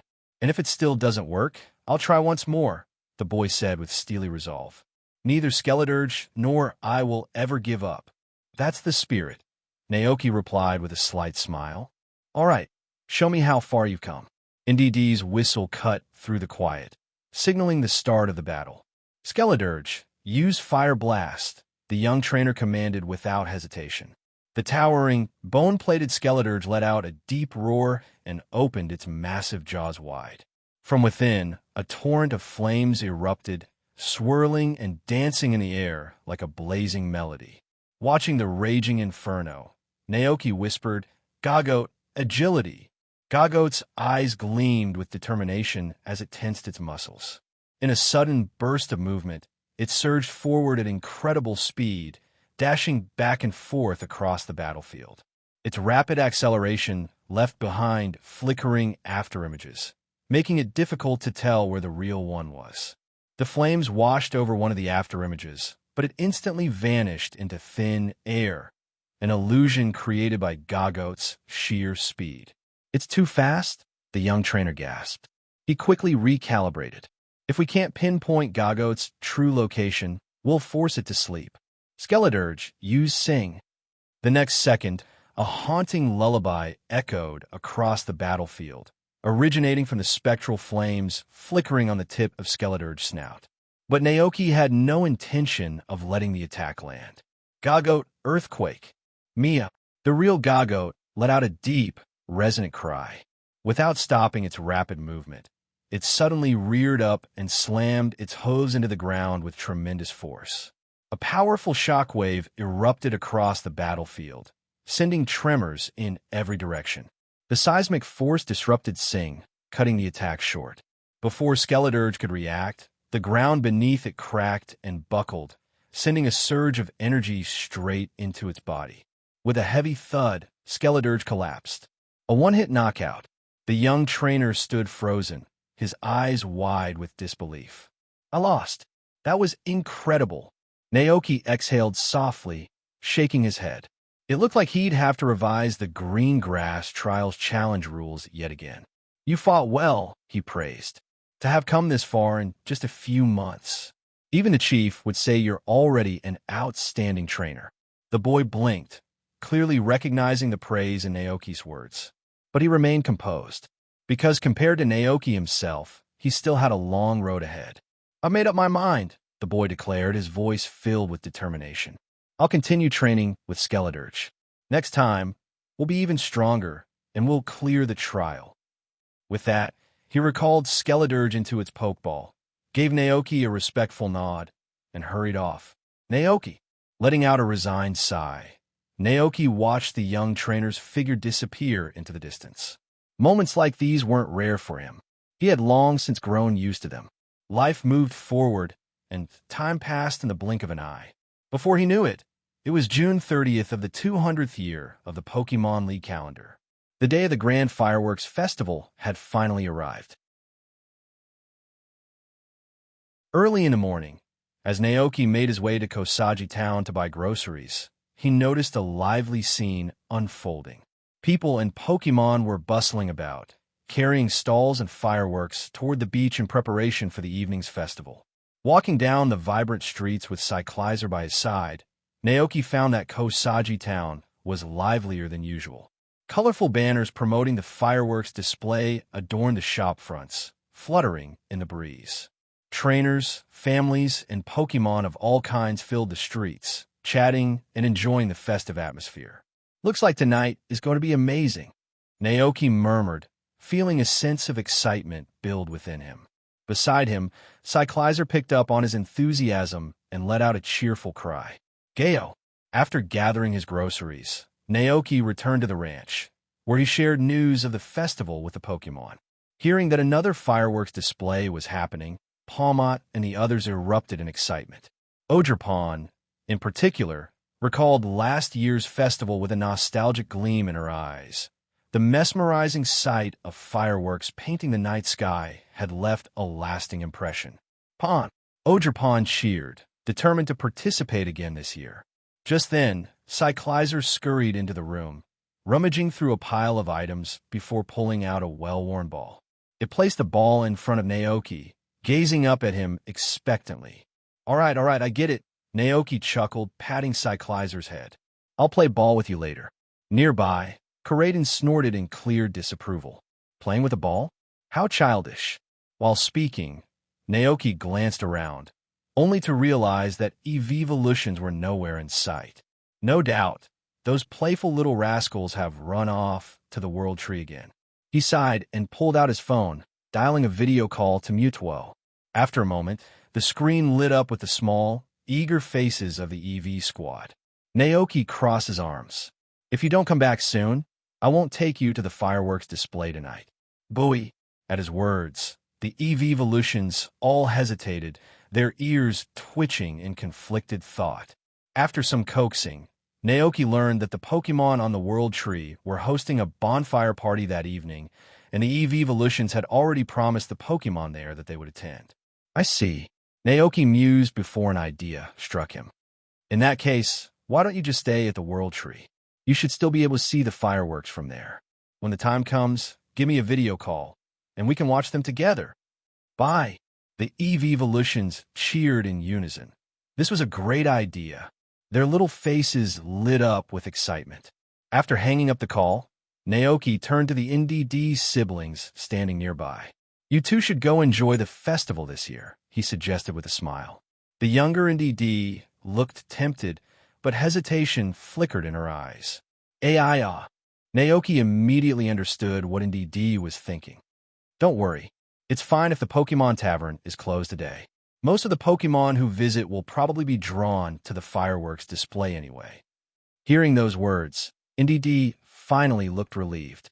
She and her brother agreed without hesitation and decided to wait until evening to head to the beach with Naoki to watch the fireworks. Afterward, Naoki stepped outside and walked toward the ranch. Dragonite stood near the farmland, carefully watering the crops, while Gago waited nearby, ready to channel grass-type energy to help the plants grow. A short distance away, Miltank grazed leisurely on dew-kissed grass, looking completely at peace. Watching the lively yet tranquil scene, Naoki couldn't help but smile. His gaze shifted toward the ranch's entrance, but he saw nothing. Iono isn't here yet. After a moment's thought, Naoki pulled out his phone and dialed Iono's number. The call barely had a chance to ring before an enthusiastic voice answered. "Hello." Naoki raised an eyebrow and glanced toward the ranch gate. "Are you almost here?" "We're leaving soon," came Iono's reply, accompanied by the sound of bags rustling. "I'm just finishing up getting gifts for the cyclizer. Sorry for the delay, Kay." Naoki sighed. "You're already coming over. Why bring gifts?" Hee hee. A mischievous giggle came from the other end. "You know me, I gotta keep up my brand. You guys put up with me all the time, so I gotta make it up somehow. Anyway, we're all set and heading out soon." Checking the time, Naoki nodded. "All right, I'll have Dragonite come pick you up." Without waiting for a reply, he turned and found his Dragonite. A moment later, the large dragon/flying-type Pokémon soared into the sky, flapping its wings as it carried a small travel bag on its back. "Just letting you know, I've got a few things to finish up here, but Dragonite's already on the way. It should reach Lavintia soon." Naoki said, "Gotcha. I'll be waiting." After hanging up, Naoki returned to the field, carefully harvesting the ripe crops that Gagote had nurtured. Meanwhile, in Lavintia, Iono stood on the bustling street, juggling several shopping bags, a wide grin spreading across her face. Ihihia. Beside her, Bellybolt picked up on her good mood, gleefully swaying its round body from side to side. Just then, a Rotom phone notification popped up, interrupting her thoughts. She glanced at the sender. Gita. Her heart skipped a beat. A special assignment? Oh no, she had just managed to get 2 days off. When she made her request, she'd been vague, only saying she had personal matters to attend to. If Gita found out she had taken time off just to have fun, she was doomed. Iono hurriedly opened the message. "Gita, is a Lavintia gym not accepting challengers right now?" "Iono, yep. I have put up a little notice at the entrance saying, closed for maintenance. Come back later. Greater than over equal to less than over equal." "Gita, got it. You haven't been in Lavintia these past 2 days?" "Iono, had some super-duper secret business to handle. So, just 2 days away. No worries, boss." She nervously tapped the screen, hoping Gita wouldn't pry further. To her relief, Gita simply left it at that. Iono let out a deep breath and went back to waiting for Dragonite to arrive. At the Paldea League headquarters, Rika watched as Gita smiled at her phone, raising an eyebrow in disbelief. "That girl finally figured it out, huh?" Gita remarked with amusement. "Let's hope things go well today." Rika sighed. Chief, Lavinia Gym has been receiving complaints from trainers. If those two actually end up getting along, falling in love, getting married, and starting a family, there's not going to be anyone left to take over as gym leader. From what Rika knew, a careless work attitude was something that Gita took very seriously. However, this time, Gita's response was not what Rika had expected. Gita simply shook her head nonchalantly. It's fine. These temporary setbacks are necessary. As for marriage and children, Rika, you're thinking much further ahead than I expected. Rika, Gita chuckled and added, relax. Even if Iono ended up pregnant, wouldn't she still have Naoki? You really think he'd let Iono waddle into battle against challengers with a big belly? Rika blinked in surprise, then suddenly imagined a scenario where Iono was at home, taking time off to rest, while Naoki filled in as Lavinia's gym leader in her absence. But then another thought struck her. With Naoki's strength, would any trainer even stand a chance of earning the gym badge? Still, it's too early to jump to conclusions.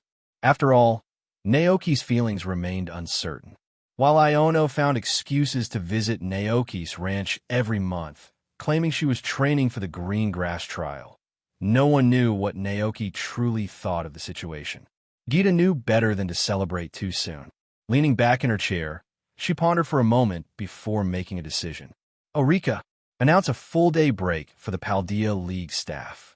Let them enjoy themselves today. Rika hesitated for a moment. And what about you? Gita, we're heading to Kosagi Town. I heard they've prepared an incredible fireworks display this year. It's bound to be a blast. Thanks for the ride, Dragonite. In Lavinia, Iono grinned as Dragonite descended from the sky, touching down gracefully in front of her. She reached out and affectionately rubbed its head. Dragonite let out a pleased woof. In response, already familiar with this human who frequently visited Naoki's ranch, it happily lowered itself, making it easier for her to climb on. But before she did, Iono opened the bag slung over Dragonite's back and carefully placed the gifts she had bought inside. Then, she took out Bellabolt's Pokeball, returned her partner, and hopped onto Dragonite's back. 30 minutes later, they arrived safely at the ranch. When they landed, Naoki was busy carrying crates filled with freshly harvested crops, with Koraiden helping him out. From a distance, Iono waved excitedly, arms flailing. Long time no see, Naoki. Naoki glanced up, sighed, and replied, It hasn't been that long, has it? Hee. Shaking his head at her usual antics, Naoki set down the crates and motioned toward the house. Come inside and rest for a bit. The fireworks won't start until later, so we'll head out around 6 or 7. Sweet. Thanks for having me. Originally, Naoki had planned to relax and entertain his guests after finishing work. However, it seemed that the fireworks festival had drawn an influx of visitors, including trainers from out of town eager to challenge him. Throughout the morning, he received several challengers who had come to take on the green grass trial. Some trainers had even traveled from faraway regions, claiming they wanted to see the hidden boss of Paldea in action. Many of them demanded that Naoki battle at full strength. It was said that this man was the former Evergrande Conference champion, an exceptionally strong trainer whose ace Pokémon was rumored to be an unstoppable force, cutting down all opponents like a divine warrior. Naoki, of course, didn't hold back. Since these challengers had come all this way, convinced that he was the hidden boss of Paldea, he decided he might as well play the part. So, in true hidden boss fashion, Naoki unleashed a flawless 6-on-6 battle against the Evergrande champion, crushing him so decisively that the poor trainer was left speechless. By the end of it, the man stood there, wide-eyed, muttering, he's too strong. What terrifying power! Before stumbling off the ranch in a daze. Naoki! By the time everything was wrapped up, it was already 6 in the evening. After a quick dinner, Naoki and Iono gathered a group of Pokémon and made their way to the fireworks festival. By the time they arrived, the beach was already teeming with visitors, both humans and Pokémon alike. There were young trainers on their journeys, couples traveling together, and families with children, all waiting in anticipation. Even elderly folks, sitting on benches with their longtime Pokémon partners, gazed at the starry night sky and the rhythmic waves below, savoring the moment. Not only that, the festival's marketplace had expanded significantly. From a takoyaki stand to a Magikarp vendor selling fresh catches, from berry stalls to a handmade Pokeball shop, there was something for everyone. Naoki even spotted a mysterious fortune-telling booth run by a hypno holding a pendulum, its eerie sway hypnotizing a fascinated tourist. Nearby, excited children played with toy Pokeballs, their laughter filling the air. Just as Mayor Thomas had promised, this year's fireworks display was set to be the most grand and lively one yet. After finding a quiet spot on the beach, Naoki and Iono settled down. But as soon as Naoki sat down, Cyclizer trotted up, a ball clutched in its mouth. It dropped the ball in front of him and wagged its tail, eyes shining with anticipation. All right. With a chuckle, Naoki stood up and hurled the ball into the distance. Cyclizer let out an excited "Gayo" and dashed after it, only for Coraden to swoop in at the last second, snatching the ball mid-air with a triumphant growl. Gah! Cyclizer skidded to a halt, utterly dumbfounded. It then turned around, looking deeply betrayed, and whined to Naoki, as if complaining about Coraden's unfair interception. Naoki sighed, rubbing his temples. Coraden! Upon hearing Naoki's exasperated tone, Coraden immediately dropped the ball and bolted, acting as if it had done nothing wrong. Naoki! From the side, Iono burst into laughter. Is this how you and your Pokémon normally get along? Naoki grinned. Yeah, with them around, life's never boring. Smiling, he threw the ball again, this time making sure Cyclizer got a fair chance at chasing it. As Cyclizer sprinted after the ball, Luxio and Togedemaru, watching from nearby, suddenly perked up. Their eyes sparkled with excitement. They turned toward Iono, eyes pleading. They wanted to play, too. Iono scratched her cheek awkwardly. Oh, I didn't bring any Pokémon toys this time. Noticing the situation, Naoki chuckled and reached into his bag. He pulled out a set of toy frisbees he had prepared in advance and handed them over. Here, use these. Luxio and Togedemaru turned to look at Naoki in surprise. He simply smiled back. With his natural connection to Pokémon, he quickly earned their trust. Moments later, Luxio and Togedemaru joined in on the game, darting across the sand as they chased after the frisbees with boundless energy. Meanwhile, a different scene was unfolding at the festival stalls. Ogerpon, seemingly uninterested in frisbee games, had found a group of Pokémon and was curiously wandering between the festival booths. Just like that, the Pokémon blended effortlessly into the festival crowd, experiencing the joy of shopping together. In the dimly lit corner of the festival, Fluttermane hovered silently in the air, watching the lively scene unfold before it. Suddenly, Iono's Mismagius floated over, its curiosity piqued. It tilted its head and asked what Fluttermane was doing. Fluttermane murmured, "How beautiful!" The Mismagius turned to see what had captivated its companion. The festival market was alight with bright, colorful lanterns. Above them, the night sky stretched infinitely, a deep, mesmerizing blue. A cool sea breeze swept through the air, carrying the scent of salt and celebration. Gentle waves lapped at the shore, leaving behind trails of foamy white. It truly was a beautiful sight. So, side by side, Mismagius and Fluttermane gazed at the breathtaking scene together. Nearby, the NDD siblings sat happily next to Naoki. They had spread a picnic blanket on the soft sand, carefully placing a basket full of delicious snacks on it, ready for the Pokémon to enjoy whenever they tired of playing. A little further down the beach, Palmot and its close friend Slugma ran playfully along the shore. Occasionally, they would stop, glancing up at the full moon, marveling at its round, luminous glow in the sky. After spending time playing with the Pokémon, Naoki felt a bit tired and decided to sit down on the sand to rest. Beside him, Iono let out an exhausted breath as she gently pushed away Luxio's face, which had gotten a little too close for comfort. She plopped down beside Naoki, her body sinking into the sand. Neither of them spoke for a moment. The distant sounds of laughter, the rhythmic crash of waves, and the cool night breeze created an oddly peaceful atmosphere. Naoki found himself looking up at the full moon, observing the vibrant, bustling festival before him. The scene was so vivid, so full of life, that he couldn't help but feel a quiet sense of contentment.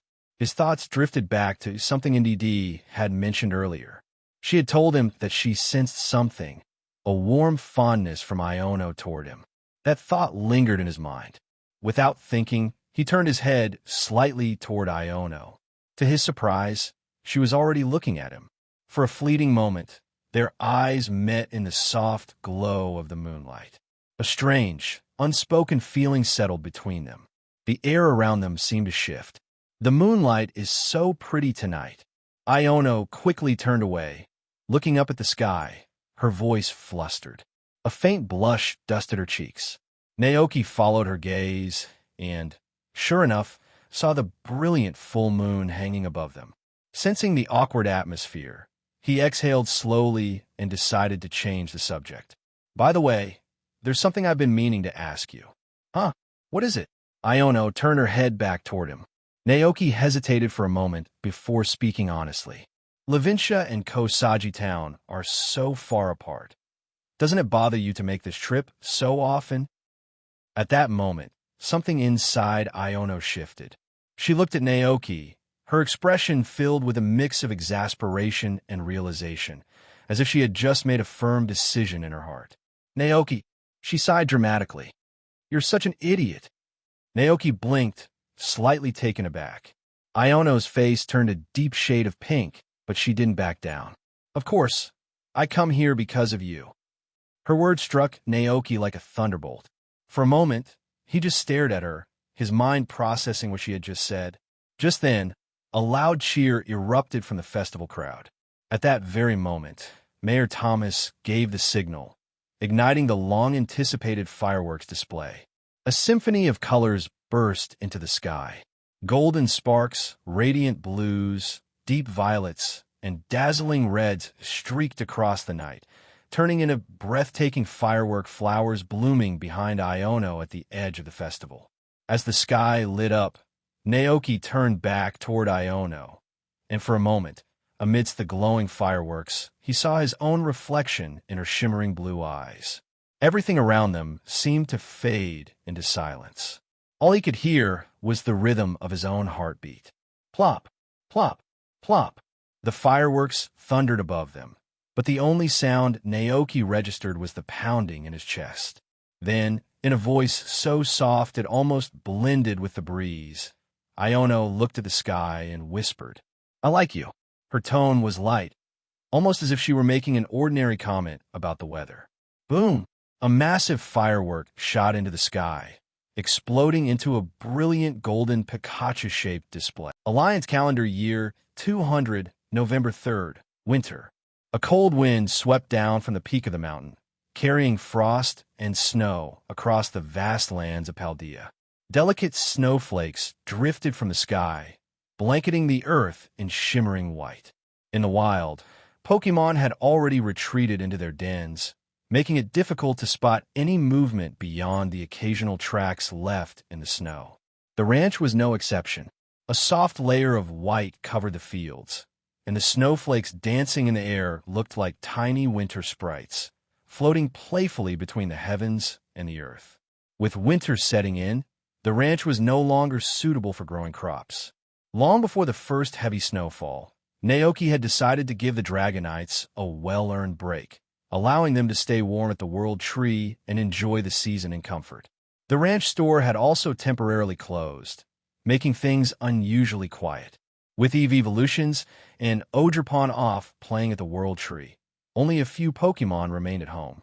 Inside the cozy living room, Slugma had curled up in the fireplace, its fiery body acting as a natural heat source, warming the entire house through the interconnected pipes. Even the utility room was toasty. Near the fireplace, Naoki sat comfortably in a rocking chair, lost in thought. Beside him, Cyclizer and Coraden lounged lazily on the carpet, basking in the warmth. Turning his gaze toward the two Pokémon at his side, Naoki's thoughts unexpectedly drifted back to the summer 3 months ago. That night, under the glow of the fireworks, Iono had confessed to him. At the time, Naoki had been completely caught off guard, too stunned to respond immediately. Seeing his reaction, Iono had looked a little disappointed. Even now, Naoki still remembered the words he had spoken to her. This is a bit sudden. A sense of guilt lingered in his heart when he recalled the crestfallen look on Iono's face. The truth was, he did feel something for her.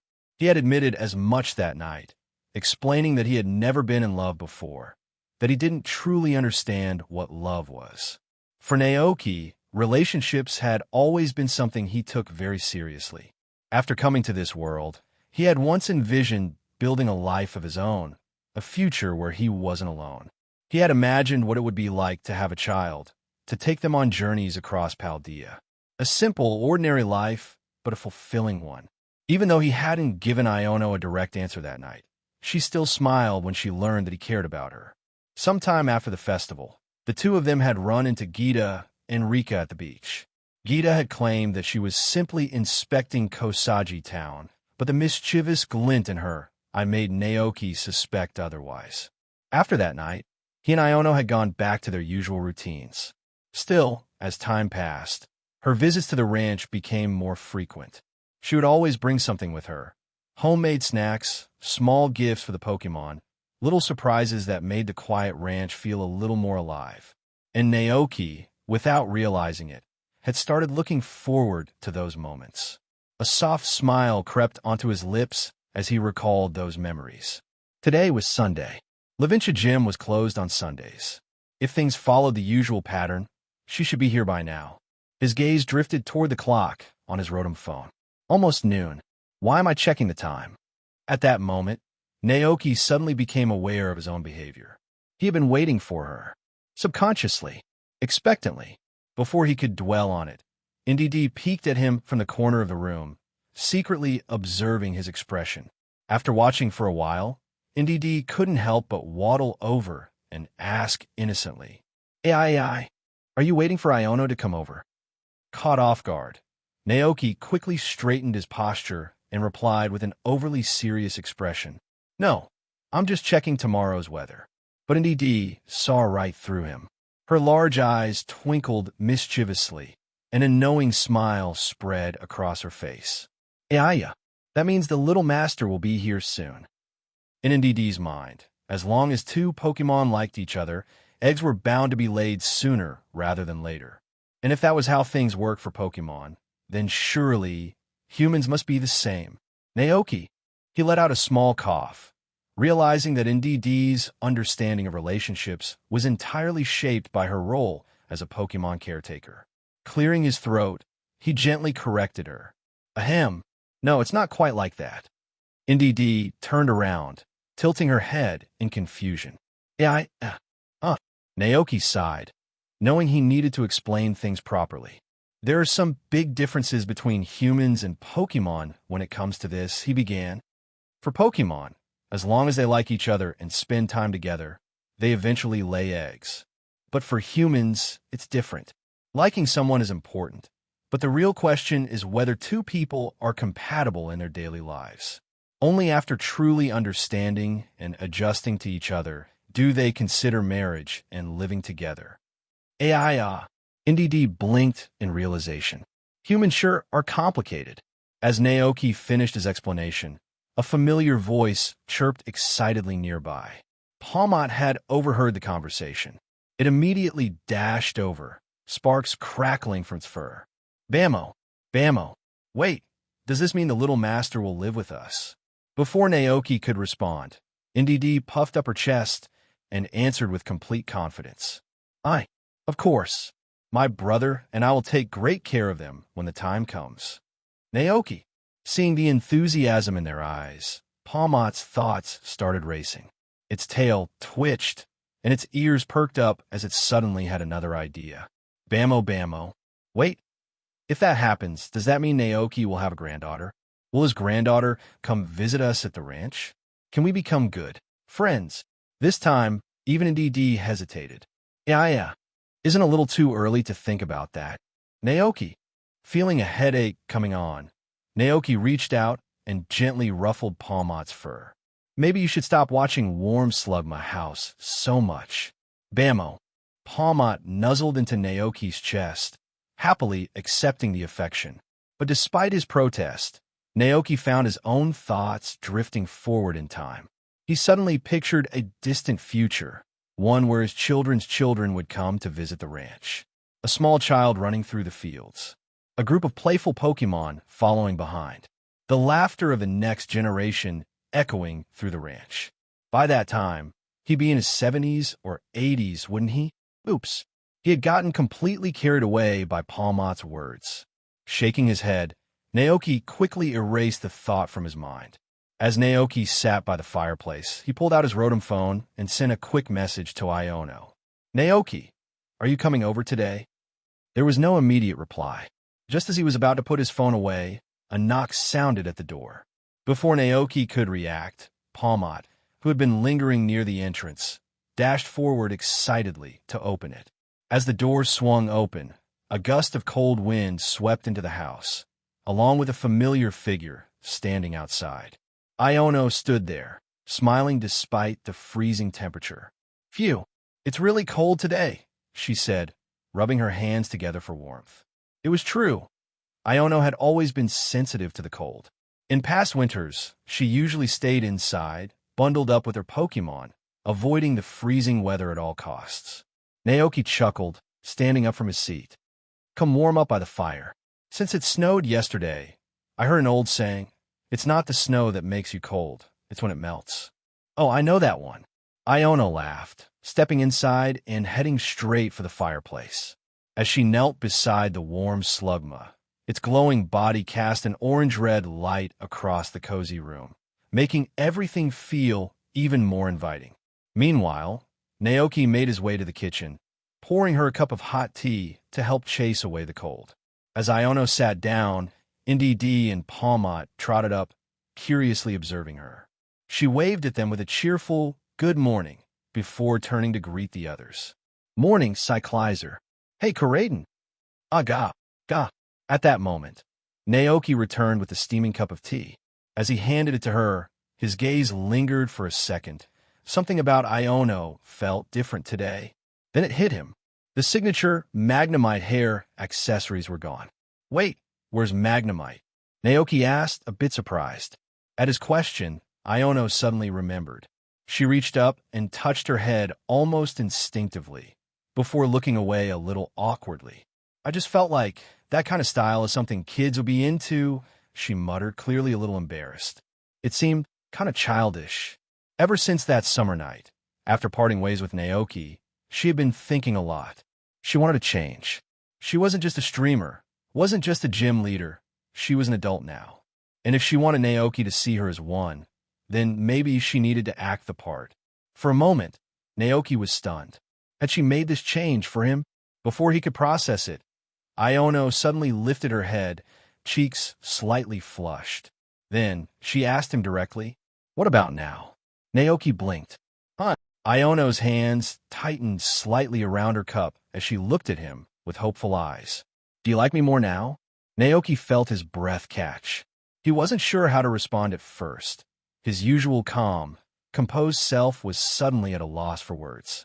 But the way she looked at him, the way she had taken the initiative, he couldn't just stay silent.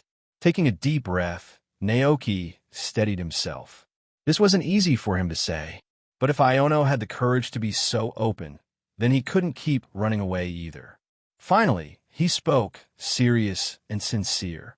I still don't really understand what love is, but if seeing you, talking to you, and spending time with you is something I look forward to every day. He looked directly into her eyes. Then I think, I probably like you too. Aga. From the side, Coraden, who had been silently observing, let out a pleased growl, as if satisfied with this development. Nearby, Indy and Palmot exchanged excited glances.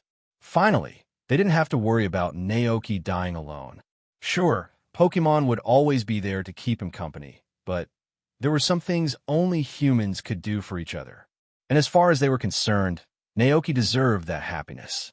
Meanwhile, Palmot and Slugma had completely different thoughts. Palmot's tail twitched excitedly. Bamo bamo. This means Naoki will have a granddaughter. And if Naoki had a granddaughter, she would visit the ranch. She would become their friend. Just like in warm, Slugma home. Naoki. Outside the window, snowflakes drifted down once more, blanketing the world in soft white. Inside, the fireplace crackled warmly, casting flickering orange light across the room. A group of Pokémon lay curled up on the plush carpet, sleeping peacefully in the comforting heat. Across from him, Iono was lounging on the sofa, absent-mindedly scrolling through her Rotom phone. But despite the cozy scene, Naoki's mind was still reeling from their earlier conversation. He had asked her something he had genuinely been curious about. "Why do you like me?" At first, Iono had looked thoughtful, as if trying to pinpoint the exact reason. After a moment, she admitted that she wasn't entirely sure herself. She explained that when she had first started visiting the ranch, she had been curious about the mysterious rancher who lived there. Later, she had seen firsthand how Naoki had gone out of his way to heal an injured Grusha, how he took care of so many Pokémon without hesitation or complaint. And little by little, curiosity had turned into affection. With every visit, she had felt drawn to the ranch, and more importantly, to him. Naoki froze in place. Was this love at first sight? He found it almost unbelievable that something like this had actually happened to him. But before he could dwell on it, Iono's voice suddenly pulled him back to reality. The chief actually went on vacation to Alola this winter. Her tone was laced with disbelief. It was shocking because Gita had never left Paldea, not for work and certainly not for leisure. Even when she was invited to attend international tournaments, she had always declined, choosing instead to send other top trainers to represent the Paldea League in her place. Naoki blinked, still processing the information. Iono turned her phone around, showing him a photo of Gita dressed in casual beachwear, sunbathing under Alola's bright skies. Naoki stared at the image in utter shock. For a workaholic like Gita, leaving even for a break was unheard of. Sure, the Paldea League was on its winter break, meaning gym leaders weren't required to stay at their gyms to accept challengers. But in all past years, Gita had always remained at league headquarters, handling various matters without fail. This year, something was different. Still, Naoki's thoughts quickly drifted elsewhere. He had never been to Alola before, and now that he thought about it, it wouldn't be a bad idea to own a villa and a ranch there. The tropical climate of Alola made it perfect for Pokémon during the harsh winters. It remained warm and pleasant all year round, providing an ideal environment for Pokémon who struggled in the cold. Of course, the biggest challenge would be moving Pokémon between two regions. But that problem was easily solved. He just needed to buy 2 Pokeball transfer machines, placing one at the Paldea Ranch and another at the Alola Ranch. That way, the Pokémon could travel between the two places freely. Suddenly, there was a knock at the door. Naoki tensed. Who could be visiting the ranch on such a snowy night? Surprised, he stood up and went to open the door. But when he stepped outside, there was no one there. The ranch grounds were covered in an untouched blanket of white snow. The Pokémon had all retreated to their nests, leaving the place eerily silent. A chill ran down his spine. Just as Naoki was about to close the door, he heard a soft squeaking sound from below. Looking down, he saw a small, shivering Minccino, its thick fur covered in frost and snow. It lifted its tiny head, looking up at him with large, pleading eyes. Minccino. Naoki recognized it instantly. It was one of the Pokémon he had rescued before. After the forest was restored, this Minccino had chosen to return to the wild, going back to live with its fellow Pokémon. But now it had come back. Mink.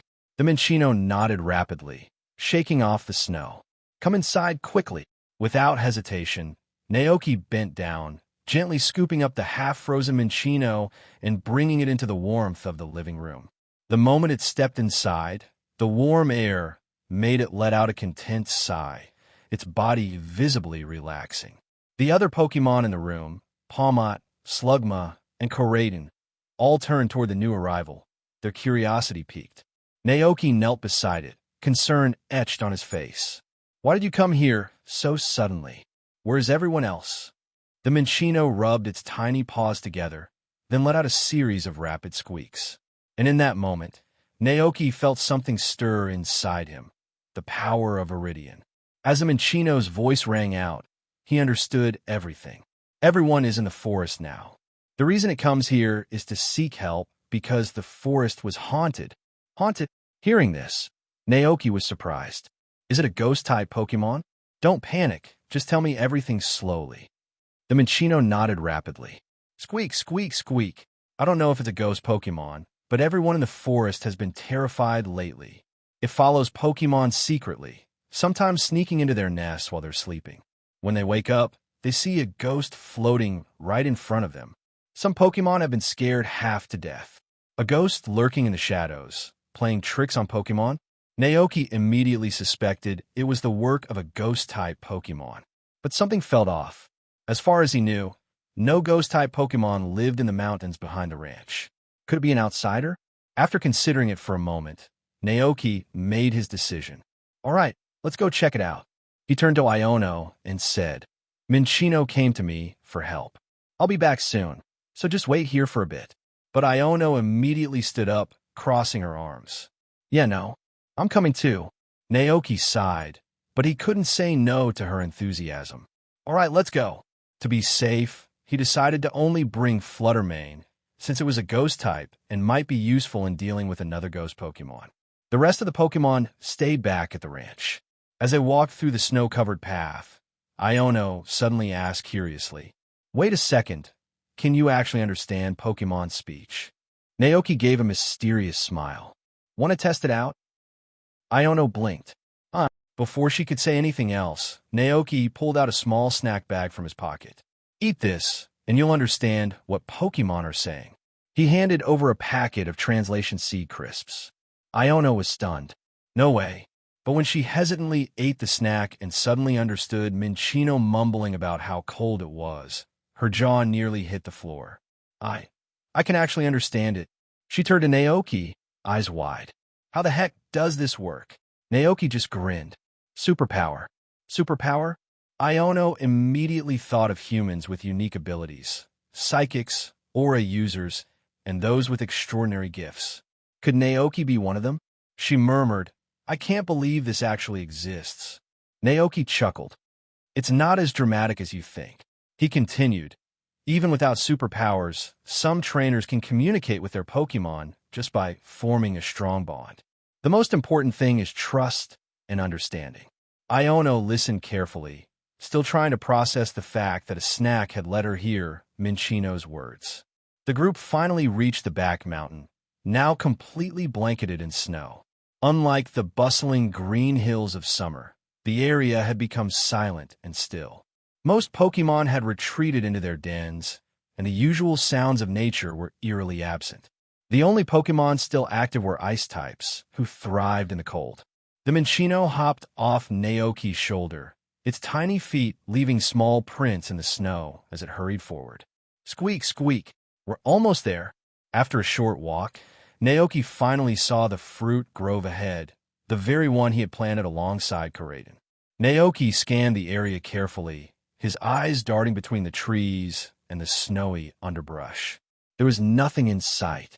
Still, he nodded toward Fluttermane, who hovered at his side.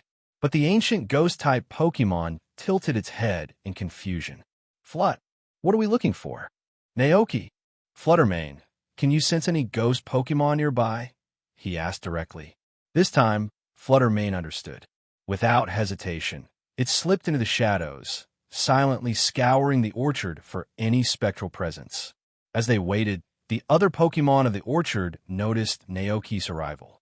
A group of wild Pokémon, ones Naoki had helped before, gathered around him, bouncing happily in the snow and greeting him with cheerful cries. Naoki smiled, recognizing them immediately. Belly Bolt, long time no see. Smeargle, how have you been? Then, his gaze landed on a familiar Tandemaus pair. Wait, weren't you guys a family of 4 before? What happened? The 2 tiny white mice responded in unison. Squeak, our kids have grown up and set off on their own adventures. Ah, I see. Naoki nodded, surprised at how Pokemon like Tandemouse could evolve, or in this case, devolve, in such a way. Standing nearby, Iono watched Naoki interact with a wild Pokemon, a small smile forming on her lips. Naoki was really popular among Pokemon. Meanwhile, unnoticed by the group, a small, canine Pokemon was hiding behind a tree. A tiny candle flickered on its head, casting a faint purple glow as it peeked at the humans and Pokemon from a distance. Its tail wagged eagerly, and it spun in excited circles, whimpering softly as if it wanted to rush forward and join in the fun. But just as it was about to step out of the shadows, a sudden chill ran down its spine. The small ghost-type Pokemon froze. A powerful presence loomed behind it. Slowly, it turned its head and saw a massive, wild-looking Pokemon standing silently behind it, staring. Woof! Terrified Pokemon let out a startled yelp. In a flash, it burrowed underground, leaving only its candle flame flickering above the snow as it fled into the distance. A moment later, Fluttermane reappeared, floating back toward Naoki. Marie, there's something strange nearby. Naoki's expression hardened. So it's true. Turning to Fluttermane, he nodded. Take me to it. Marie. Fluttermane led the way. As Naoki and Iono followed, they chatted about the wild Pokemon in the area, occasionally stopping to greet familiar Pokemon. The Belly Bolt and Minccino, however, stayed close behind Naoki, moving cautiously, still nervous about encountering another ghost. Soon, the group passed through the orchard and arrived at an open clearing. Naoki recognized it immediately. This was the Pokemon graveyard, the place where he had buried the Pokemon that perished in the forest fire long ago. Hovering above the snow, Fluttermane gestured towards something on the ground. A small, flickering purple flame burned dimly in the middle of the clearing. Naoki narrowed his eyes. He stepped closer cautiously. As he did, Fluttermane extended a spectral claw and gave the flame a gentle poke. In an instant, the ground trembled, and with a yelp, a small ghost Pokemon leapt out of the snow, eyes wide in fright. Iono gasped. That's a Greavard. Naoki nodded. Looks like it.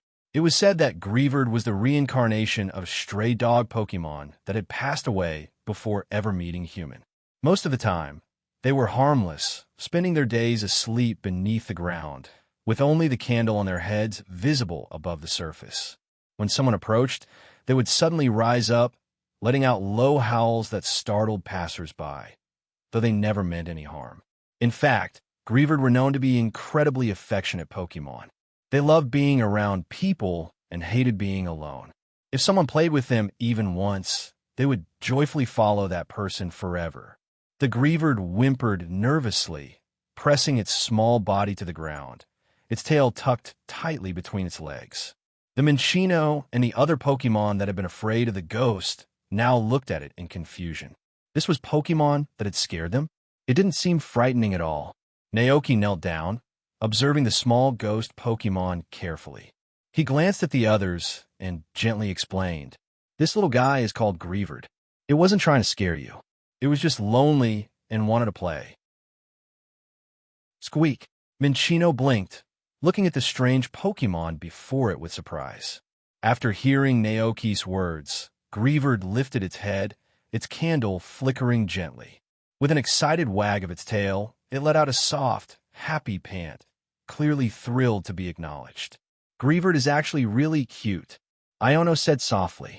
But, there are rumors that Greavard is the reincarnation of a lost Pokemon soul. Have any Pokemon passed away here before? Naoki hummed in agreement. There was a forest fire 2 years ago. Many Pokemon lost their lives because of it. This place, he glanced around at the quiet, snow-covered clearing, is the cemetery I built for them. Their remains are buried here. A gentle silence fell over them. Then, Naoki crouched down and held out a hand toward Greavard. The ghost dog Pokemon perked up instantly, tail wagging furiously before bounding over with eager steps. Iono also crouched beside Naoki, watching the small Pokemon carefully. Greavard looked at Naoki, then at Iono, its candle flickering softly. Then, with a happy bark, it rubbed up against Iono, tail wagging so hard its entire body wiggled. Finally, it lowered itself playfully, pressing its front paws into the snow. It wanted to play. For a while, the three of them played together in the snow, tossing small twigs for Griever to chase, watching it bound joyfully through the frost-covered grass. With the mystery of the haunting resolved, Naoki figured it was time to head back. That's when he noticed something. Iono was shivering. Her arms were wrapped tightly around herself, her breath visible in the cold air. "You're really bad with the cold, huh?" Realizing this, Naoki stood up and turned to the wild Pokémon still lingering nearby. "All right, looks like this mystery is solved." He patted Griever gently. It was never trying to scare you. It just wanted someone to play with. The gathered Pokémon exchanged looks. Sure, Griever had startled them, but now that they thought about it, it had never actually harmed anyone.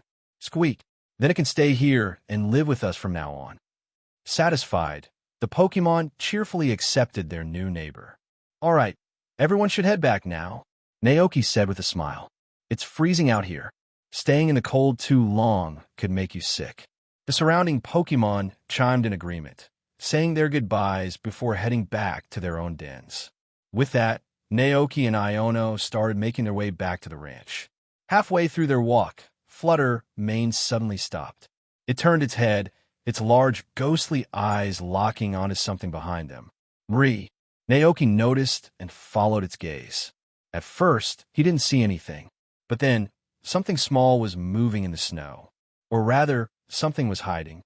The Griever from before had been following them quietly. The moment it realized it had been spotted, it panicked.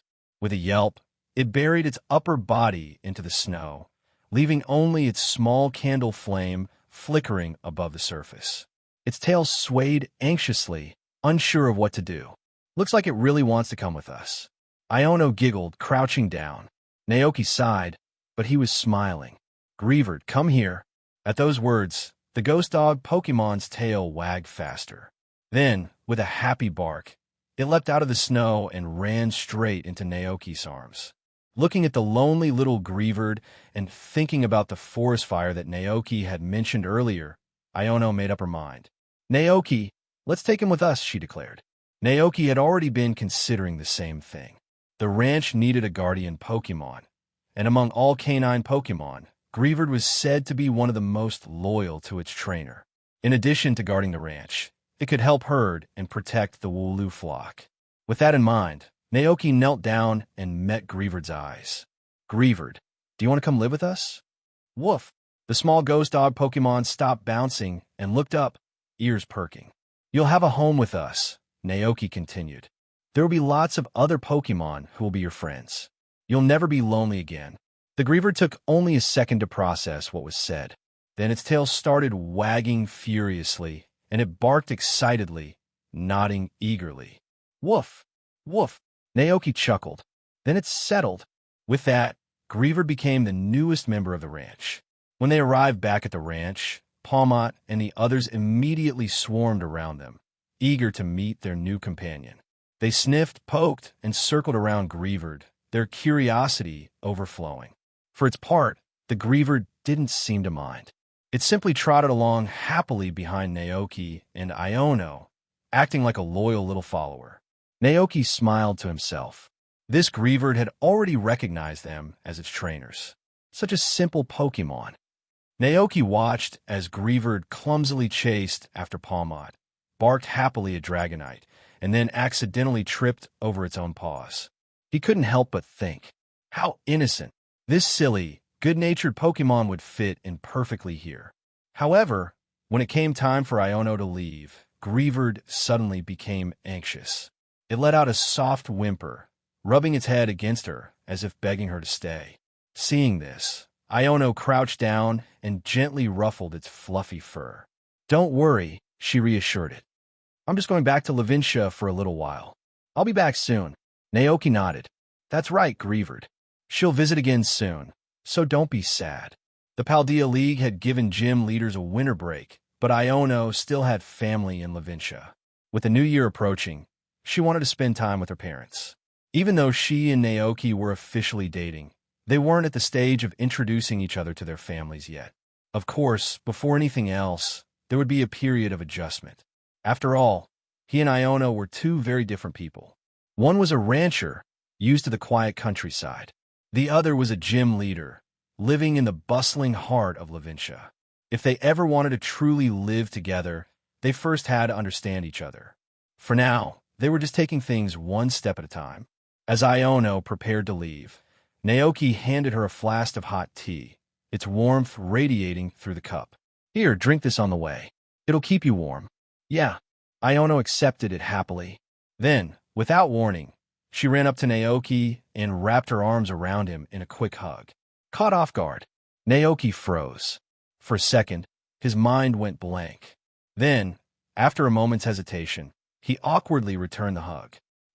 Feeling how stiff he was, Iono giggled, letting go before stepping back.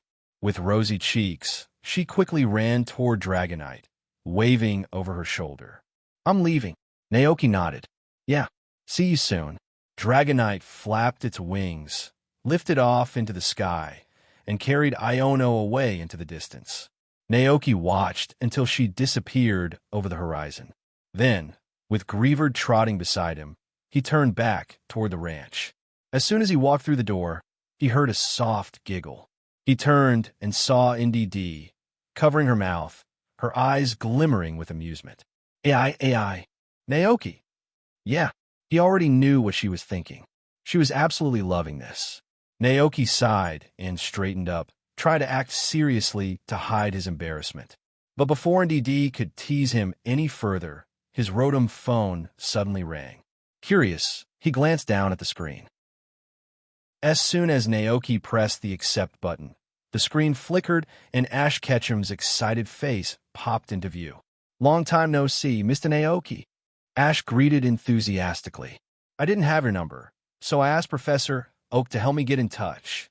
As he spoke, the camera shifted, revealing Professor Oak standing beside him. The renowned Pokémon professor, dressed in his familiar white lab coat, gave a friendly wave. "Good afternoon, Naoki," he said warmly. Naoki returned the greeting with a smile. "Good afternoon, Professor Oak. So what's this about, Ash?" "It's about slaking," Ash announced excitedly. Naoki raised an eyebrow. "Wait, you mean your Vigoroth evolved into slaking?" "That's right." Ash nodded eagerly. "And thanks to slaking, I managed to finish as the runner-up in the Evergrande conference. I was as close to winning it all." Naoki paused. Runner-up? That wasn't what he remembered. In the original timeline, Ash had only reached the top 8. Had something changed? Before he could ponder further, Ash turned the camera toward his slaking. Lying lazily on the floor of Professor Oak's lab, slaking yawned loudly, barely reacting to the call. Its eyes flickered open slightly as it sensed something and looked toward the Rotom phone screen. "Long time no see, slaking," Naoki greeted through the screen. The lazy Pokémon continued to stare blankly for a moment. Then, it let out another yawn, as if that was its way of acknowledging him. Naoki, Ash, looking a little embarrassed, scratched his head. "Huh, it's usually way more energetic than this." Naoki simply smirked. "I know, slaking was no joke. With a base attack stat of 160 and speed of 100, it was an absolute monster in battle. If not for its ability, Truant, which only let it attack every other turn, slaking would be one of the most terrifying Pokémon in competitive battles. If it ever had something like sheer force or tough claws instead, well, that was a terrifying thought. But clearly, Ash had trained his slaking well, and that was impressive on its own." Naoki nodded approvingly. "I could tell you raised it well. I'm glad to see it doing so great with you." Then he paused, thinking. "Ash, you're 13 now, right?" "Yeah." Ash grinned. "I've been traveling for 3 years now." Naoki chuckled. Getting runner-up in a league at 13 is already an incredible achievement. You should be proud. Hearing that, Ash rubbed the back of his head, looking a little bashful. "Nah, it's all thanks to Pikachu and the others." Naoki smiled. "Still, it's your skill as a trainer that got you here." Then, he asked, "Now that your Hoenn journey is over, where are you heading next? Planning to visit Paldea?" Ash shook his head quickly. "No way. Mr. Naoki, you're way too strong. I'm not ready to challenge you yet." Naoki raised an eyebrow. Oh, with determination burning in his eyes, Ash clenched his fist. I'm going to keep traveling, training hard, and one day, when I become a Pokemon Master, I'll come to Paldea and challenge you properly. Naoki smirked. I'll be waiting for that day then. Ash grinned. But first, Pikachu and I are heading to Sinnoh. I heard about the Lily of the Valley Conference. The road to Sinnoh begins. Lily of the Valley Conference, huh? Naoki muttered to himself, which meant Ash was about to run into some familiar faces. Like Paul, his future Sinnoh rival, and possibly even Tobias, the infamous trainer with Darkrai and Latios. That was going to be interesting. Then you'd better work hard. Naoki said. Ash pumped his fist. I will. After the call ended, Naoki's curiosity got the better of him. He pulled up his Rotom phone and searched for recordings of the Evergrande conference. And, sure enough, he found them. Opening Pikachu TV, he projected the matches onto the ranch's television. He leaned back, watching as the tournament played out. Something had definitely changed. In the original timeline, Ash had only made it to the top 8. But here he had reached the finals. As the matches progressed, Naoki saw familiar battles. Ash's victories, his tactical growth, and the incredible battles leading up to the quarterfinals. His opponent in that round? Tyson, the trainer famous for using a Meowth in boots. Naoki still remembered Tyson. He was supposed to be the champion of the Evergrande Conference, the same trainer who had defeated Ash. But this time, Ash won. Intrigued, Naoki continued watching the battle. The match between Ash and Tyson was intense from start to finish. Both trainers gave it their all, pushing their Pokémon to the absolute limit. Ash's lineup, Glalie, Corphish, Swellow, Slaking, Sceptile, Pikachu. Tyson's lineup, Sceptile, Shiftry, Hariyama, Donphan, Meowth, Metagross. As the battle raged on, it soon came down to their final Pokémon, Ash's Slaking and Tyson's Meowth. That Meowth, wearing boots, was absurdly strong. It moved with incredible agility, delivering a relentless Fury Swipes barrage that took down Pikachu. With Pikachu eliminated, Ash had no choice but to send out his low-health Slaking. Maybe it was Ash's unwavering determination T pushed Slaking to its limits, or maybe the Pokémon simply refused to let its trainer down. In an unexpected display of power, Slaking stood up despite its exhaustion, its muscles tensing with raw strength. After an intense exchange, it finished Meowth off with a devastating Giga Impact, securing Ash's spot in the semifinals. Ash managed to win the semifinals, but his final battle was another story. His last opponent, a trainer using a Jengar, overwhelmed his team. As Naoki watched Pikachu fall for the final time on screen, he sighed, shaking his head. TSK. So close. If only he had won, Ash would have been the champion this year. Even so, finishing as runner-up was an incredible feat, especially considering that Ash was only 13. If Ash brought this same strong, experienced team to the Lily of the Valley Conference, he could go even further. But Naoki already knew that wasn't going to happen. Ash always had this strange habit of resetting his team every new region. Instead of using his fully trained Pokémon, he'd catch new ones from scratch. And that meant, when he faced off against the Dark Horse of Sinnoh, Tobias, he wouldn't stand a chance. A trainer who had Darkrai and Latios in an official tournament, that was an entirely different level. If it were Naoki, he would bring his best Pokémon without hesitation. Too bad Greninja and Infernape hadn't joined Ash's team yet. Still, that was just who Ash was, the kind of trainer who always pushed forward no matter the odds. November 20th, Alliance Calendar Year 200 Midwinter. The cold grip of winter had settled over the land. Wild Pokémon hibernated, conserving energy as food became scarce. Only Ice-type Pokémon remained active, roaming through the frozen landscapes. But today something stirred. Deep within the sacred lands of the World Tree, two ancient titans awoke from their slumber. For the first time in centuries, both Groudon and Kyogre had absorbed enough natural energy to fully revert into their primal forms. Their power surged, their auras burning with energy. And, just like in the legends, their rivalry reignited instantly. Groudon, now feeling unstoppable, stepped out of the volcano where it had been resting. Kyogre, sensing its rival's presence, rose from the ocean, its massive form casting a shadow over the waves. They looked up to the sky and roared, wanting to teach each other a lesson. Therefore, Groudon left the volcano where he lived, and Kyogre, sensing Groudon's breath, moved quickly towards him. However, when they just arrived at the reunion point before either of them could attack, they saw him. Standing before them, arms crossed, was Naoki, and behind him, Rayquaza, its shiny body glowing with celestial power. Mewtwo, its psychic energy distorting the very air around it. Koraidon, snarling, its muscles tensed for battle. Ho-Oh, its majestic wings shimmering with golden fire. Giratina, emerging from a dark rift, eyes glowing ominously.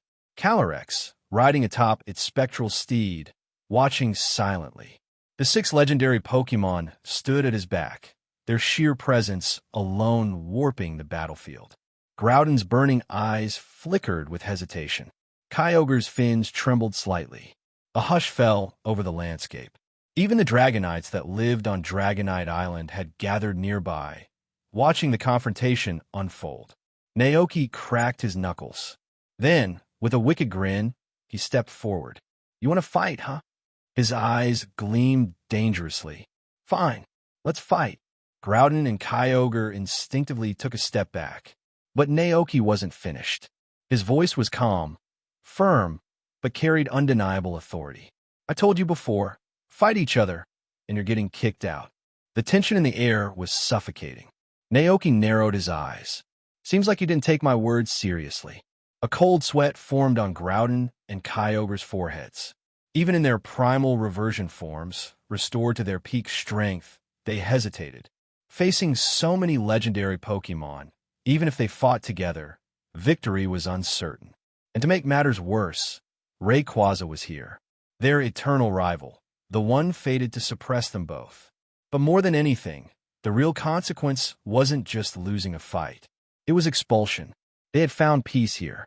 The World Tree was a sanctuary rich in natural energy, allowing them to rest undisturbed. If they angered Naoki, if they lost control and started a battle, he wouldn't hesitate to banish them. Kyogre didn't want to leave. Groudon didn't want to leave either. At that moment, they locked eyes, sharing a rare, unspoken understanding. Unfortunately for them, Naoki had no intention of letting them off easily. Naoki sighed, watching them from above. If they had actually started fighting, everything he built would be ruined. The World Tree, his ranch, his Pokémon's home, all of it could have been wiped out in an instant. He wouldn't allow that. There were 2 choices: expel them, make them submit. And for Naoki, the answer was simple. If a Pokémon refused to listen, there was only one way to change that. Battle. Overpower them. Prove your strength. Make them acknowledge you. Most trainers would rely on Rayquaza, Ho-Oh, or Mewtwo for this battle. But Naoki had a different idea. Instead of choosing the obvious, he turned to Calyrex, the king of bountiful harvests. The regal Pokémon, the one who once ruled over an entire kingdom, sat atop its phantom steed, Spectrier. A soft glow surrounded Calyrex, and with a graceful nod, it spoke. "It has been a long time since I have tested my strength. Very well, I shall stretch my body a little." Naoki smirked. Calyrex understood exactly what he wanted. With a gentle movement, Calyrex rode forward, hovering in the air before Groudon and Kyogre. The 2 super ancient Pokémon immediately tensed up. Something about Calyrex felt wrong. It wasn't powerful in an obvious way, like Rayquaza or Mewtwo, but its presence was suffocating. A bottomless abyss of power lurked within that small, unassuming Pokémon. Groudon stomped its massive foot, its lava-covered body cracking the earth beneath it. Kyogre swirled, its massive form rising above the waves, eyes narrowing. Naoki rode forward on Koraidon, hovering behind Calyrex, and spoke firmly. "Let's settle this properly. You both will fight Calyrex. Together." Groudon and Kyogre's eyes widened in shock. One Pokémon against both of them. Naoki's voice remained steady and unwavering. If you win, I'll overlook today's incident. But if you lose, his expression hardened. You will follow my orders from now on. No more fights. No more destruction. Groudon and Kyogre's pride burned like fire. One Pokémon against them? This was an insult. They were the primordial forces of nature, the creators of land and sea. To be challenged like this, it was unacceptable. Roar! Primal Groudon let out a deep, earth-shaking roar, causing the ground to split beneath it. Kyogre's red eyes glowed, its massive fins slamming the water, sending towering waves into the sky. Above them, Ho-Oh, Rayquaza, Giratina, and Mutwo hovered in the air, watching with curious expressions. Mutwo, ever the observer, analyzed the situation. From Mutwo's perspective, the Pokémon gathered here were nothing short of gods, primordial beings of legend, their power ranking among the strongest in the world. And yet, Mutwo itself was created by humans to be the ultimate Pokémon. Who was truly stronger? Mutwo pondered the question, its piercing gaze flickering between the combatants. Ho-Oh hovered above the battlefield, its magnificent wings casting a radiant glow. It could sense the power coursing through Groudon and Kyogre, their primal reversion forms fueled by immense natural energy. Even as a guardian of life, Ho-Oh wasn't certain it could defeat either one of them in single combat. Could Naoki and Calyrex really stand against both at once? Nearby, Rayquaza watched in silence. Unlike the others, its focus wasn't on the battle, but on Groudon and Kyogre themselves. A flicker of jealousy crossed its golden eyes. They had returned to their primal forms, yet Rayquaza remained bound to its current form, lacking the energy needed to Mega Evolve. Unlike Primal Reversion, which drew from natural energy, Mega Evolution required a different power source. To awaken its full strength, Rayquaza would have to consume meteorites from space once more. On the sidelines, Giratina was less concerned with philosophical debates. Instead, it pulled out Rotom's phone and commanded it to start recording. For Giratina, this was pure entertainment.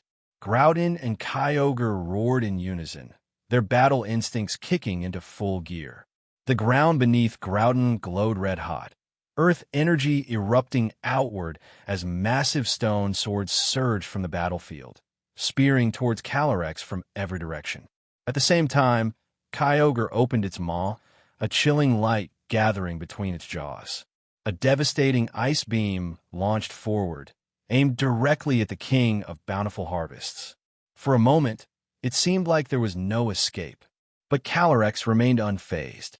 The moment before impact, Spectrier neighed loudly, its ghostly body vanishing into the void. The swords of earth pierced through empty air, and Kyogre's ice beam shattered harmlessly across the battlefield, sending a shockwave that startled several Dragonites watching from afar. Both Groudon and Kyogre's eyes widened in alarm. They had lost sight of their opponent. Naoki smirked. Now, Solar Beam, target Kyogre. Ordinarily, Solar Beam required charging, but Calyrex was no ordinary Pokémon. Without hesitation, a brilliant beam of pure solar energy instantly erupted from Calyrex's crown, striking Kyogre head-on. The blast was deafening. Kyogre howled in agony, its massive form crashing into the sea with an earth-shaking splash. As the water settled, a flash of white light enveloped Kyogre, and just like that, it reverted to its normal form. Its primal reversion had been broken. Groudon's mind reeled in disbelief. Kyogre, defeated so quickly, but at that moment, its focus was no longer on its fallen rival. All it saw was Calyrex. With a thunderous roar, flames burst from Groudon's maw. The moment Calyrex landed the final blow, Spectrier let out a victorious neigh, its spectral energy swirling like a midnight storm around them. Calyrex sat tall upon its phantom steed, regal and composed, its mystic aura. The moment Calyrex landed the final blow, Spectrier let out a victorious neigh, its spectral energy swirling like a midnight storm around them. Calyrex sat tall upon its phantom steed, regal and composed, its mystic aura pulsing with power. Then the darkness fell. The very light of the world seemed to fade. The vast sky, once filled with the golden glow of the sun, was now swallowed by an abyss of shadow. And within that darkness, countless celestial bodies emerged, suspended in the air, twinkling like an infinite sea of stars. Even the Dragonite spectators, usually indifferent to battles that didn't concern them, were drawn in by this awe-inspiring spectacle. They gazed upward, captivated. Then, in the next instant, the stars moved. Like meteors breaking through the atmosphere, they plummeted down in a cataclysmic barrage, crashing into Groudon in a storm of unrelenting destruction. Boom! The sheer force of the astral barrage attack sent shockwaves rippling through the land. Groudon roared in agony, its once mighty form buckling under the celestial onslaught. As the dust settled, the primal armor that encased Groudon cracked and shattered, its primal form fading away. A flash of white light engulfed its body, and in the aftermath, only its normal form remained, battered and weakened, slumped against the battlefield. Calyrex remained unscathed, as if untouched by the raging forces of nature it had just commanded. Below, Groudon and Kyogre lay motionless, their bodies still radiating heat and oceanic energy, but the fire of battle in their eyes had dimmed. Above them, Naoki watched in silence, his expression unreadable. Then at last he spoke. "It looks like you've lost." Even though their primal forms had been stripped away, Groudon and Kyogre were not completely defeated. They still had the strength to fight, but for the first time, they chose not to. In that moment, the realization hit them. The trainer before them was different, stronger than they had imagined. Even with all the natural energy, they had been outmatched. They had always seen humans as weak. Naoki was the exception. For the first time, their eyes no longer held contempt. Instead, they now gazed at him with respect. Then, at the same time, both Pokémon lowered their heads. "We will honor our promise," they said in unison. Naoki's lips curled into a satisfied smile. "Good. From now on, remember my words. No fighting inside the World Tree." He crossed his arms and looked them over one last time.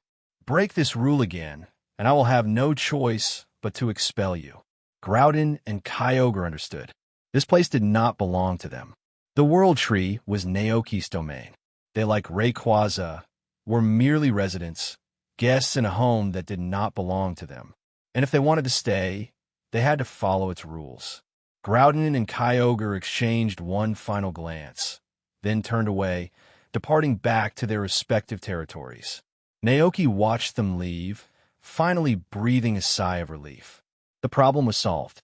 It was time to return to the ranch. One by one, the onlookers began to disperse. Rayquaza was the first to leave. The Sky Lord lifted its serpentine body into the air, soaring high, breaking through the ozone layer, and vanishing into the great expanse of space. There, it would seek out meteorites, rich with cosmic energy, to replenish its own power. Next was Ho-Oh. The phoenix of the skies spread its brilliant rainbow wings, catching the wind as it prepared to resume its eternal pilgrimage across the world. But this time it made a different choice. Instead of leaving immediately, Ho-Oh decided, after a period of travel, it would return to the World Tree to rest. Giratina also went into the shadow of the World Tree and returned to the reverse world. Floating high in the air, Mutwo remained motionless, lost in thought. The battle was over. Yet, something unsettling lingered in its mind. Could it truly stand against Calyrex? Mutwo clenched its fists. "No, I fear not." Its gaze remained fixed on the battlefield where Groudon and Kyogre had fallen. "That Pokémon's strength surpasses anything I have ever encountered." A bitter feeling surfaced in its heart. For the longest time, Mutwo had believed itself to be the pinnacle of power, the strongest Pokémon, an entity crafted by human hands to be superior to all others. But this battle had shattered that illusion. A memory stirred. It saw the face of Giovanni, the leader of Team Rocket, who once sought to control it. The strongest Pokémon in the world. What a laughable notion. There would always be something stronger. Mutwo let out a quiet sigh. The past no longer mattered. It had long since cut its ties with Team Rocket. What mattered now was the present and the companions it had found. With a faint smirk, Mutwo vanished into the shadows, leaving behind its doubts. Back at the ranch, Naoki sat on the wooden porch, scrolling through his Rotom phone. His gaze landed on Calyrex's profile. Tens of millions of fans. He chuckled. As expected, the king of Bountiful Harvest has reached an entirely new level. The power of belief had transformed Calyrex into a force capable of forcing Groudon and Kyogre back into their base forms with a single attack. This level of power could rival even Mega-evolved Rayquaza. Naoki leaned back against his chair, tapping his fingers on the wooden armrest. Shiny Rayquaza once fought against 7 opponents at once. Could Calyrex do the same? Unlike Rayquaza, Calyrex had no type restrictions. It could freely alter its attributes, giving it an unparalleled range of attacks. On top of that, Calyrex could fly. Whether by levitation or Spectreer's ghostly gallop through the air, it had mastered maneuverability beyond most Pokémon's reach. Not to mention, it could appear and vanish at will. Naoki rubbed his chin. Is there anything that can stop it? His mind drifted to the ultimate Pokémon, the creator of all Pokémon, Arceus. Could Calyrex defeat Arceus? As far as Naoki knew, Arceus was not currently in its complete form. 5 of its origin plates were missing. Electric, grass, water, ground dragon. These plates had fused together long ago, forming the jewel of life, which had yet to be restored. This meant only electric, grass, and water-type moves can actually harm Arceus. He frowned. Ground-type moves would be nullified by the Flying-type plate. Dragon-type moves would be neutralized by the Fairy-type plate. This explained why, in the past, even Dialga, Palkia, and Giratina together were barely able to injure Arceus. If Dialga hadn't used its power over time to send Ash back to the past at the critical moment, they would have been completely wiped out. Naoki reflected on this as he considered his own Pokémon team. When it came to electric-type Pokémon, there was Palmot and Zapdos. For grass types, he had Gagote and Calyrex. As for water types, he could always borrow Kyogre. But even with these powerful Pokémon, Naoki felt it still wasn't enough. Aside from Pokémon strength, he knew that external power-ups could also make a difference in battle. Options included Mega Evolution, Z-Moves, Dynamax/Gigantamax, Terrestrialization. Dynamaxing wasn't a viable option, as it only worked in the Galar region. Mega Evolution was off the table too, since none of his current Pokémon were capable of it. That left Z-Moves. It just so happened that Naoki had been considering buying a villa ranch in the Alola region for a while. That way, he and his Pokémon could spend the winter somewhere warm while also collecting Z-crystals. Deciding to act, Naoki opened his laptop and logged into a real estate website for Alola properties. It didn't take long before he received a call. Hello, sir. This is Redfin Real Estate. Are you looking to settle down in Alola? I'm looking to buy a villa, Naoki explained. Preferably one with a large open space for my Pokémon to roam and play freely. Understood. We'll look for suitable listings and contact you as soon as we have options. After hanging up, all Naoki could do was wait patiently. With it already being November 20th, moving in before the new year was impossible. Looks like it'll have to wait until next year, Naoki sighed. Just then, a notification popped up in the legendary chat group. Yellow Circle Giratina posted a video.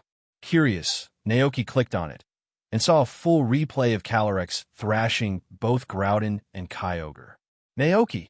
Of course, Giratina was enjoying the chaos as usual. Giratina, why do you two always fight? You fought last time, and this time too.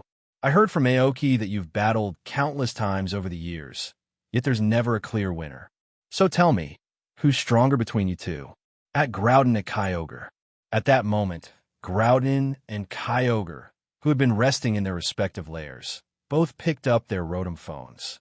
The moment Rotom read Giratina's message aloud, their pride as legendary Pokémon was immediately challenged. Kyogre, obviously I'm stronger. Groudon, you don't take me seriously, huh? If we weren't always interrupted, you would have lost ages ago. Kyogre, we'll see about that. I think you're just overestimating yourself. Groudon's temper flared. Groudon what? You want to fight? Kyogre, bring it on. Who's afraid of who? But just as they were about to set a time and place, they both suddenly remembered the promise they made to Naoki. A long, awkward silence followed. Then, in frustration, Kyogre started trash-talking Groudon instead. Kyogre, some Pokémon can't even fly. I don't know who was standing in the ocean, staring up at the sky like an idiot that day. Groudon. The magma beneath Groudon's feet began to surge in fury. Groudon, you're the idiot. But no matter how hard Groudon yelled, he couldn't deny the truth. Kyogre had a mobility advantage over him. Kyogre, you are speechless now, right? At this point, Groudon wanted nothing more than to punch Kyogre, but due to Naoki's rules, he couldn't. Instead, he just stomped around angrily, causing earthquakes. Giratina. Okay, stop arguing. I have a better idea. Why don't you two do what I did? Register Pokémon accounts and see who gets the most fans. Despite all the heated arguing, Groudon and Kyogre still refused to register Pokémon accounts. For legendary Pokémon, their pride was far too great. They saw no need to rely on human admiration to prove their superiority. Thus, Giratina's plan to stir up an internet battle between the two failed completely. The renegade Pokémon had wanted to see if their followers would surpass its own. But it turned out, neither of them cared about popularity at all. Instead, Groudon and Kyogre continued arguing in their chat group, exchanging insults without pause. Naoki considered stepping in to stop them. But after thinking it over, he decided, as long as they weren't destroying the world, a little bickering was fine. And so, time passed quietly. In the blink of an eye, the Alliance calendar year 200 was coming to an end. As the new year approached, Kosagi Town was already immersed in festive preparations. That evening, Naoki drove his pickup truck into town, ready to stock up on New Year's supplies. The cold winter winds had already begun to pick up, and there were rumors that a heavy snowstorm would arrive in a couple of days. By then, the road leading to town would likely be buried under snow. So Naoki decided to make the trip today, while the roads were still clear. After parking by the roadside, Naoki hopped out of his truck, accompanied by a few Pokémon. Holding up his shopping list, he muttered, steaks, flour, rice, pastries, and plenty of firewood. As he walked down the street, he couldn't help but admire the lively atmosphere around him. Despite the chill in the air, the town was bustling with warmth and excitement. People in the Pokémon world celebrated the new year just as humans did. Even though the actual New Year's Eve was still a while away, the festive spirit was already in full swing. Children bundled up in cozy red coats ran through the streets, their laughter echoing as they played. Pokémon wearing woolen scarves accompanied their trainers, looking just as excited as the townsfolk. Street vendors displayed rows of colorful fireworks, while workers carefully transported large crates filled with even more. These would light up the sky on New Year's Eve, bringing a dazzling end to the year. As Naoki walked through the bustling streets, he was greeted warmly by familiar faces. Many of the shopkeepers in town knew him well. A baker waved from his stall. "Good evening, Naoki. Are you here to stock up for the celebrations?" Naoki smiled and nodded. "Yep, gotta get everything ready so I can just hibernate." Nearby, the florist, a cheerful woman arranging a bouquet, perked up at his words. Hibernate. When the proprietress of a flower shop heard this unfamiliar word, an expression of interest appeared on her face. As she spoke, Naoki's gaze drifted to her flower stand. On it, a few rosalia and cherrim stood lazily in their pots, their petals half closing in the chilly air. "It means staying home and keeping warm through winter," Naoki explained with a smile. "Kind of like how a delcatty curls up in a cozy nest on a snowy day." The florist nodded in understanding. "That sounds wonderful. Oh, by the way, our shop is holding a special event. To thank our loyal customers, we're giving away a complimentary potted plant. Since you're here, this one's for you." She handed Naoki a vibrant potted flower, its petals blooming beautifully despite the cold. Naoki was a frequent customer, having purchased many flower seeds from her shop before. Seeing her generosity, He didn't refuse. "Thank you." He smiled and passed the flower pot to Corraden, who stood beside him. "Hold this for me." Corraden let out a soft growl, carefully cradling the flower pot in its claws. Naoki chuckled, then turned back to the florist. "We've still got a lot to do, so we'll be heading off now.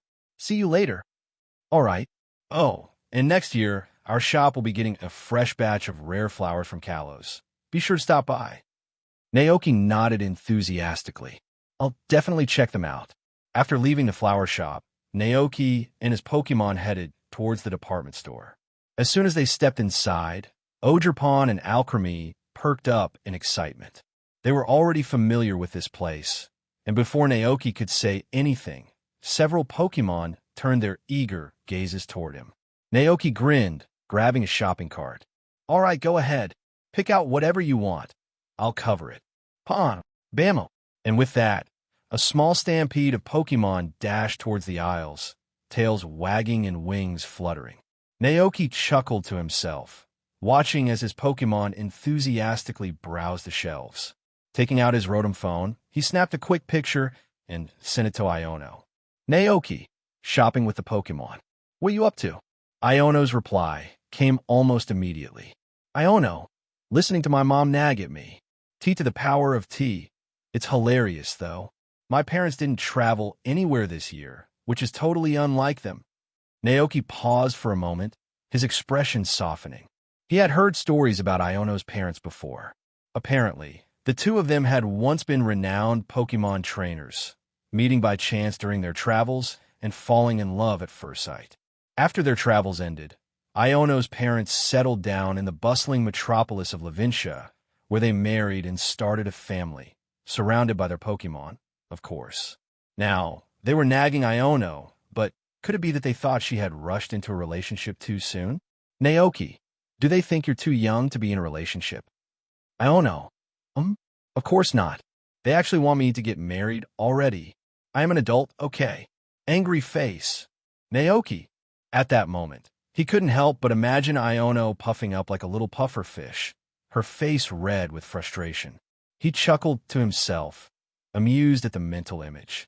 Just then, Alchemy, Ogerpon, and the others came bounding back towards him, their excitement clear in their expressions. It seemed like they had finished picking out everything they wanted. Seeing this, Naoki put away his Rotom phone, gathered up his Pokémon, and took them around the supermarket one last time to ensure he had everything he needed. After making all his purchases, he loaded up the pickup truck and checked the supplies one more time. Once satisfied that nothing was left behind, he started the engine and began the drive back to the ranch. Even before they had fully arrived, Greavard came bounding toward them from the distance, tail wagging, paws kicking up the snow as it ran. It was just like a loyal watchdog greeting its owner after a long day. Knowing that the snowstorm could get worse later, Naoki drove the truck straight into the garage, ensuring it was parked safely before stepping out. The moment he did, Greavard leaped up in excitement, its tongue lolling out as it eagerly licked Naoki's ha. "ND. All right, all right." Naoki laughed, scratching its head. "Let's head inside." "Woof." Greavard barked happily, circling around Naoki like an excited puppy. Still smiling, Naoki carefully maneuvered past the energetic ghost dog Pokémon, joining Corraden and the others as they unloaded supplies from the truck and carried them into the house. Just as they finished unpacking, something caught Naoki's attention. Outside, snowflakes had begun to fall, small and delicate at first, then gradually becoming thicker and heavier, turning the entire landscape into a white wonderland. The north wind howled, sweeping through the valley and carrying a low, eerie sound from the distant mountains. It was as if the wind itself was weeping. Naoki stood by the window, gazing out at the world beyond. Everything had turned into a vast, endless expanse of white. He exhaled softly. Thankfully, he had anticipated the snowfall and made sure to move Snorlax, Wooloo, Butterfree, and Combi into warm, sheltered areas ahead of time. Outside, the snow continued to fall heavily, blanketing the landscape in a thick, icy layer. But inside the ranch house, it was warm and inviting. In the fireplace, Slugma lay curled up, lazily munching on a few berries. The heat radiating from its magma-like body traveled through the heating pipes, warming every corner of the room.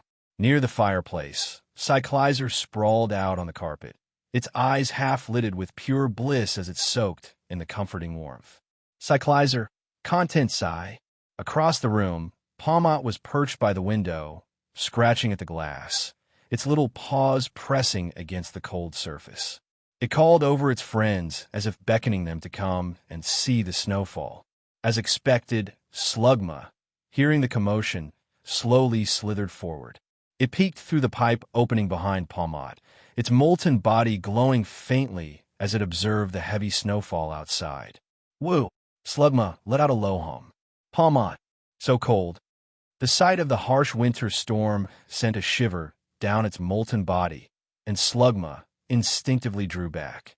Naoki, who had just finished organizing supplies, chuckled as he approached from behind.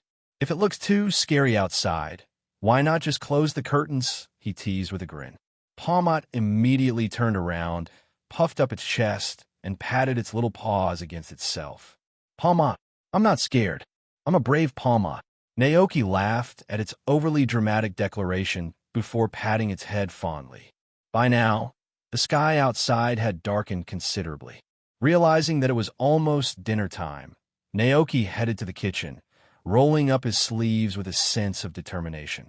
Tonight's freezing weather called for something warm and hearty, something comforting. And what could be more perfect than a hot, steaming pot of soup? Just thinking about it was enough to make his mouth water. With the decision made, Naoki rummaged through the pantry and pulled out a few fresh potatoes, a slab of beef, and an assortment of vegetables. Step 1. Chop the potatoes into bite-sized cubes. Step 2. Dice the beef into small, tender chunks. Step 3. Add everything into the pot and let it slowly simmer, allowing the flavors to meld together beautifully. As the broth bubbled and thickened, an irresistible aroma began to spread throughout the house. The fragrant scent of stewed beef and hearty potatoes gradually filled the air, drifting into the living room where the Pokémon had been playing. One by one, their ears perked up, their noses twitched, and soon, the entire group of Pokémon instinctively turned toward the kitchen, their stomachs grumbling in anticipation. Sniff, sniff. The promise of a warm, delicious meal was too tempting to resist. Naoki glanced over his shoulder and smiled as he caught sight of several Pokémon eagerly peeking into the kitchen, their eyes filled with expectation. Go ahead and take your seats at the table, he called out. Dinner will be ready soon. Gah! With Koraidon leading the charge, the Pokémon scattered excitedly, racing toward the dining area, eager to dig in. Naoki chuckled at the familiar sight. Life at the ranch was never boring. Naoki turned off the stove, letting the bubbling soup settle. Taking a ladle, he scooped up a small spoonful and blew on it lightly before tasting it. The first sip carried a gentle warmth, the slight kick of spice tingling his tongue, but not overpowering. The rich aroma of stewed potatoes blended perfectly with the deep, hearty flavor of beef, spreading warmth through his body as soon as it went down. A satisfied smile formed on his face. Perfect. Checking the soup's effect, Naoki nodded in approval. Just as he expected, it would help protect against the harsh cold. Wanting to make sure that everyone had enough, he also prepared a few extra plates of fresh fruit and snacks before carrying everything to the dining table. Dinner's ready. The Pokémon didn't need to be told twice. With a burst of excitement, they happily swarmed the table, their tails wagging and eyes sparkling as they eagerly dug into the meal. The warm, steaming soup was the highlight of the feast, and the Pokémon quickly realized just how wonderful it was to have something so hot and comforting on a freezing winter night. After dinner, Naoki sank into the bathtub, letting the warmth seep into his skin, easing the tension in his muscles. As he leaned back in relaxation, a few of the smaller Pokémon, including Palmot, Alchemy, and Evolutions, floated lazily in the water beside him, enjoying the cozy bath. Meanwhile, the larger Pokémon, led by Koraidon, gathered outside the bathroom, peeking inside with pitiful expressions. Aga! Koraidon whined. Naoki. Just as he was about to close his eyes and fully relax, Rotom's phone suddenly rang. BZZZT. Incoming video call. Naoki raised an eyebrow when he saw the name on the screen. Cynthia? Instead of answering the video call, he quickly switched to a voice call instead. Hello, Miss Cynthia, calling me at this time. Is something wrong? From the other end of the line, Cynthia's calm, yet serious voice came through. Apologies for disturbing you, but I have an unusual question that I was hoping you could help me with. Naoki tilted his head slightly, intrigued. Oh, what is it? Cynthia's tone became even more thoughtful as she explained. You remember the locations related to the creator Pokémon that you mentioned before? I decided to investigate them myself. Cynthia began recounting her journey since her last visit to Naoki's ranch. Following his guidance, she had investigated 3 locations tied to the ancient knowledge of Arceus. The ruins in the Johto region, Machina Town in the Sinnoh region, the tower in the Kalos region. Her first stop was the ruins of Ulf, where she uncovered a large number of unknown inscriptions and murals depicting the migration of the ancient Sinnoh people to Johto. Afterward, she returned to Sinnoh, traveling to Machina Town, where she encountered Sheena and Kevin, 2 people chosen by Arceus who possessed mystical powers and served as the guardians of Machina's ruins. It was there that Cynthia learned the truth about Arceus and the Jewel of Life. With this newfound knowledge, she traveled once more, this time heading to the Kalos. The people who lived there devoutly worshipped Arceus, having built great statues in his honor. Additionally, Cynthia also met a mischievous Pokémon named Hoopa, who resided in the valley alongside its people. Is Arceus truly the one who created our world? Cynthia asked, her voice filled with curiosity. Naoki replied calmly, if the historical records are correct, then yes, that is what they suggest. He paused for a moment before adding, Miss Cynthia, have you ever studied the history of Sinnoh from centuries ago, back when it was still known as the Hisui region? Cynthia was caught off guard by the mention of that name. Hisui, she echoed. Naoki nodded, explaining further. I once uncovered information from ancient ruins, remnants from the Hisuian era. It is said that the first humans who settled in the region we now call Sinnoh, over 1,000 years ago, were known as the ancient Sinnoh people. They worshipped Arceus, the Pokémon they believed had created the world, and built sacred sites throughout Hisui, such as the Celestica ruins. According to these ancient texts, Arceus created the world, and then formed Dialga and Palkia to govern time and space, laying the foundation of reality. At the same time, he created Giratina to oversee the distortion world and act as a counterbalance to our own dimension.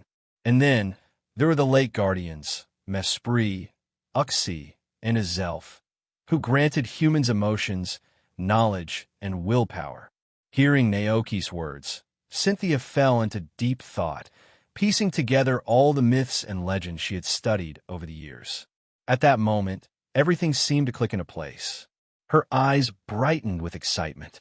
This was groundbreaking, a major discovery that could reshape how ancient Pokémon mythology was understood. For a historian like Cynthia, this was as thrilling as winning the lottery. Thank you, Mr. Naoki. This information is invaluable to my research. I won't take up any more of your time, but when I have a chance, I'll visit you in the Paldea region personally. Naoki chuckled lightly. I look forward to it. After exchanging a few more words, they ended the call. The bathwater had started to cool, so Naoki got up, dried himself off, and changed into his warm pajamas. He then helped Palmot and the other small Pokémon dry their fur with a hairdryer. Palmot sat on a chair, clearly enjoying the warmth, and after its fur was completely dry, it happily flew onto the bed, curling up comfortably. Naoki chuckled, reaching out to pat Karaden's head before walking around the house to check the doors and windows. Looking outside, he saw a world covered in snow. The wind howled, the bare trees trembled, and a few Murkrow flapped their wings, flying across the night sky. A true winter storm, he murmured. Naoki drew the curtains, shutting out the freezing world beyond. Taking a deep breath, he stretched. All right, time to sleep.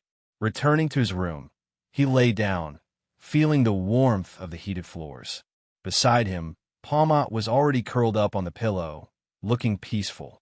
A group of evolutions also climbed onto the bed, snuggling up against him, their fluffy bodies radiating warmth.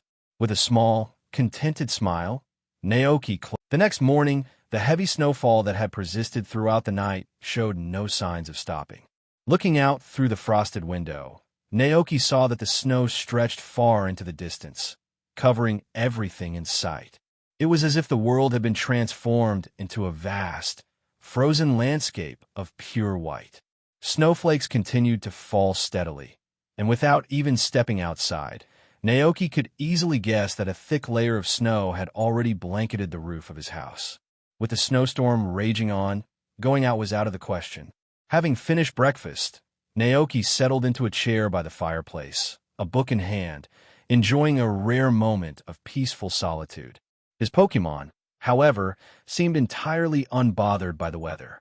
Some ran around the house, playing joyfully, while others curled up next to Naoki's rocking chair, peeking at the book in his hands as if they, too, were reading with him.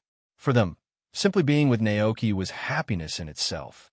Despite being unable to leave the house, Naoki found a sense of calm in the gentle sound of snowflakes falling outside. There was something comforting about staying indoors, wrapped in warmth, surrounded by his Pokémon. Just then, his Rotom phone vibrated, the notification tone breaking the quiet atmosphere. Glancing at the screen, he saw that the message was from Reforged. Reforged, I've finally solved the mystery of the treasures of ruin. Naokio, what do you mean? Reforged, I've been combing through ancient records and texts, and I've finally pinpointed the exact locations of shrines where the treasures of ruin were sealed. The next step is to go to these sites and release them from their seals. Reforged was sending these messages from her faculty dormitory in Mesagoza, her excitement evident even through text. Along with her message, she attached several photographs of aged scrolls and ancient murals. Reforged, look at this. The Pokémon wielders of the past used enchanted stakes to seal away the treasures of ruin within their respective shrines. Reforged, each of the 4 Pokémon has its own shrine, and around each shrine, 8 stakes were driven deep into the earth to suppress their power. In other words, if all 8 stakes are removed, the corresponding Pokémon will be set free. Naoki carefully examined the pictures Reforged had sent. The engravings on the shrines featured intricate symbols, including stylized variations of the Fu character and circular longevity patterns. However, these symbols weren't originally for the Paldea region. Instead, they belonged to an ancient civilization from the Far East, the homeland of the treasures of ruin. In that distant land, such markings were believed to ward off malevolent forces. Naoki, the treasures of ruin wield great destructive power, don't they? If someone removes the stakes without caution, wouldn't that risk unleashing the same calamity that befell ancient Paldea? His thoughts drifted back to the ruins he had explored alongside Reforged in the great crater of Paldea. The once thriving royal city had collapsed into the earth, swallowed by the catastrophic earthquake, dooming its people to be lost in history. Reforged, that won't happen. According to the descendants of the ancient Pokémon wielders who sealed the treasures of ruin, only those who have forged a deep connection with Pokémon can remove the stakes. This bond will pacify the treasures of ruin and prevent them from running wild. Reforged, I'm counting on you for this, Naoki. Please, help me one last time. Naoki stared at the message, silent for a long moment. Seriously? He muttered to himself. Naoki recalled that in the games, Reforged had fully entrusted the players with the task of unsealing the treasures of ruin. But now, it seemed like Reforged actually wanted to witness the event firsthand. Naoki, do you want to go with me? Reforged, I wish I could, but I skipped too many classes to go on adventures, and the principal finally caught me. So, I have no choice but to leave everything to you, Naoki. Naoki was speechless, as expected of Reforged, someone who was practically born to be a treasure hunter. In his mind, he imagined the treasures of ruin, Pokémon said to bring calamity wherever they went. But if their abilities were reversed using his cooking techniques, Could they become blessings instead? It was an interesting thought. Naoki, all right, but it's snowing heavily right now, and the ranch is busy preparing for the new year. I'll go after the celebrations. Reforged, no problem. I've waited this long. What's a few more days? But once you catch them, you absolutely must bring them to me. Naoki agreed without hesitation. Reforged, I'll send you the exact locations of the sealed shrines now. Just register them in your map app, and your Rotom phone will automatically navigate for you. Some shrines are located halfway up mountains, but since you have Koraidon, you should have no trouble reaching them. With that, Reforged shared a link. Naoki clicked it, and his Pokemon map app updated with 4 marked locations. The Grasswither Shrine, where Wachien slumbers, lies north of Casseroil Lake, deep in a wooded area. The Ice Wren Shrine, where Chien Pao is sealed, is high in the Glacido Mountains, at the end of a frozen mountain path. The Fire Scourge Shrine, which houses Chiyu, rests beneath a secluded waterfall in North Province, Area 2, hidden amidst a beautiful bamboo forest. The Ground Blight Shrine, home to Ting Lu, is located beneath a steep cliff in East Province, Area 1, deep within the wastelands. Naoki glanced at the marked locations before closing the map app. The terrain varied widely, but with Koraidon's climbing and gliding abilities, reaching them wouldn't be an issue. Reforged, then I'll be waiting for your report back here in Messagoza. After the call ended, Naoki leaned back and thought. There was a lot to prepare for in the coming year. Not only did he have to capture the treasures of Ruin, but he also had another promise to keep, helping Giratina deal with Arceus. At that time, Calyrex would be a crucial ally. So before then, he needed to maximize its power. Obtaining the Gracium Z Crystal was one key step. With a Z-Ring, Calyrex could unleash Bloom Doom, a devastating full-force Grass-type Z-move, which would significantly boost its battle potential against Arceus Avatar. For this, he would need to travel to Alola and earn the approval of the Tapu Guardians. This was one of the many reasons he planned to buy a villa in Alola. That way, his Pokemon ranch could stay in Paldea for most of the year, but when winter arrived, he could take them to Alola for a tropical retreat. A timely call interrupted his thoughts. His Rotom phone was ringing again. It was from Redfin, a real estate agency in Alola. Hello, is this Mr. Naoki? This is Redfin Real Estate Company. We found a property that matches your requirements. Oh, where is it located? Naoki asked. It's on Akala Island, in the northeastern Alola region. A villa ranch just went up for sale. Akala Island. Naoki quickly pulled up a satellite image of the island. The terrain was diverse. A towering volcano to the north, rolling green hills in the northwest, and lush jungles covering the southern region. To the southwest, he spotted Konokone City, connected by the tunnel. And at the heart of the island, nestled in the meadows and pastures, lay Paniola Town. Compared to other regions, Alola is truly unique. Unlike most regions, Alola does not have a Pokemon League yet, but instead, it is protected by 4 guardian deities, the legendary Pokemon known as the Tapu. Each of Alola's 4 main islands has its own guardian. On Akala Island, the island's protector is Tapu Lele. If Naoki remembered correctly, Kiawe also lived on Akala Island. Among all the Alolan islands, Akala Island seemed like the perfect place to establish a ranch. The volcanic ash from Wella Volcano had enriched the soil over time, making the land exceptionally fertile, ideal for raising Pokemon and growing crops. With that in mind, Naoki made up his mind. He spoke to the real estate agent on the phone. Can I see the property in person? Of course. Are you currently in the Alola region? If so, I can pick you up and we can head to Akala Island together for inspection. Naoki was about to say no, but then he remembered something. If he traveled through Giratina's reverse world, he could reach Alola in just a couple of hours. Since it was currently snowing heavily in Paldea, and there wasn't much else to do, this was the perfect time for a quick trip. I have some things to take care of first, but I'll be there in about 2 hours, Naoki said. No problem. I'll wait for you. After ending the call, the two exchanged contact information, and the agent quickly shared the location. Naoki opened the link, checked the coordinates, and then went to explain his trip to Sister NDD. I'm heading out for a bit. I'll be back soon. And you, little guy, he said, reaching down to pat Greavard's head, make sure you eat while I'm gone. Woof! Greavard barked happily, wagging its tail excitedly. It trotted beside Naoki, escorting him to the door, then stood in the snow, watching him leave.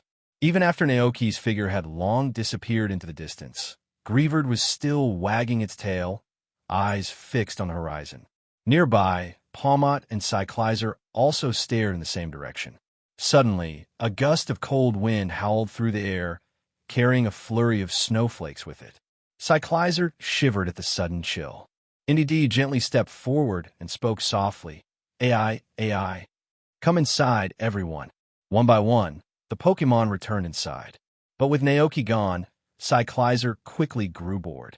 The Eevee siblings had gone off to play on the World Tree, while Alchemy had gone to visit Garganackle in the salt shelter underground. That left NDD, Greavard, Palmot, Cyclizer, Fluttermane, Dragonite, and Dratini at home. As they sat there, unsure what to do, Palmot suddenly had an idea. Its eyes lit up, and it turned to the others excitedly. Palmot, let's play hide-and-seek. At the same time, Naoki and Karaden were soaring through the distortion world, their journey cutting through the surreal, ever-shifting landscape. After nearly 2 hours of flying, they finally emerged in the Alola region. Standing on the bustling streets of the city on Malay Island, Naoki took a deep breath, taking in the sights around him. The streets were alive with people and Pokémon from various regions, the energy of the city buzzing with excitement. As one of the most popular tourist destinations in the Pokémon world, Malay Island was even livelier during the holiday season. For Naoki, however, the overwhelming crowds were a bit too much. Not wanting to get swept away in the hustle and bustle, he quickly guided Karaden toward the quieter side of the street and pulled out his Rotom phone for navigation. Fortunately, the real estate office wasn't far. After crossing several streets, Naoki arrived at the Redfin Real Estate Company. Upon entering the office and explaining his visit, a man in a professional suit soon approached him. Excuse me, are you Mr. Naoki? That's me. Naoki gave a small nod. Welcome to Alola. Please wait a moment. I'll be taking you to Akala Island to inspect the ranch. The agent quickly delegated some last-minute tasks to his colleagues before returning to Naoki with a polite smile. All right, shall we go? By the way, how would you prefer to travel to Akala Island? You can take a yacht and enjoy the beautiful tropical ocean scenery, or we can fly there directly using Pokémon. Naoki thought for a moment before deciding. Let's fly over. My Pokémon can handle it just fine. The agent glanced at Karaden beside Naoki and raised an eyebrow in surprise. That's an incredible Pokémon. In that case, let's take to the skies. With that, the agent reached for a Pokeball and tossed it into the air. In a flash of white light, a Charizard appeared, flapping its powerful wings. The agent mounted Charizard while Naoki hopped onto Karaden, and together they set off toward Akala Island. As they gained altitude, the landscape beneath them shrank away, and the towering skyline of the city faded into the distance. Below, the endless blue ocean stretched out, glimmering under the midday sun. Above, the sky was a brilliant azure, with wind gulls soaring through the air, their cries echoing as they glided effortlessly on the wind. A gentle sea breeze brushed against Naoki's face. The warm, tropical climate of Alola was a stark contrast to the snow-covered landscapes of Paldea. Naoki couldn't help but relax. Alola truly was paradise. As they flew, the agent struck up a conversation. You're not from Alola, are you? He asked casually. No, I'm from Paldea, Naoki replied. Ah, that makes sense. I've heard that agricultural products from Paldea are very popular here. Every month, a special cargo ship arrives in Alola, bringing in fresh produce from Paldea. The agent smiled as he spoke, clearly a fan of Paldean goods. Maybe it's because many farmers in Paldea believe in the king of bountiful harvests, Calyrex. The high priest of the king of bountiful harvests cult began his sermon once again. As expected, the man flying alongside him was intrigued by the topic. Calyrex? You mean the legendary and that can use the internet? That's right. It's incredible that a Pokémon in this world is capable of operating human technology. Naoki feigned the expression of a curious traveler, maintaining a perfectly straight face. The man chuckled. Pokémon are smarter than people give them credit for. My Charizard even watches movies with me. As if responding to the compliment, Charizard let out a small roar and breathed out a flickering flame. Both Pokémon flew swiftly, cutting through the sky. Before long, a lush green island emerged on the horizon, standing against the vast blue sea. A towering volcano dominated the landscape, its base surrounded by thick jungles and rolling fields of greenery. The real estate agent gestured ahead. We're here. This is Akala Island. If I remember correctly, the ranch is located near Paniola Town. As they neared their destination, Charizard began its descent. Naoki and Koraidon followed closely behind. They passed over a sprawling countryside, flying low above golden fields and meandering rivers, before a quaint Western-style town appeared in view. The roads were nothing but dusty dirt paths, and the architecture exuded a distinct cowboy aesthetic. For a moment, Naoki felt like he had stepped into an old Western film. He half expected a cowboy to gallop down the street on a mudstale, ready to challenge someone to a high-noon duel. Fortunately, his imagination did not become reality. The two continued forward, soaring past the town and into the expansive farmlands beyond. The landscape opened up, stretching far and wide under the afternoon sun. As far as the eye could see, lush grasslands spread across the plains, kissed by the gentle breeze. A sparkling river wound its way through the fields, glimmering under the daylight. And there, nestled in the heart of the open countryside, stood a fenced-off ranch. The real estate agent pointed downward. We've arrived. This is the place the man landed in the ranch, riding on Charizard, with Naoki and Koraidon following closely behind. The owner of this ranch is a young man. Not long ago, his family moved to the Kalos region, and they decided to sell this place. The asking price is 2 million Poke Dollars. 2 million. For such a large piece of land, including a villa, that price was actually quite reasonable. Let me take a look around first, Naoki said. He had experience in assessing properties like this. Of course. Take your time. The man nodded. Naoki began inspecting the ranch, and he quickly realized that the facilities were well maintained. There was a barn for Miltank, a pen for Wooloo, a stable, and small kennels for Pokémon like Lillipup, typically used as ranch guard dogs. Even more impressive was the vast open pasture, designed for toros to run freely. The moment Naoki saw the wide grasslands, his heart was moved. The previous owner raised 50 toros here. They would charge across the fields every day. It was truly a spectacular sight, the man said, glancing at the sprawling greenery. Naoki nodded in understanding, then asked, "What about farmland? Is there any land suitable for crops?" "Of course," the man replied, leading Naoki to a large plot of land that had been left untended. However, due to Alola's tropical climate, some crops from other regions don't grow well here. The local farmers in Alola usually grow coconut trees, guava, mango, bananas, pineapples, coffee beans, and sugarcane. Naoki knew that coffee beans could be sold as Alolan coffee, and sugarcane could be refined into sugar, both of which were highly valued exports to other regions. As he listened, he carefully observed the land, taking note of its fertile soil and abundant sunlight. Alola had a tropical marine climate, mild temperature variations, warm and humid weather all year round, and consistent rainfall. Because of this, vegetation flourished, with towering palms and dense tree ferns dominating the landscape. With the outdoor tour complete, it was time to inspect the villa. Though it was called a villa, it wasn't overly extravagant. Standing 3 stories tall, it was far more spacious than the house Naoki currently lived in. The interior was fully furnished, with a living room, kitchen, dining room, multiple bedrooms, a guest room, a study, a wine cellar, and even an extra-large bathroom. After walking through every part of the home, Naoki finally nodded in approval. "This is the one. After confirming his decision, the two returned to Mele Mele Island. The islands of Alola were relatively close to one another. Even with an ordinary flying-type Pokémon, it wouldn't take more than 20 minutes to travel between them. And with Pokémon like Charizard and Koraidon, the trip was even faster.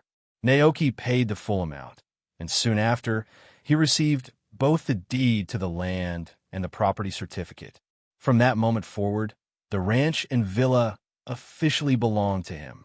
Leaving the real estate office, Naoki looked around the bustling streets, considering what gifts he could bring back for the Pokémon at his ranch.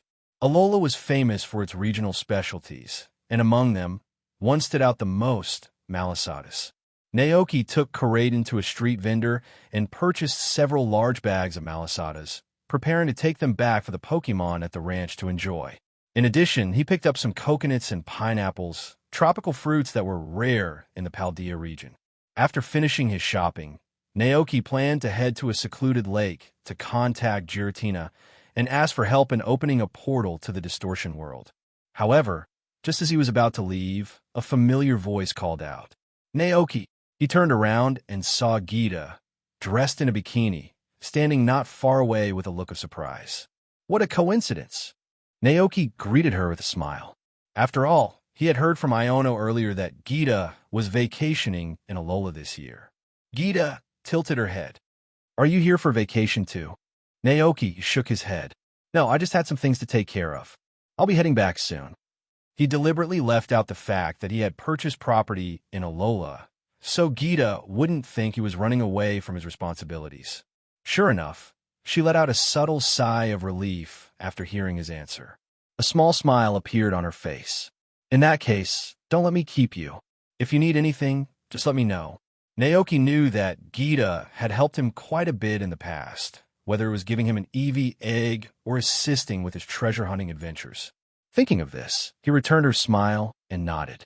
"Thanks, and I won't disturb your vacation, champion." Gita clasped her hands together and chuckled softly. "I'm really looking forward to your wedding with Iono. Let me be a witness when the time comes." "Naoki, isn't that a bit early?"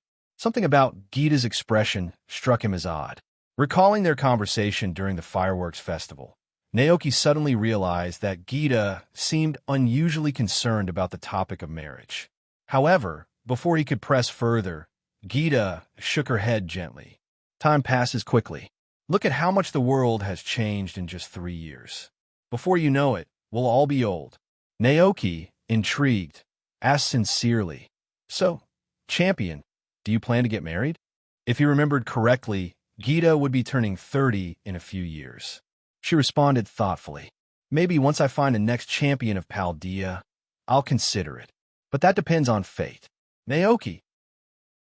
After parting ways with Gita, Naoki used the Distortion World to return to Paldea. By the time he arrived at the ranch, the blizzard had finally stopped. As he and Koraidon stepped inside, carrying large bags of Malasadas and tropical fruit, they were greeted by Palmot and no one else. Naoki looked around in surprise. "Where is everyone?" Palmot raised a tiny paw. "Palmot, we're playing hide-and-seek." Naoki immediately understood. He smiled and set down the bags, calling out, "All right, time to take a break. I brought some delicious treats from Alola. Come and try them." The very next second, Pokémon of all shapes and sizes burst out from every direction. In the blink of an eye, a large crowd of eager Pokémon had gathered in front of Naoki, eyes filled with curiosity and excitement. Naoki chuckled and began taking out the Malasadas and other tropical treats from his bag, distributing them among his Pokémon. Cyclizer eagerly took a Malasada in its claws and took a bite. Its eyes widened in delight. It loved the crispy outer layer and the soft, warm filling inside. Greavard picked up a tropical fruit, happily munching away while wagging its tail like an excited puppy. The NDD siblings accepted the pineapple from Naoki. Having seen this fruit before, they skillfully peeled it, carefully removing the spiky exterior before sharing the sweet, juicy flesh inside. Meanwhile, Fluttermane picked up a coconut with its ghostly wing claws. It looked at the round fruit for a moment, then glanced left and right, before opening its mouth wide and taking a huge bite, imitating the way a palmot would nibble on a berry. Crack! The sound was sharp and jarring. The coconut didn't budge, but Fluttermane's eyes instantly widened in shock. It had definitely hurt its teeth. Fluttermane immediately recoiled, covering its tiny, aching fangs with its winged claws in disbelief. Naoki, how could it think biting a coconut would work? Suppressing a laugh, Naoki quickly stepped forward to check Fluttermane's teeth. Thankfully, the teeth of ancient Pokémon were incredibly strong, so it wasn't actually injured, just a little too ambitious. Naoki sighed in relief and patted its head. Next time, let's open properly first, okay? Alliance Calendar Year 200, December 15th, Winter. That morning, the expedition team finally returned to the ranch after a year-long journey.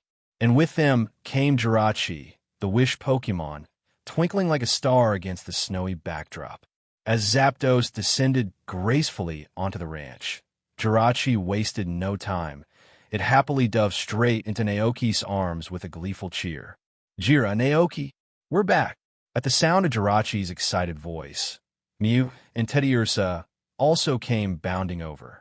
Naoki caught all three Pokémon in a playful hug, ruffling their fur with both hands until their fluff became a total mess. Did you have fun on your journey? Naoki smiled as he let them go. Mew and Teddiursa shook out their fur, trying to smooth it back down after the chaotic snuggle session. Meanwhile, Jirachi, being fur-free, simply beamed and chirped. Jira, it was amazing. I saw so many things and made so many new friends. Naoki chuckled, pleased to see them so happy. However, noticing that they were covered in snow, he quickly ushered them inside. Come in, warm up. I'll get you all some snacks. The Pokémon didn't need to be told twice. As soon as they stepped into the cozy living room, Naoki placed a platter of warm treats on the table.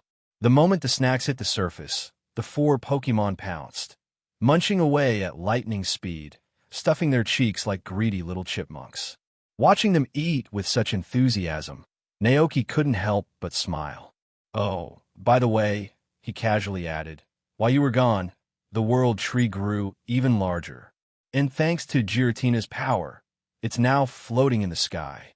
Teddy, what? Mew. Mew and Teddiursa froze mid-bite, their wide eyes filled with shock. Naoki simply nodded. You can check it out later. Excited, the Pokémon instantly agreed, already looking forward to seeing it. Standing nearby, Zapdos perked up at the mention of the World Tree. That was the very reason it had come here in the first place. Zapdos' body trembled with anticipation. As it stood there in silent excitement, one of its golden feathers naturally drifted to the ground. The ever-diligent brother Ndd, who was handling cleaning duties, immediately noticed. Without hesitation, he swept the feather into a dustpan and prepared to throw it away. From where he was sitting, Naoki's sharp eyes caught the scene instantly. His gaze flickered to the feather, and at a glance, information filled his mind. Zapdos feather, a feather shed by Zapdos, carrying an immense charge of electricity. It may have culinary uses, but the effects are unknown. Wait, Zapdos feather. Wait, stop. Naoki quickly called out, stopping the Ndd in his tracks. Ndd froze in confusion, holding the feather over the trash bin with a blank expression. At the same time, all the nearby Pokémon, including Jirachi, Mew, Teddiursa, and Zapdos, turned to look. Zapdos immediately recognized the feather. It wasn't surprising. After all, every year it naturally shed a number of feathers like this. However, Naoki's reaction confused it. Why did he care so much about something so ordinary? Seeing the puzzled look on Zapdos' face, Naoki quickly explained. This isn't just an ordinary feather. With my abilities, I can turn it into a dish with magical properties. If a Pokémon eats it, it could become stronger. Zapdos, the legendary bird of thunder, stared at Naoki in pure disbelief. Eating its fallen feathers? Ugh, just the thought of it sent a shiver down its spine. Wasn't that basically like a human, eating their own hair or sweat? Disgusting. Zapdos, question mark. Naoki, ever perceptive, immediately picked up on Zapdos' silent disgust. Yeah, if you put it into human terms, it really did sound like something gross. Naoki awkwardly scratched his head as he tried to explain to Zapdos. I know it sounds a little weird, but trust me, the final product turns out great. Palmot has eaten a lightning bun before, and look at how strong it is now. Zapdos blinked. Palmot, it definitely recognized that Pokémon, a fellow electric type with immense power, rivaling its own. But Naoki just said Palmot had eaten a lightning bun before. When exactly did that happen? Chew. Zapdos tilted its head suspiciously. Naoki let out a sheepish laugh. Back when the Hero Expedition team first met you, Baby Bear found one of your fallen feathers and gave it to me. Hearing this, Mew and Teddiursa perked up in realization. Teddy-O, that's right. The memory of that moment flashed through their minds. Zapdos, forget it. It wasn't going to eat those feather-infused buns anyway. Naoki could do whatever he wanted. After traveling for an entire year, the Pokémon hadn't realized how exhausted they were. But now that they were back at the familiar ranch, surrounded by safety and warmth, the fatigue sank in all at once. Naoki noticed their sluggish movements and gently suggested, if you're tired, go ahead and rest. You've earned it. The Pokémon didn't argue. One by one, they settled into sleep. Zapdos perched on the wooden floor, its wings slightly tucked in as it drifted off into a light slumber. Meanwhile, Mew, Teddiursa, and Jirachi all snuggled into Naoki's bed, curling up together as they instantly fell asleep, clinging to each other like plush toys. Naoki chuckled at the heartwarming sight, then quietly stepped out of the room. His next stop was the glass greenhouse, where Calyrex resided. With its psychic abilities, Calyrex easily crushed the Zapdos feather into fine powder. Naoki returned home, holding a small jar of shimmering yellow powder. He set aside a portion to store for later use, but the rest? That was about to become the star ingredient in his latest recipe, lightning buns. Step by step, Naoki worked through the labor-intensive process. The entire process took quite some time. By the time the buns were finally ready, the Pokémon who had been asleep started waking up one by one. As Naoki placed 5 golden yellow lightning buns onto the table, the Pokémon gathered around, their eyes widening in shock. Zapdos and Mew, in particular, were visibly stunned. They could sense it instantly. A powerful energy radiated from the buns. Zapdos stared at the golden, glowing steamed buns in front of it, its sharp eyes filled with astonishment. Was this ally food, made from its own feathers? Naoki inspected the dish's details through his special ability and read the description with satisfaction. Lightning Bun, S+, a legendary dish infused with the power of a legendary Pokémon's feathers. It is said that those who eat it can command the very forces of thunder. Cooking effect, Thunder God, grants the ability to harness lightning and control thunder at will, summoning colossal bolts of electricity from the heavens. Only effective for electric-type Pokémon. Each Pokémon can only eat this once. Warning, warning. Do not consume indoors unless you want an impromptu thunderstorm. Naoki smirked and turned toward Zapdos. So, want to try it? If you eat it, your power will grow even stronger. The temptation in his voice was undeniable. Zapdos hesitated, its wings twitching. It wanted to become stronger. But the idea of eating something made from its own feathers was a little unsettling. At that moment, Teddiursa's curious voice broke the silence. Teddy, can we get stronger too if we eat it? Naoki shook his head. Nope. This dish only works for electric-type Pokémon like Zapdos.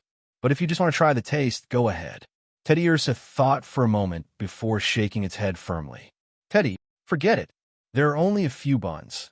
Let's save them for the electric Pokémon who really need them. Mew and Jirachi nodded in agreement. Naoki felt a swell of pride at how considerate they were. He ruffled their fur affectionately. Then, he looked back at Zapdos. What about you? Want to give it a shot? Zapdos. Its pride was still at war with its curiosity. But in the end, the temptation was too strong. Fine, I would try it. All right, let's do this outside. Naoki led the group out into the vast, snowy landscape of the ranch. Thick snowflakes drifted from the gray sky, covering the land in an unbroken sea of white. Zapdos stood in the middle of the field. Without hesitation, it took a bite. At first, nothing happened. Naoki narrowed his eyes. But then, boom! A deafening thunderclap exploded in the sky. Dark storm clouds gathered above them in an instant, spiraling like a vortex of raw power. Then, with a blinding flash, a colossal bolt of lightning came crashing down from the heavens, striking Zapdos directly. A powerful shockwave erupted outward, sending waves of snow flying in every direction. The air vibrated with energy, and at the center of it all, Zapdos stood, its body crackling with newfound power. Its golden plumage glowed, lightning arcs dancing across its feathers. It could feel it. Its power had changed. It had become stronger, much stronger. Zapdos threw its head back and let out a piercing cry. Choo! A surge of raw electric energy burst from its body, shooting straight into the thunderclouds above. The moment the electricity collided with the storm, the clouds completely shattered. As the electric storm dissipated, the world gradually returned to its usual silent, snowy tranquility. The skies and earth were once again painted in white, as if nothing had happened. Except now, Zapdos' presence had completely changed. The aura surrounding the legendary Pokémon had grown significantly stronger. Naoki smiled. Congratulations, Zapdos. He could see it. The transformation was more than just physical. Zapdos had reached a new level of power. Even among the various Zapdos that existed in the world, there was one that reigned supreme, the Zapdos of Lightning Island, the one truly recognized as the God of Thunder. All other Zapdos, while powerful, were not on the same level. How strong is this Zapdos now, compared to the God of Thunder? Naoki couldn't help but wonder. Meanwhile, Zapdos was still basking in the afterglow of its newfound strength. After returning to the warmth of the living room, Naoki glanced over and saw Zapdos staring intensely at the remaining 4 lightning buns on the table. Naoki, wait a minute. Wasn't this the same Zapdos that had been hesitant about eating a bun made from its own feathers just moments ago? Now, it looked tempted beyond reason. Zapdos had completely forgotten its earlier reluctance. Naoki sighed and shook his head. Each Pokémon can only eat one. A second one won't have any effect. Upon hearing this, Zapdos' face was immediately filled with regret. If only it could eat another one. Then, as if a light bulb flickered to life in its head, Zapdos suddenly had an idea. If its feathers could be turned into food, what about other legendary bird Pokémon? Could their feathers also be made into something similar? Zapdos' sharp gaze turned to Naoki and asked, Chiyu, do the feathers of other bird Pokémon have any effect? Naoki blinked, then quickly understood. If my guess is correct, yes. He nodded. For example, Molter's feathers can be used to make flame buns, while Articuno's feathers can create frozen buns. A glint flashed in Zapdos' eyes. It was decided. Zapdos would go find Moltres and Articuno and borrow some feathers. Naoki, unaware of the mischievous plan hatching in Zapdos' mind, simply watched as the legendary Pokémon smirked to itself.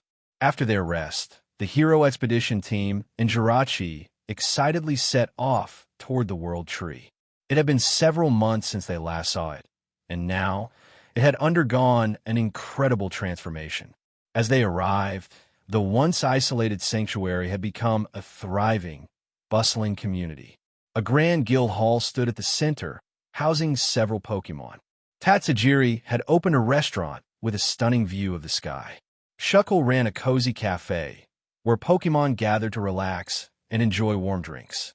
Lilligant sold various items and supplies, and its shop was surrounded by flower beds. Trico and Arboliva managed a flourishing orchard, caring for the trees with dedication. The once lonely World Tree had transformed into a lively sanctuary for Pokémon. As the Hero Expedition team took it all in, their eyes sparkled with excitement. Teddy, this is exactly the kind of adventure guild I dreamed of. Mew, who had been staring blankly in awe, suddenly snapped back to reality when Mutwo appeared. With a silent movement, Mutwo teleported directly in front of them. Mew! Mutwo nodded a calm greeting. Mew! Mew greeted back, happily floating in the air. Even though they had been traveling for a long time, Mew had regularly kept in touch with Mutwo through Rotom Phone. Now, under Mutwo's guidance, the returning Pokémon began exploring their new home. Mutwo led them through the different areas, explaining the functions of each new establishment. Guild headquarters, the center of all expedition missions and adventure gatherings. Farmlands and mills, producing food for Pokémon living in the sanctuary. The orchard, home to various rare berries and herbs. The training grounds, where Pokémon could hone their skills and battle prowess. The item shop, managed by Lilligant, selling supplies and tools. The Pokémon Hospital, a place of healing and recovery for injured Pokémon. After exploring the entire World Tree, the Pokémon decided to stop by the tavern run by Meowth and Pikachu for some drinks. As they sat together, sipping their berry juice, Mew and Baby Bear glanced around the lively scene. Yet, something fell off. Something was missing. Mew, what's wrong? Baby Bear furrowed its brows. After a moment, Mew's eyes widened in realization. It wasn't just Baby Bear, Mew also felt it. But what exactly was missing? Teddy, it's Naoki. Of course. Without Naoki, it just didn't feel like home. They had returned to the World Tree, but Naoki was still at the ranch. If only he could come live with them too. Mew and Baby Bear exchanged glances. Then, without hesitation, they pulled out the Rotom phone and dialed Naoki. Hello? What's wrong? Naoki's voice came through the phone. Did something happen to the World Tree? Teddy, no, nothing bad happened. Baby Bear quickly shook its head. Then, looking hopeful, it asked, Teddy, will Naoki come live at the World Tree with us? Naoki blinked in surprise. He hadn't expected them to ask that. After a brief moment of thought, he smiled. Of course, but not right now. Mew, then when? Mew asked curiously. Naoki chuckled. Maybe in a few decades. By then, they would all be older. The familiar faces of the world would gradually fade away. Perhaps by that time, if he had children, he would pass the ranch down to them. And then, he would finally move to the World Tree, spending his days with Iono, Koraidon, and Bellybolt. Even if his body aged, it wouldn't matter. He could remain there as a spirit. Wouldn't that make him something like a ghost-type Pokémon? As long as he didn't enter the spirit world for reincarnation, he could live on forever, surrounded by his Pokémon family. That was his plan. That way, he wouldn't have to worry about lifespans. He could stay by Koraidon's side, forever. Meanwhile, in Brewington City, inside a spacious mansion, Iono's parents sat together in the living room. Her father, holding a newspaper, glanced at his daughter with mild curiosity. Our daughter even changed her hairstyle. She really seems to be growing up. He sighed. But her mother, who had a keen eye for detail, noticed something else. She narrowed her eyes. Are you in love? Huh? Iono's father looked up in shock. Iono, on the other hand, grinned without hesitation. He's a really great person. Her mother studied her for a moment. Is it the same person from before? Iono didn't deny it. She simply nodded. At that, both parents fell silent. It was their daughter's first love. After a pause, her mother finally spoke. I don't have much advice to give you, but there's something I once heard from a very wise person. Iono tilted her head. What is it? Her mother looked at her seriously. Love is a two-way street. It requires both people to walk toward each other. Only when two people are willing to grow together can they truly stay together. She folded her arms. If only one person is making all the effort while the other simply stands still, then they're not truly meant to be. Iono blinked. What are you trying to say? Her mother sighed. Relationships require effort from both sides. If you want it to last, your lives will need to merge together over time. Sometimes, you have to change for each other. Iono pouted. It's not that dramatic, is it?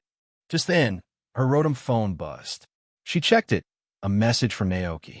Naoki, bring your Pokémon to the ranch. I have a gift for you. A gift? Iono's eyes lit up. She immediately jumped up and ran toward her room to make a call. Meanwhile, her parents exchanged helpless glances. Her father, suddenly remembering something, pulled out his own phone and did a quick search. Soon he found it. Naoki Ranch. This is the shop she asked us to buy from, isn't it? He muttered. His wife frowned. What are you planning? Her husband set the phone down with a determined expression. We're going to see what kind of person this boy really is. You want to spy on him? No, of course not, he said confidently. I'll just test him a little. His wife sighed. And how exactly do you plan to test him? Her husband smirked. With a Pokémon battle, of course. His hands clenched into fists. Battles reveal a person's true nature. If he doesn't have the courage to face me, then he's not worthy of my daughter. He closed his eyes, reminiscing. Back in my day, I was strong enough to challenge gym leaders. My Pokémon have only grown stronger since then.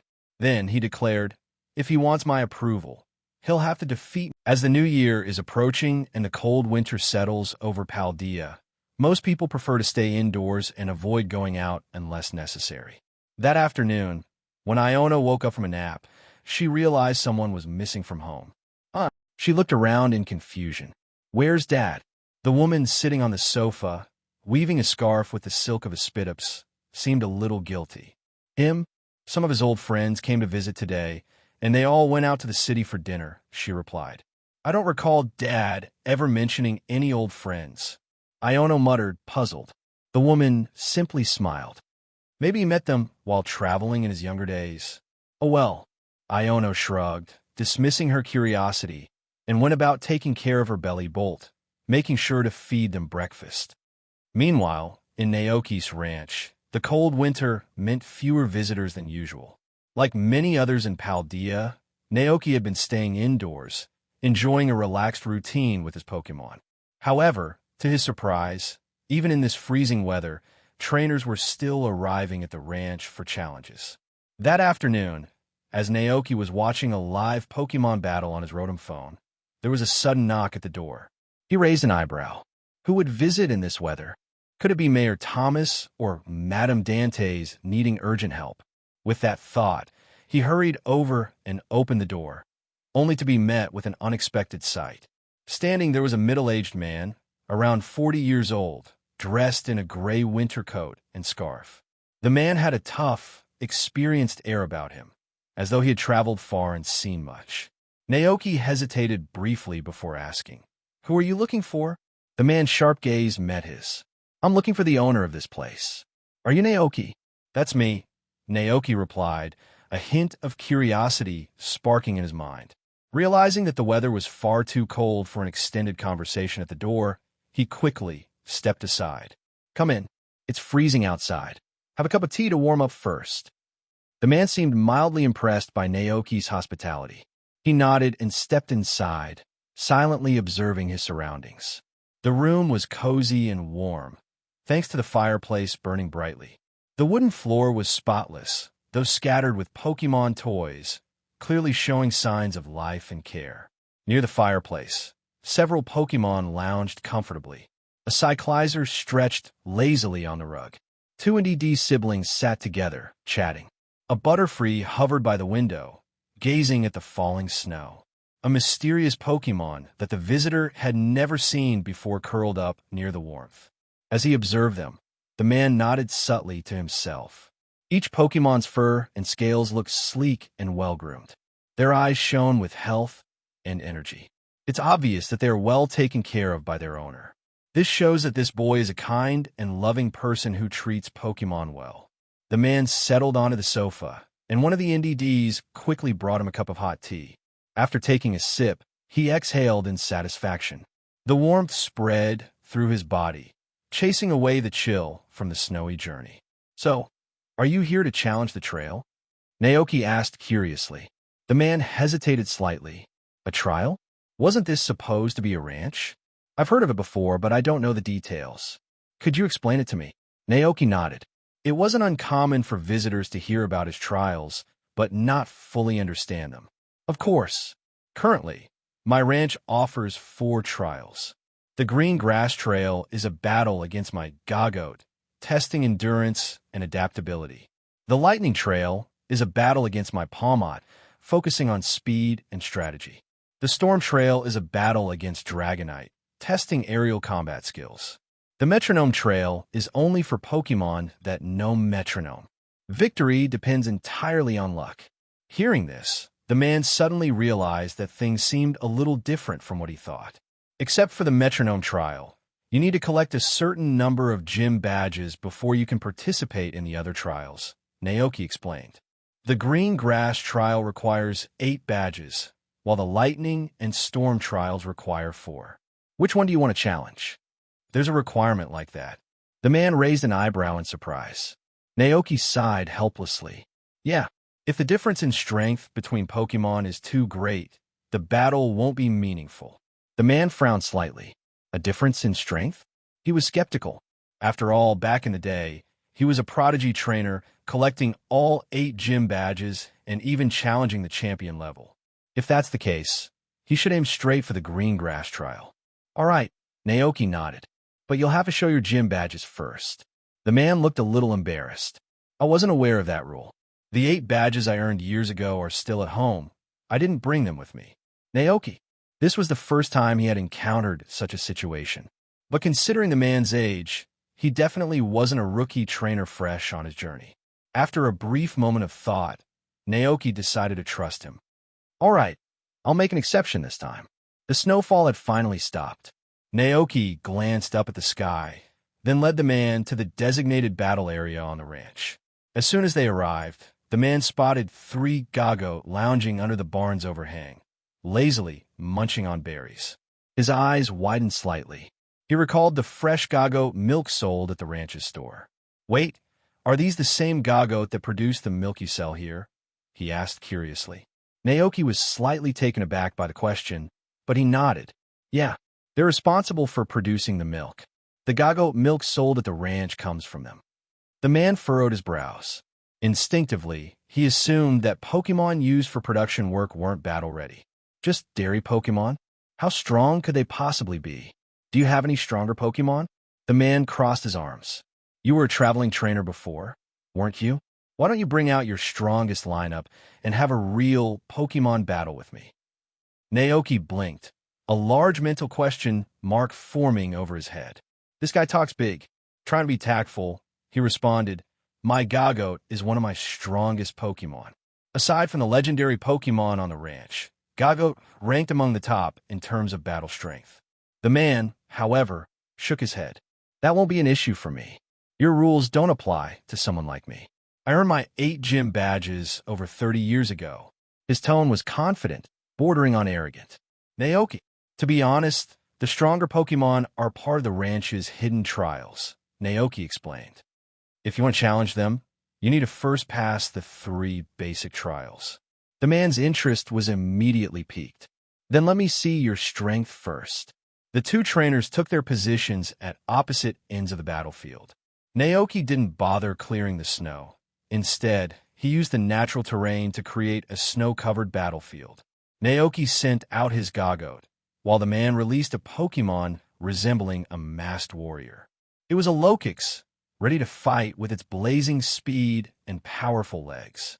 Lokix wasted no time, its piercing cry cutting through the air as it leaped high, aiming a powerful aerial attack at Gagoat. Yet, Gagoat remained calm, its unwavering eyes showing no trace of panic. Naoki had already seen the flaw in Lokix's attack. He gave a quiet command. Aerial Ace. In the next instant, Gagoat's movements became swift and precise, darting to the side just in time. Lokix immediately pursued, but it failed to realize that this was a feint. As it adjusted its trajectory for a follow-up strike, it was already too late. Using its nimble footwork to lure Lokix into a misstep, Gagoat's horns began to glow with a brilliant, milky white aura. The energy formed into a sharp blade of wind, slicing through the air and striking Lokix head-on. The man's eyes widened in shock. Impossible! How is that Gagoat this fast? Though taken aback, he quickly regained composure and called out a new command. Low sweep. Despite being knocked down, Lokix remained composed. It braced itself against the snow, then used its powerful legs to spring up and sweep Gagoat's legs from beneath. Yes, that's it. The man's excitement grew as he watched his move successfully land. But in the very next second, he witnessed something terrifying. A vibrant green aura burst forth from Gago's body, spreading like a shimmering dome over the battlefield. What is that? The man's eyes widened in disbelief. Sensing the shift in power, Lokix immediately tensed, scanning its surroundings for an opening. Naoki gave a simple command. Gago, use it now. Mia. Gago let out a deep, commanding cry. Its stance shifted, lowering slightly as dazzling green energy rapidly condensed within its mouth, forming a massive, holy blade of grass. The man's face paled. What move is that? Realizing the imminent danger, he shouted desperately, Lokix, dodge it now. But it was already too late. With one swift, fluid motion, Gagot swung the leaf blade down with incredible force. The massive wave of green energy surged forward, engulfing Lokix entirely. Boom! The snow-covered battlefield exploded into a brilliant burst of light.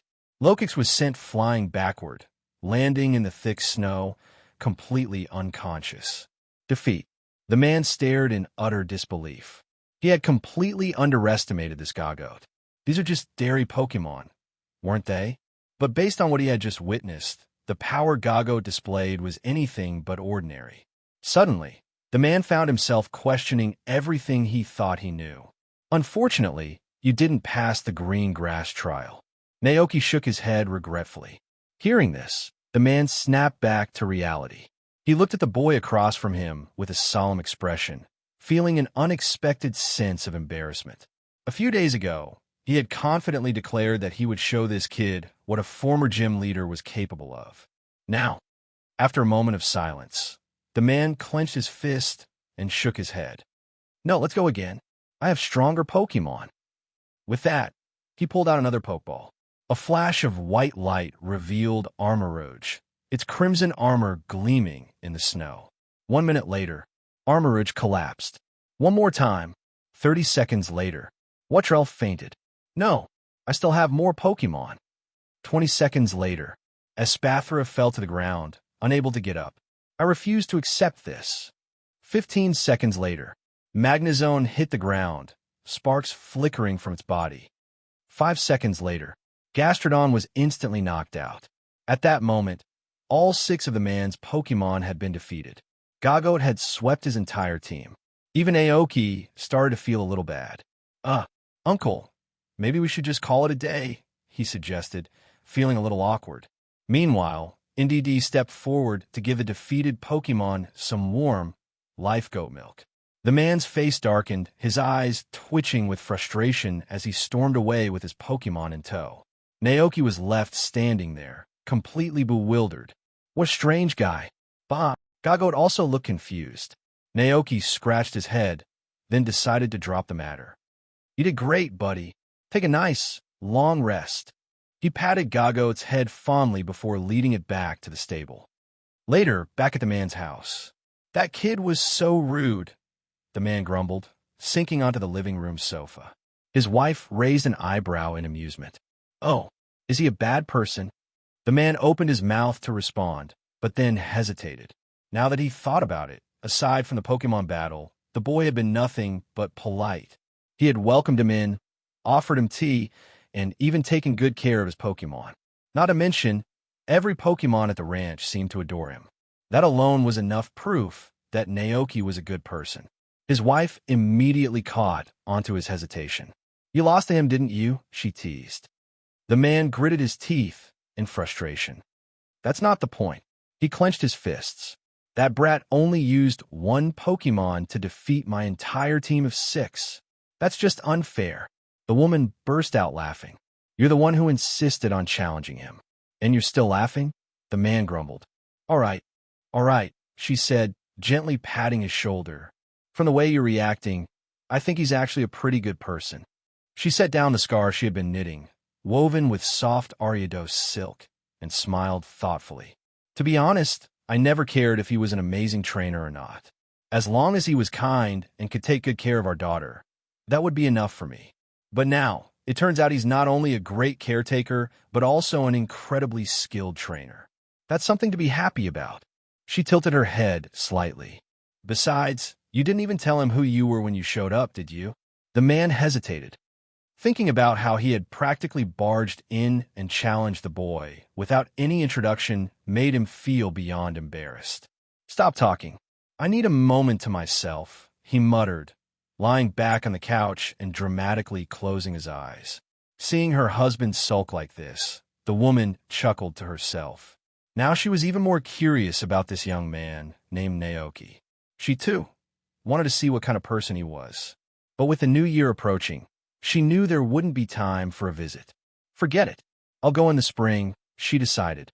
Yes, once the snow melted and the flowers bloomed, she would bring some gifts and visit the ranch, pretending to be just a lost traveler. Time passed quietly, and in the blink of an eye, the final day of the Alliance calendar year, 200, arrived. That morning, Naoki's ranch was already buzzing with preparations for the new year. This marked Naoki's third year in this world, and the third year since he first met Cyclizer. Before he knew it, another year had gone by. It was almost their 4th anniversary together. Thinking about it made him a little sentimental. What was once an abandoned ranch had now transformed into a thriving Pokémon haven. So many Pokémon had come to live here. Looking around his cozy home, Naoki felt a warm sense of accomplishment. The NDD siblings were busy decorating the house with colorful ribbons and lights, filling the space with a festive atmosphere. Ogerpon stood by the window, watching the snow with wide, starry eyes, a happy sparkle reflecting in the glass. Cyclizer sat in front of the fireplace, carefully arranging its toys and scarves, all gifts that Naoki had bought for it. Meanwhile, Karaden hovered nearby, clearly envious of Cyclizer's growing collection of items. Naoki sighed. Karaden had plenty of toys too, so why was it always eyeing Cyclizer's things? Rayo, Karaden whined, nudging a scarf with its snout. Naoki couldn't help but chuckle. You're unbelievable. In the corner, Palmot sat between its parents, happily munching on a bowl of nuts and roasted chestnuts. Today was New Year's Eve, so Naoki had traveled to the World Tree earlier to pick up Palmot's parents and bring them home for the holiday. Upstairs, the faint sounds of bye echoed, indicating that the Eevee family was playing together. Downstairs, Dragonite and Dratini lounged on the floor, happily snacking on the fried fish Naoki had prepared for them. And, as always, Calyrex sat on the couch, scrolling through its phone. The once Reverend King of Galar had now completely become the king of mobile gaming. Naoki shook his head in amusement. Watching his Pokémon enjoy themselves, he couldn't help but smile. Just then, a knock came at the door. Naoki opened it to see Ivan, the town's postman, standing outside in the cold. Naoki, got a letter for you. Ivan grinned. New Year's greetings from the whole town. Even in the freezing weather, Ivan's energy was as high as ever. Thanks for the hard work, Naoki said with a warm smile, taking the stack of letters from him. After exchanging New Year wishes, Ivan hurried off to deliver more letters to other ranches. When Naoki opened the envelopes, he found a mix of messages inside. Most were warm holiday greetings from the townspeople, wishing him a prosperous new year. Others were store announcements, notices from local merchants introducing new crops and flower seeds for the upcoming spring. One flyer even read, "New shipment arriving soon. If Naoki's ranch needs anything, come visit our shop." Naoki chuckled softly as he set the letters aside. Hello, everyone. As we wrap up this video, I want to share a quick note. I have a Patreon account. If you'd like to support me and enjoy on-demand audiobooks, you can become a Patreon member. Alternatively, you can check out my Google Drive link, which has 500+ novel audiobooks available through my Ko-fi or Patreon shop. I appreciate your support.